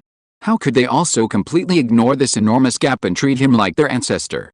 Just as Wu Wei felt utterly tormented, and was about to give up and leave if it weren't for spreading their faith, he suddenly shuddered, a look of surprise on his face. Just now, the number of believers had increased again. And it wasn't just a normal increase, but an instantaneous surge. The number of cave dweller believers was skyrocketing, increasing by a full 3 orders of magnitude in just a few seconds. Potato Man Plain, Secondary, Holy Believers. 0 Fanatical Believers. 26 Devout Believers. 1,526 True Believers. 31,624 Superficial Believers. 275,671 Wu Wei was dumbfounded. He had utterly underestimated the number of potato people before him. The total population of these potato people exceeded 300,000. This number was terrifying. If he hadn't seen it with his own eyes, he would never have believed that so many potato people could live on this small fragment of a continent. Moreover, judging from the appearance, the approximately 300,000 potato-like people were all crammed into a small area, merely a tiny corner of this continent. No wonder he couldn't see the end of the potato-like population when he glanced around earlier. Wu Wei was both excited and surprised, feeling somewhat dizzy and experiencing a strong sense of unreality. He had only come to find a stone of creation. How could he have imagined that he would gain so many believers for free? He had even inadvertently opened up a new plane of faith. A blissful divine life was beckoning him. Chapter 122 The Most Unbearable Queen's Grace. After a while, Wu Wei calmed down a bit from his excitement, but he still couldn't hide his joy. God, calculate how much faith power these believers in the Potato Man plane can generate each day. He usually calculated it himself, as it gave him a better feel for it. But this time the data was too large, and his head was spinning. Afraid of making a mistake, he asked God to calculate it. 300,000 Potato Man people should generate at least 500 or 600 faith power each day, right? Add to that the tens of thousands of human believers in the light plane, and he could accumulate at least 1 point of divine power each day. Wu Wei was filled with anticipation. At this moment, God's monotonous voice rang in his mind. Approximately 76 points. What? 776 points. Wu Wei's breath hitched, his eyes widening in disbelief. How could 300,000 Potato Man people only provide so little faith power each day? And the number of devout and true believers was considerable. Even if the vast majority of these Potato Man people were only casual believers, it shouldn't be this little. He only had about 20,000 followers in the plane of light, and they already generated 600 points of faith power daily. How could 300,000 cave dwellers only provide 76 points? The more he thought about it, the more something seemed off. But the Godhead was essentially an operating system, it couldn't possibly deceive him, and there was no reason for it to make a mistake. Unless, Godhead, give me the detailed data on how much faith power cave dwellers of different faith levels can provide daily. Wu Wei racked his brains, almost tearing his hair out, and this was the only thing he could think of. Cave dwellers have low intelligence levels, and the primordial power of their souls is weak. A shallow believer can provide 0.0001 points of faith power daily. A true believer can provide 0.001 points. A devout believer can provide 0.01 points. A fanatical believer can provide 0.1 points. And a holy believer can provide 1 point. The Godhead's voice was calm and indifferent, as if narrating a trivial matter, but Wu Wei felt a chill run down his spine. He knew it. He knew this must be the problem. In the light plane, a novice believer provides 0.001 points of faith power per day, but in the Potato Man plane, a novice believer only provides 0.0001 points, a tenfold difference. No wonder the combined faith power provided by 300,000 Potato Man people is only 76 points per day. Wu Wei's expression twitched, he didn't know whether to be happy or sad. Sigh, whatever, he sighed. After all, these are free believers. 76 points a day is 76 points a day. It's still extra income, and in at least 10 days, it will bring Wu Wei an extra point of divine power. Moreover, most of the Potato Man people are currently novice believers. 200,000 novice believers can only provide 20-odd points of faith power. Once they advance to true believers or devout believers, they will reap much more faith power. Just as Wu Wei's emotions were fluctuating wildly, the Potato Queen had already finished her impassioned speech, leading all the cave dwellers in singing and dancing to celebrate the return of their ancestor. Wu Wei, recovering from his daze, listened to the 10 people chanting and shouting in unison, and looked at the densely packed, waving little arms before him, and his head began to spin again. Although he didn't have trypophobia, there were just too many of them, his eyes were blurry. Since he'd already received the followers, maybe he should just leave? Wu Wei rubbed his temples, his mind starting to waver again. If this were another plane, he would definitely choose to stay a little longer, but honestly, he felt he couldn't handle the enthusiasm of these potato people. However, just as Wu Wei was about to say a few perfunctory words and leave, he suddenly noticed that his faith power had increased. And not just a little bit, but a rapid increase. In the blink of an eye, it had already increased by more than 2,000 points. Wu Wei instantly abandoned the idea of leaving, overjoyed. Singing, dancing, cheering, and celebrating, can this really be considered a large-scale prayer event? Is this the unique way that potato people pray? He watched in surprise as his faith power surged wildly, faster and faster, and the corners of his mouth couldn't help but turn up. Luckily, he hadn't left yet, otherwise, it was uncertain whether he would have received this much faith power. Wu Wei stared at the rapidly increasing number of faith power numbers, unable to suppress his inner relief. 2 minutes later, the wildly increasing trend of faith power finally slowed down, and he looked closely, his eyes lighting up. This wave of faith power he had gained was a whopping 23,183 points. Rounded up, that's a full 23 points of divine power. After all that effort to kill a level 7 monster, he only got 20 points of divine power, and this wave alone earned him 23 points. A large-scale prayer event truly lived up to its name. The more people there were, the more powerful it became. Wu Wei felt incredibly refreshed, like drinking an ice-cold beer on a sweltering summer day, cool and invigorating from the inside out. In his good mood, even the disheveled Potato Queen seemed more beautiful to him. All these benefits were thanks to her.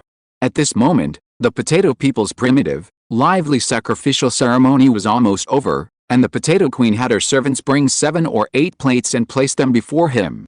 These plates were lined with layers of mycelium and moss, and filled with all sorts of things. Wu Wei glanced at the items, then at the Potato Queen.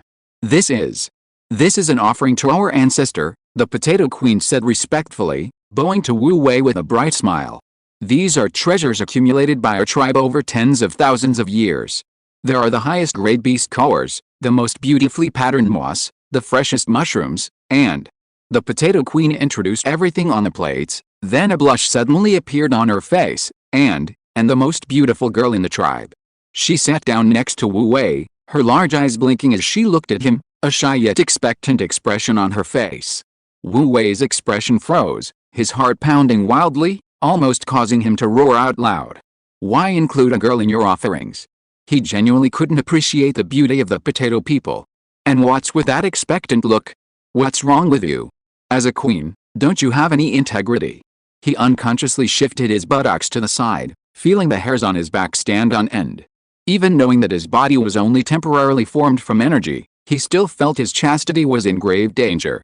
Ancestor, these mushrooms were just picked, they're still fresh and tender, please try some. The potato queen, completely oblivious to Wu Wei's inner turmoil, continued to shyly and attentively try to serve him. As she spoke, she had already cut a small piece of mushroom, stretching out her slender arm, wanting to feed Wu Wei.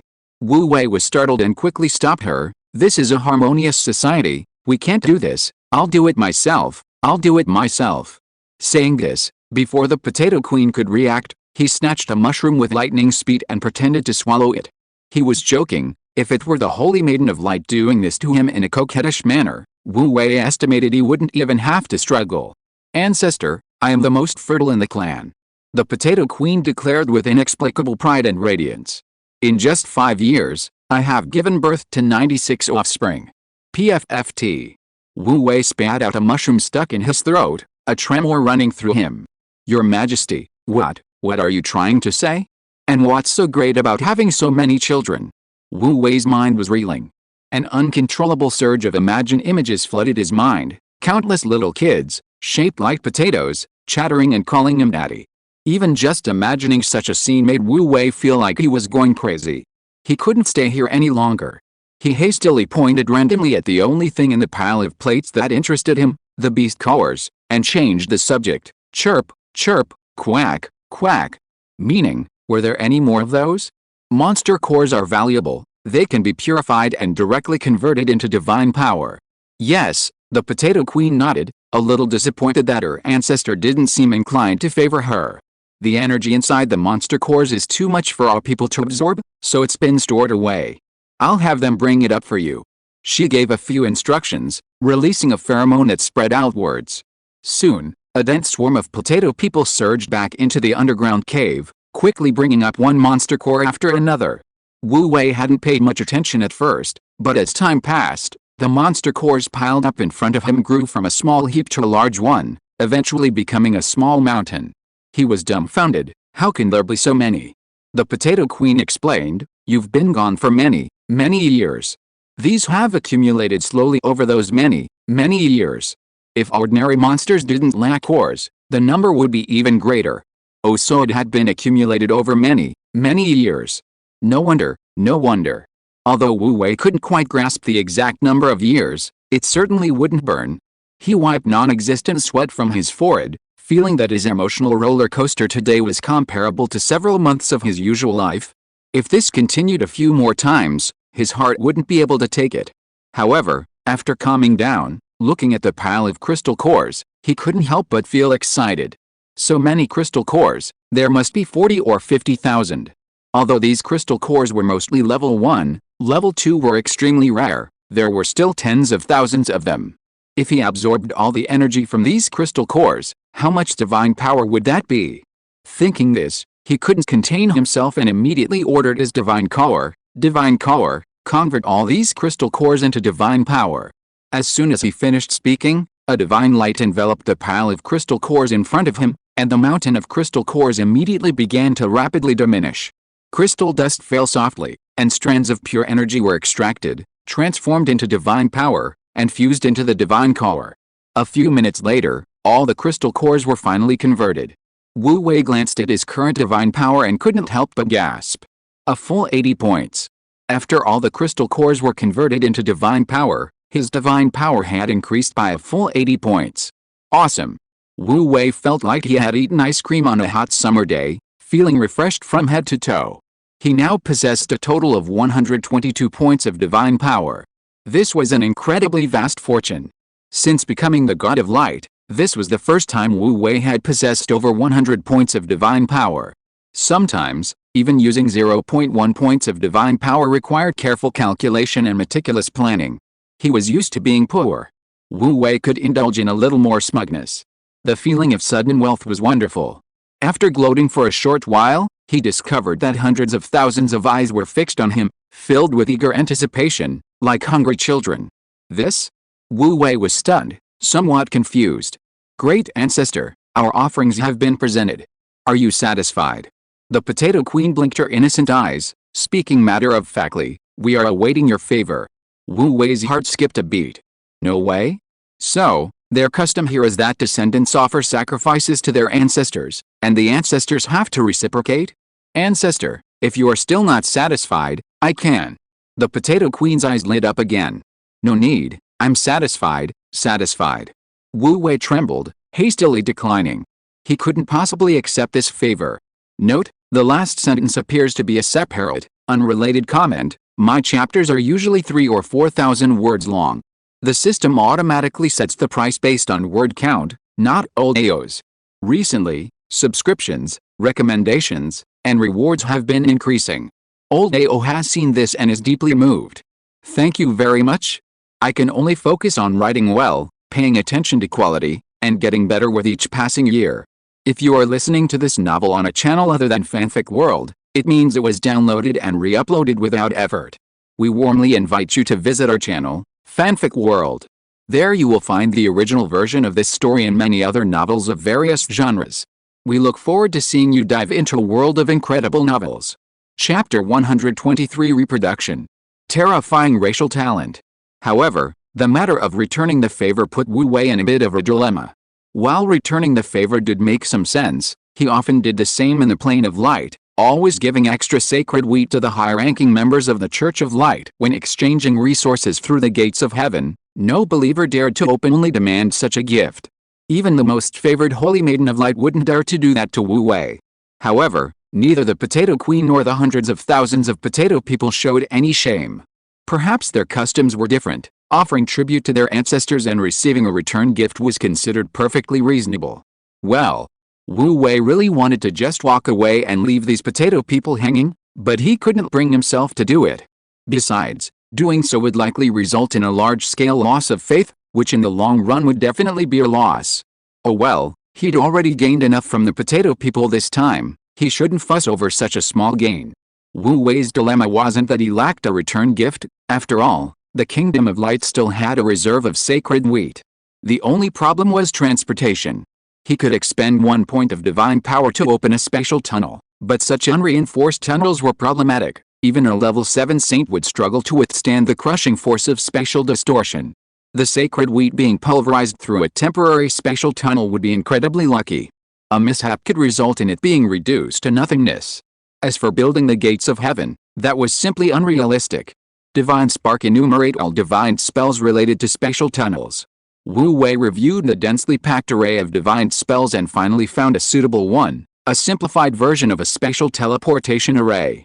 2 teleportation arrays would be built at the 2 locations requiring teleportation, allowing for point-to-point transport of personnel and supplies. Wu Wei felt this was a super low-budget version of the Gates of Heaven, or perhaps the magical teleportation arrays from fantasy novels. However, the low-budget version had its advantages. It was incredibly cheap. After some calculations by the divine power, it was determined that only 5 points of divine power were needed to construct a teleportation channel between the Potato Man plane and the Kingdom of Light. The reason was that the 2 planes were very close, teleportation was only possible to a fixed point, and each use required a small amount of divine power, as well as long-term maintenance. Constructing a special teleportation array between the Kingdom of Light and the Kingdom of Light would be utterly impossible. Who knew the actual distance between them? Perhaps the old God of Light, for safety reasons, had kept the actual distance far greater than imagined. Construct a special teleportation array. Wu Wei cleared his mind of distractions, first withdrawing his consciousness to construct a simple teleportation array on the Kingdom of Light using divine power and stones. Then, on the Potato Man plane, he used readily available materials to create another teleportation array using divine power. Fortunately, creating such a simple teleportation array required no special materials. It only required constructing simple spatial runes using divine power. It was said that some high-level mortal wizards were capable of creating teleportation arrays between 2 locations. However, their version was even lower than Wu Wei's lowest-end version, and its craftsmanship was more complex and the cost extremely high.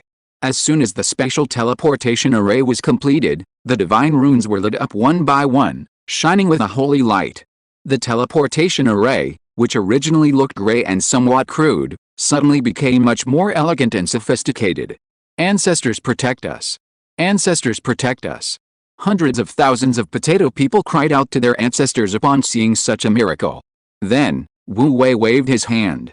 The teleportation array burst out with a strong light, and the surrounding space distorted. On the side of the Kingdom of Light, the prepared level 7 monster heads were thrown over. Bang! The ferocious head slammed to the ground. Chirp gee. That makes sense, really. The latter could still fight to the death with their superior numbers, while the former was simply beyond their ability to contend with. Silence.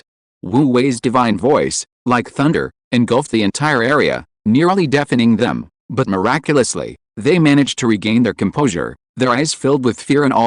Both evil dragons have been annihilated by me. Are there any other evil dragons around? Wu Wei spoke in the language of the potato people, casually.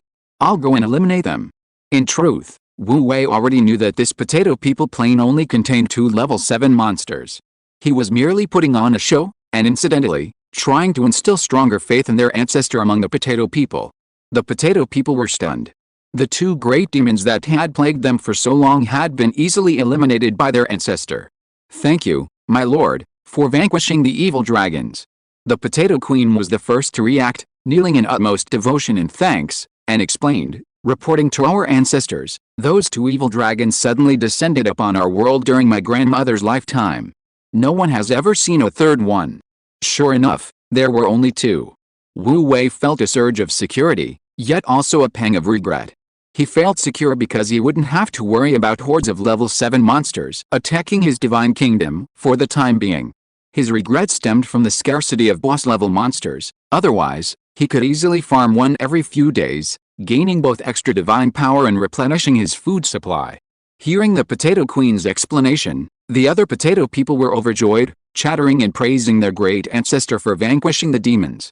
Just as Wu Wei had predicted, the faith of the 300,000 potato people was rapidly increasing, and the previously weak channels of faith were quickly becoming stable.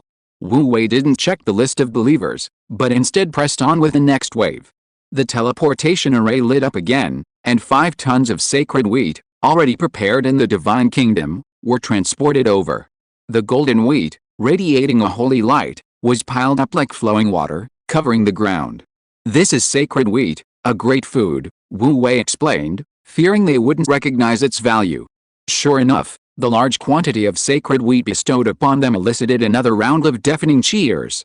Under the Potato Queen's supervision, the sacred wheat was quickly divided up. 5 tons seemed like a lot, but each potato person received only a small handful. Many potato people couldn't wait to cook it, shell and all, and surprisingly, they all ate with great relish. This made Wu Wei frown.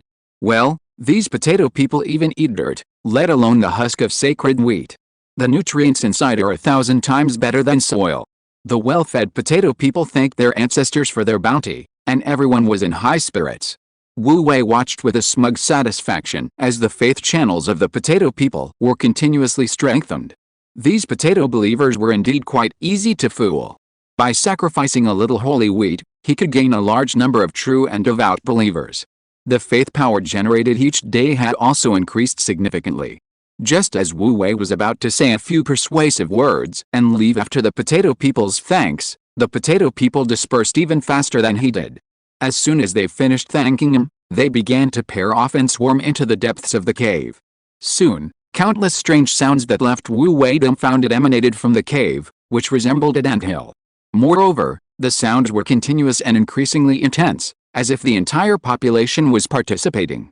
Even the Potato Queen, who was extremely respectful to Wu Wei and ready to offer herself to him, entered the cave in a grand manner, surrounded by a group of male potato people. Hey! Wu Wei's soul trembled, and 1,000 alpacas galloped through his mind. These potato men, were they really that unrestrained? They didn't even acknowledge their other terrifying talent besides eating dirt, their incredible reproductive ability. He couldn't stay any longer, he really couldn't stay here any longer. Embarrassed, Wu Wei withdrew his energy avatar and his main consciousness, returning to his divine kingdom. He felt he would go insane if he continued to interact with those bizarre potato men. Even after returning to his divine kingdom, Wu Wei couldn't calm down for a long time. After a long while, he sighed. Indeed, every species has its own characteristics. However, his gains this time were incredibly huge. He gained a full 23 points plus 80 points, a total of 103 points of divine power. Although he consumed a little divine power in the process, compared to the gains, this small consumption was negligible. The only pity was that such opportunities would probably be rare in the future. But it didn't matter. While unexpected wealth was great, a stable income was more important. Now, he possessed 117 points of divine power within his divine core. With divine power and the lesser creation stone, it was time to repair the transformation pool.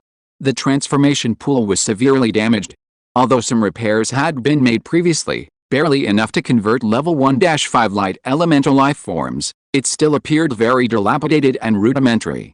Wu Wei, carrying the newly acquired lesser creation stone, went to the transformation pool, retrieved the blueprint from his divine core, activated his divine power core, and embedded the lesser creation stone into the corresponding position. Then he stepped aside. Divine core, immediately repair the transformation pool to 30%. As soon as he finished speaking, 21.2 points of divine power were deducted from his divine core. The surging divine power transformed into holy light, enveloping the entire transformation pool. Instantly, the transformation pool began a rapid transformation. Milky white light flowed along the cracks, which quickly contracted and thinned before fading and disappearing completely in a short time, as if the cracks had never existed. Under the pervasive divine power, the previously dim divine patterns instantly lit up, like a dying patient suddenly recovering their health. Each delicate pattern emanated a sacred and profound aura. A moment later, the divine light dissipated, and the entire transformation pool was brand new.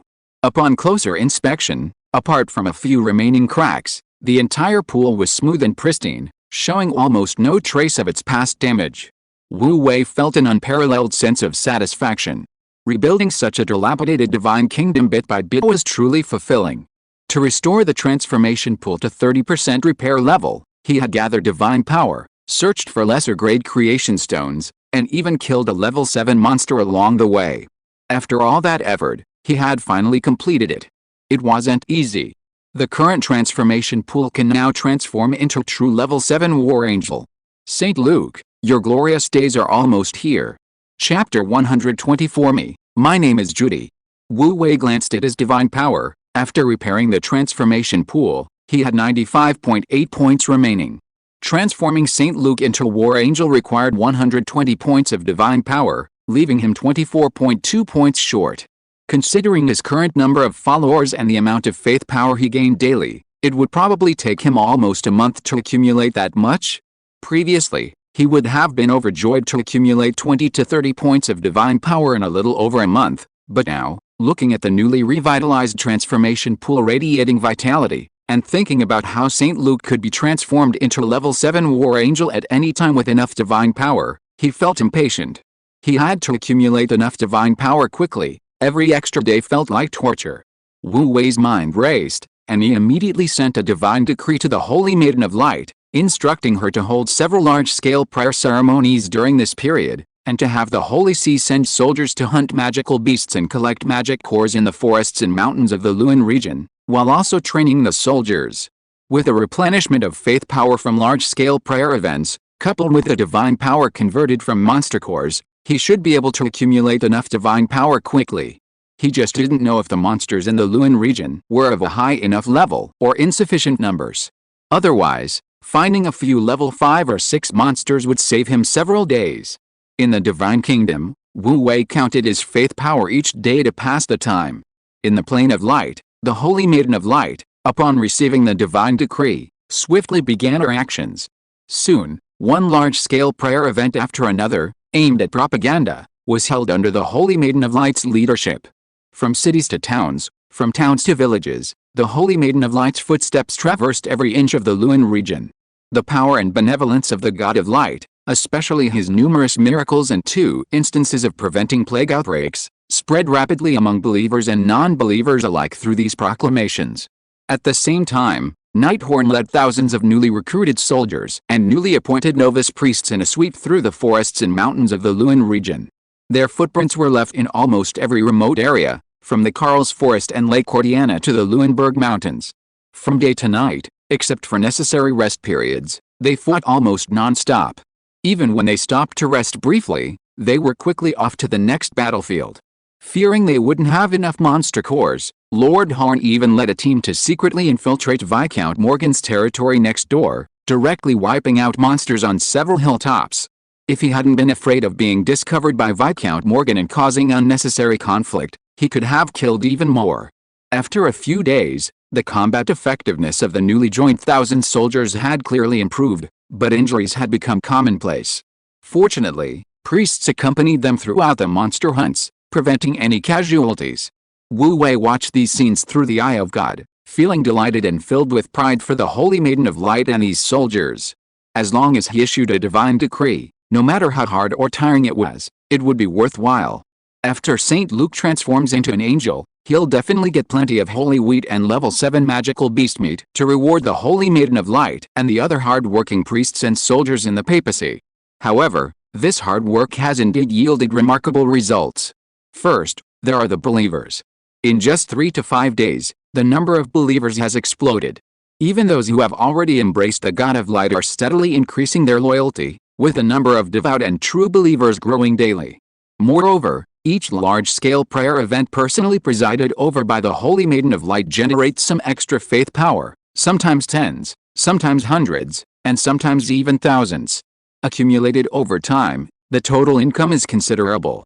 After a week, not counting the faith power that normally increases over time, the Holy Maiden of Light alone has collected 12,581 faith power for Wu Wei through the large-scale prayer events.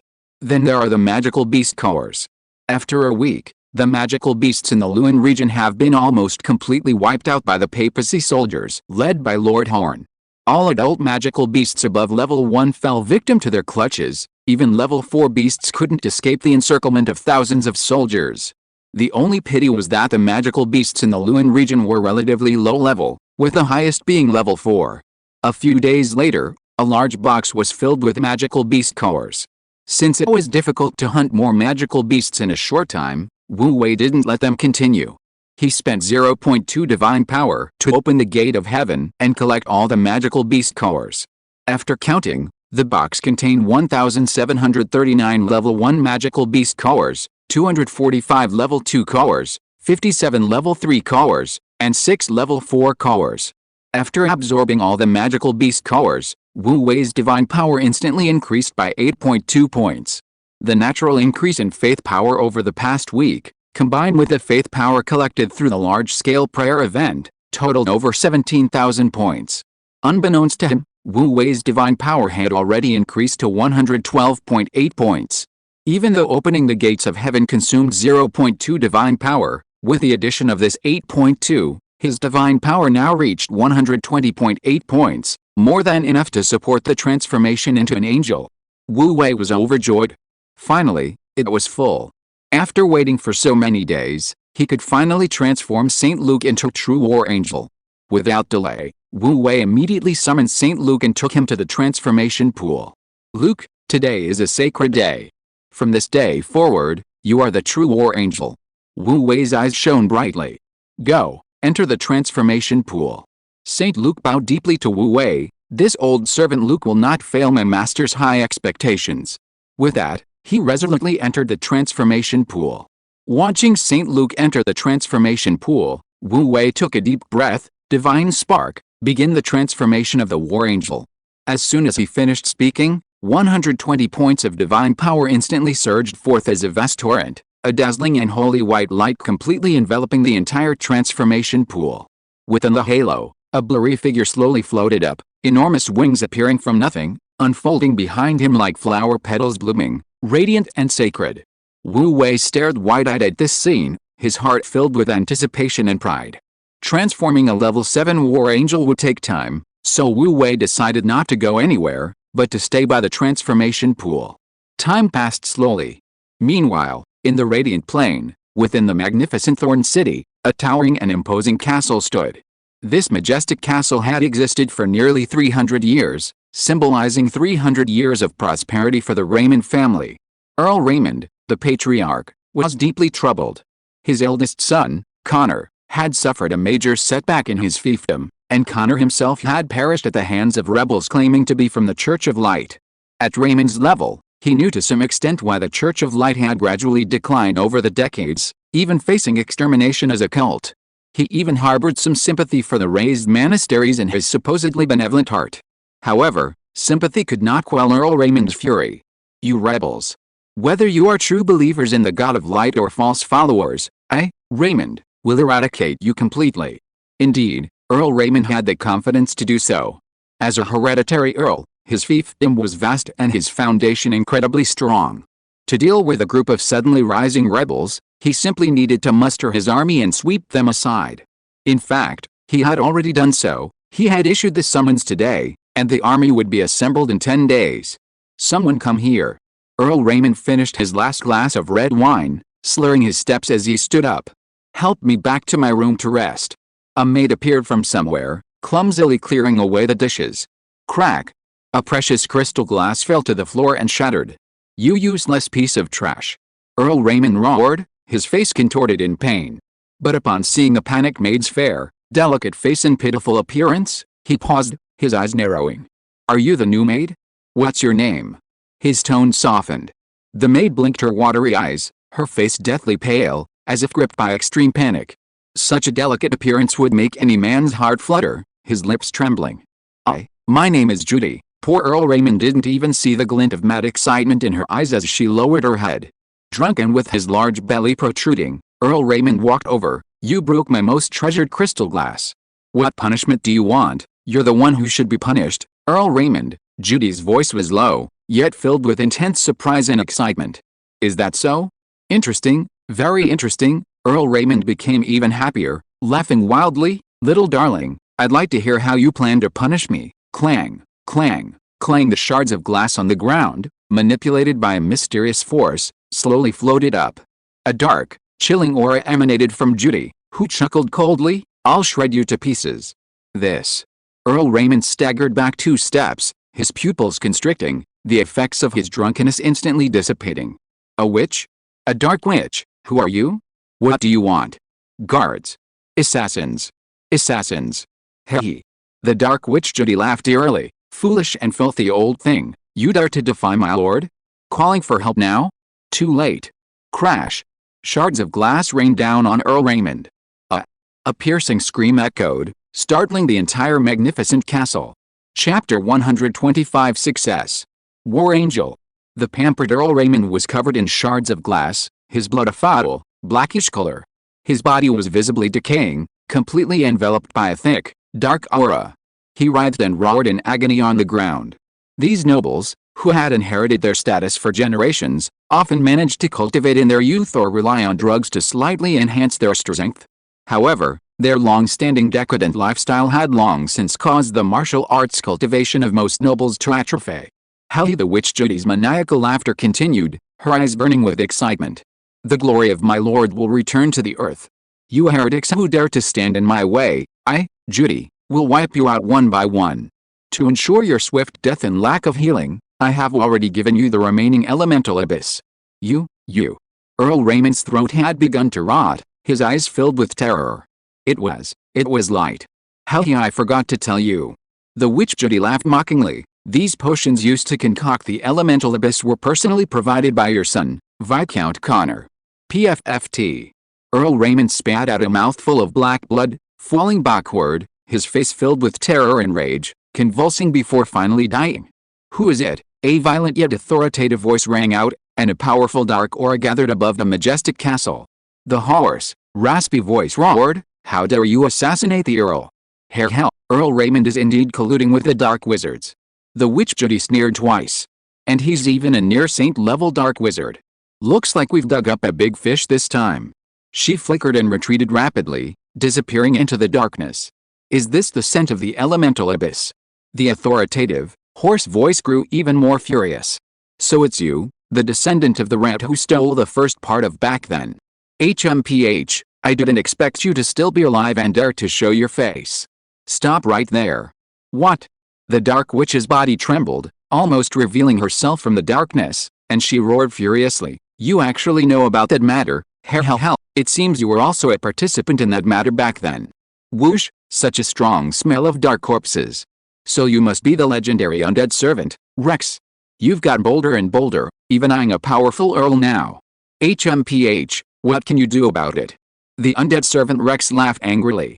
A mere little rat, you think you can escape my grasp? The two talked as they chased each other, quickly escaping the castle grounds. The Dark Witch had already planned their escape route. After escaping the city, she continued her provocative laughter. Old man, are you finally giving up? Hurry up and catch up. Arrogant. Today I'll turn you into a dark corpse servant.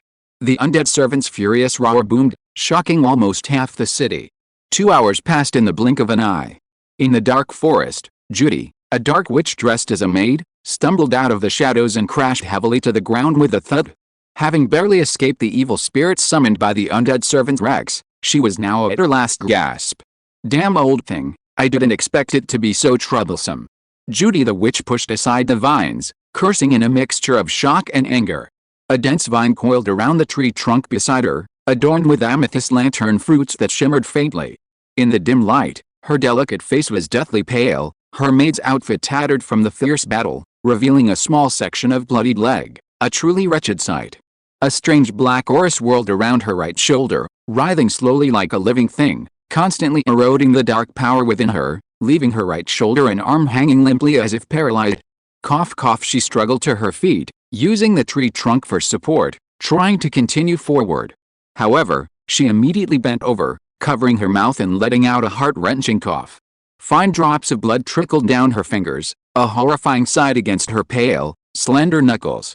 HMPH, remnant of the traitorous rat's offspring, I advise you to surrender obediently and give up the struggle. With your strength not even reaching level 5, it's lucky you've managed to struggle against me for this long. In the darkness, a massive cloud of black mist drifted swiftly from the treetops, approaching rapidly. This black mist exuded a heavy aura of death, chilling and sinister as if from hell itself. Its overwhelming power spread through the forest with its appearance. Even before it got close, its eerie laughter echoed through the woods, its faint echoes chilling the soul. Simultaneously, a stench of decay, unseen for countless years, permeated the air, making one nauseous. This cloud of black mist was none other than the level 6 quasi-saint level powerhouse, the undead servant Rex. Death? Her head. Upon hearing this voice, the dark witch abruptly raised her head, her face as pale as a ghost, but her jet black eyes showed no fear, instead radiating a chilling madness and hatred. After my mother and sister died, every day I lived was torture for me. How could I be afraid of death? I only hate that I am not strong enough to personally kill my enemies and avenge them. Personally kill my enemies. Ho ho ho ho. Upon hearing this, the undead servant burst into laughter as if he had heard a joke. Amidst a maniacal laughter, the black mist rippled slightly, suddenly drifting from the treetops to the ground, instantly transforming into a gaunt old man in a black robe. This old man was extremely tall, slightly hunched, and held a jet black scepter taller than a man. He exuded a heavy aura of death, his dim, cloudy eyes reflecting a deathly white, like a ghoul crawling out of hell, powerful, evil, and chilling to the bone. Looking down at the disheveled dark witch, his disdain and mockery deepened. You think you can kill the great high priest solo? Calling it wishful thinking is an understatement. Without further ado about talking to Judy, he raised his jet black scepter and coldly declared, "Traitor, die!" As soon as he finished speaking, he waved his black scepter, and a huge black vortex appeared above his head. Accompanied by a high-pitched dragon roar, a rotting two-winged dragon leaped out of the vortex. With a powerful flap of its massive, torn wings, a howling gale swept out, and surrounding trees instantly failed. The stench in the air became even stronger. Damn old man, he actually made me trouble my lord. The dark witch coughed up blood, a hint of helplessness flashing in her eyes. Originally, she wanted to quietly perform a great service for the god of light, Wu Wei, and did not want to disturb the old man. But now, she had no choice but to disturb her great lord. She immediately prayed, "Great Lord of Light, I am your humble servant Judy. I beg you to send the war angel to slay the heretics." Meanwhile, within the divine kingdom, Wu Wei patiently waited outside the transformation pool, anticipating the birth of his first war angel, unaware of the Dark Witch's machinations on the plane of light. Angels, after all, were only level 7, their transformation process far slower than that of level 1 or 2 light elemental beings. Growing impatient, Wu Wei found himself pacing anxiously outside the transformation pool. Suddenly, the shimmering divine runes dimmed, and the dazzling radiance enveloping the entire pool slowly dissipated. A figure spread its wings, emerging from the fading light, gliding down before Wu Wei. Bathed in holy light, its pure white wings resembled snow-capped peaks, each delicate feather radiating a holy light, radiant and sacred. The body, reshaped by the transformation pool, shed its former age and regained its youth. Chestnut hair softly draped over its forehead, and its black eyes were deep and serene. Its aura blended the youthful vigor of a young man with the wisdom and tranquility of an elder, possessing an indescribable charm. Its imposing presence surged like a tidal wave, carrying an overwhelming sharpness. Wu Wei gazed intently at St. Luke's current appearance, his heart filled with joy. Compared to the war angel state forcibly enhanced by divine power, the current St. Luke, though outwardly identical, seemed to possess a more formidable presence. However, a little thought made sense. St. Luke had now become a true war angel, all his power and strength entirely his own. With further training and practice in combat techniques, his strength could increase even further, making it distinct from the temporarily enhanced angelic state. War Angel St. Luke pays homage to my lord. St. Luke folded his wings, bowed down, his face filled with undisguised surprise and fervor despite his efforts to restrain himself. Get up, how do you feel? Wu Wei waved for him to rise, asking curiously, is there anything different from before? Other aspects feel about the same, except that the use of power is more intuitive, unlike before when it always felt like there was a barrier. St. Luke answered seriously after experiencing it for a moment, if I were to face that level 7 monster now, with the help of 3 ballistae, I'm confident I could take it down in 2 minutes. Good. Wu Wei looked at St. Luke now, feeling more and more at ease.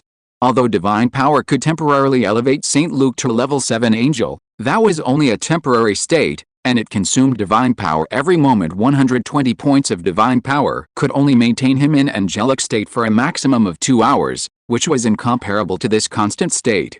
In the future, with St. Luke, this true war angel, they could react promptly to anything that happened in the divine kingdom or in the light plane. Moreover, with him, they wouldn't have to be so cautious and restrained when developing followers. Even if the Holy See expanded outwards on a large scale, they wouldn't have to worry about not being able to control it.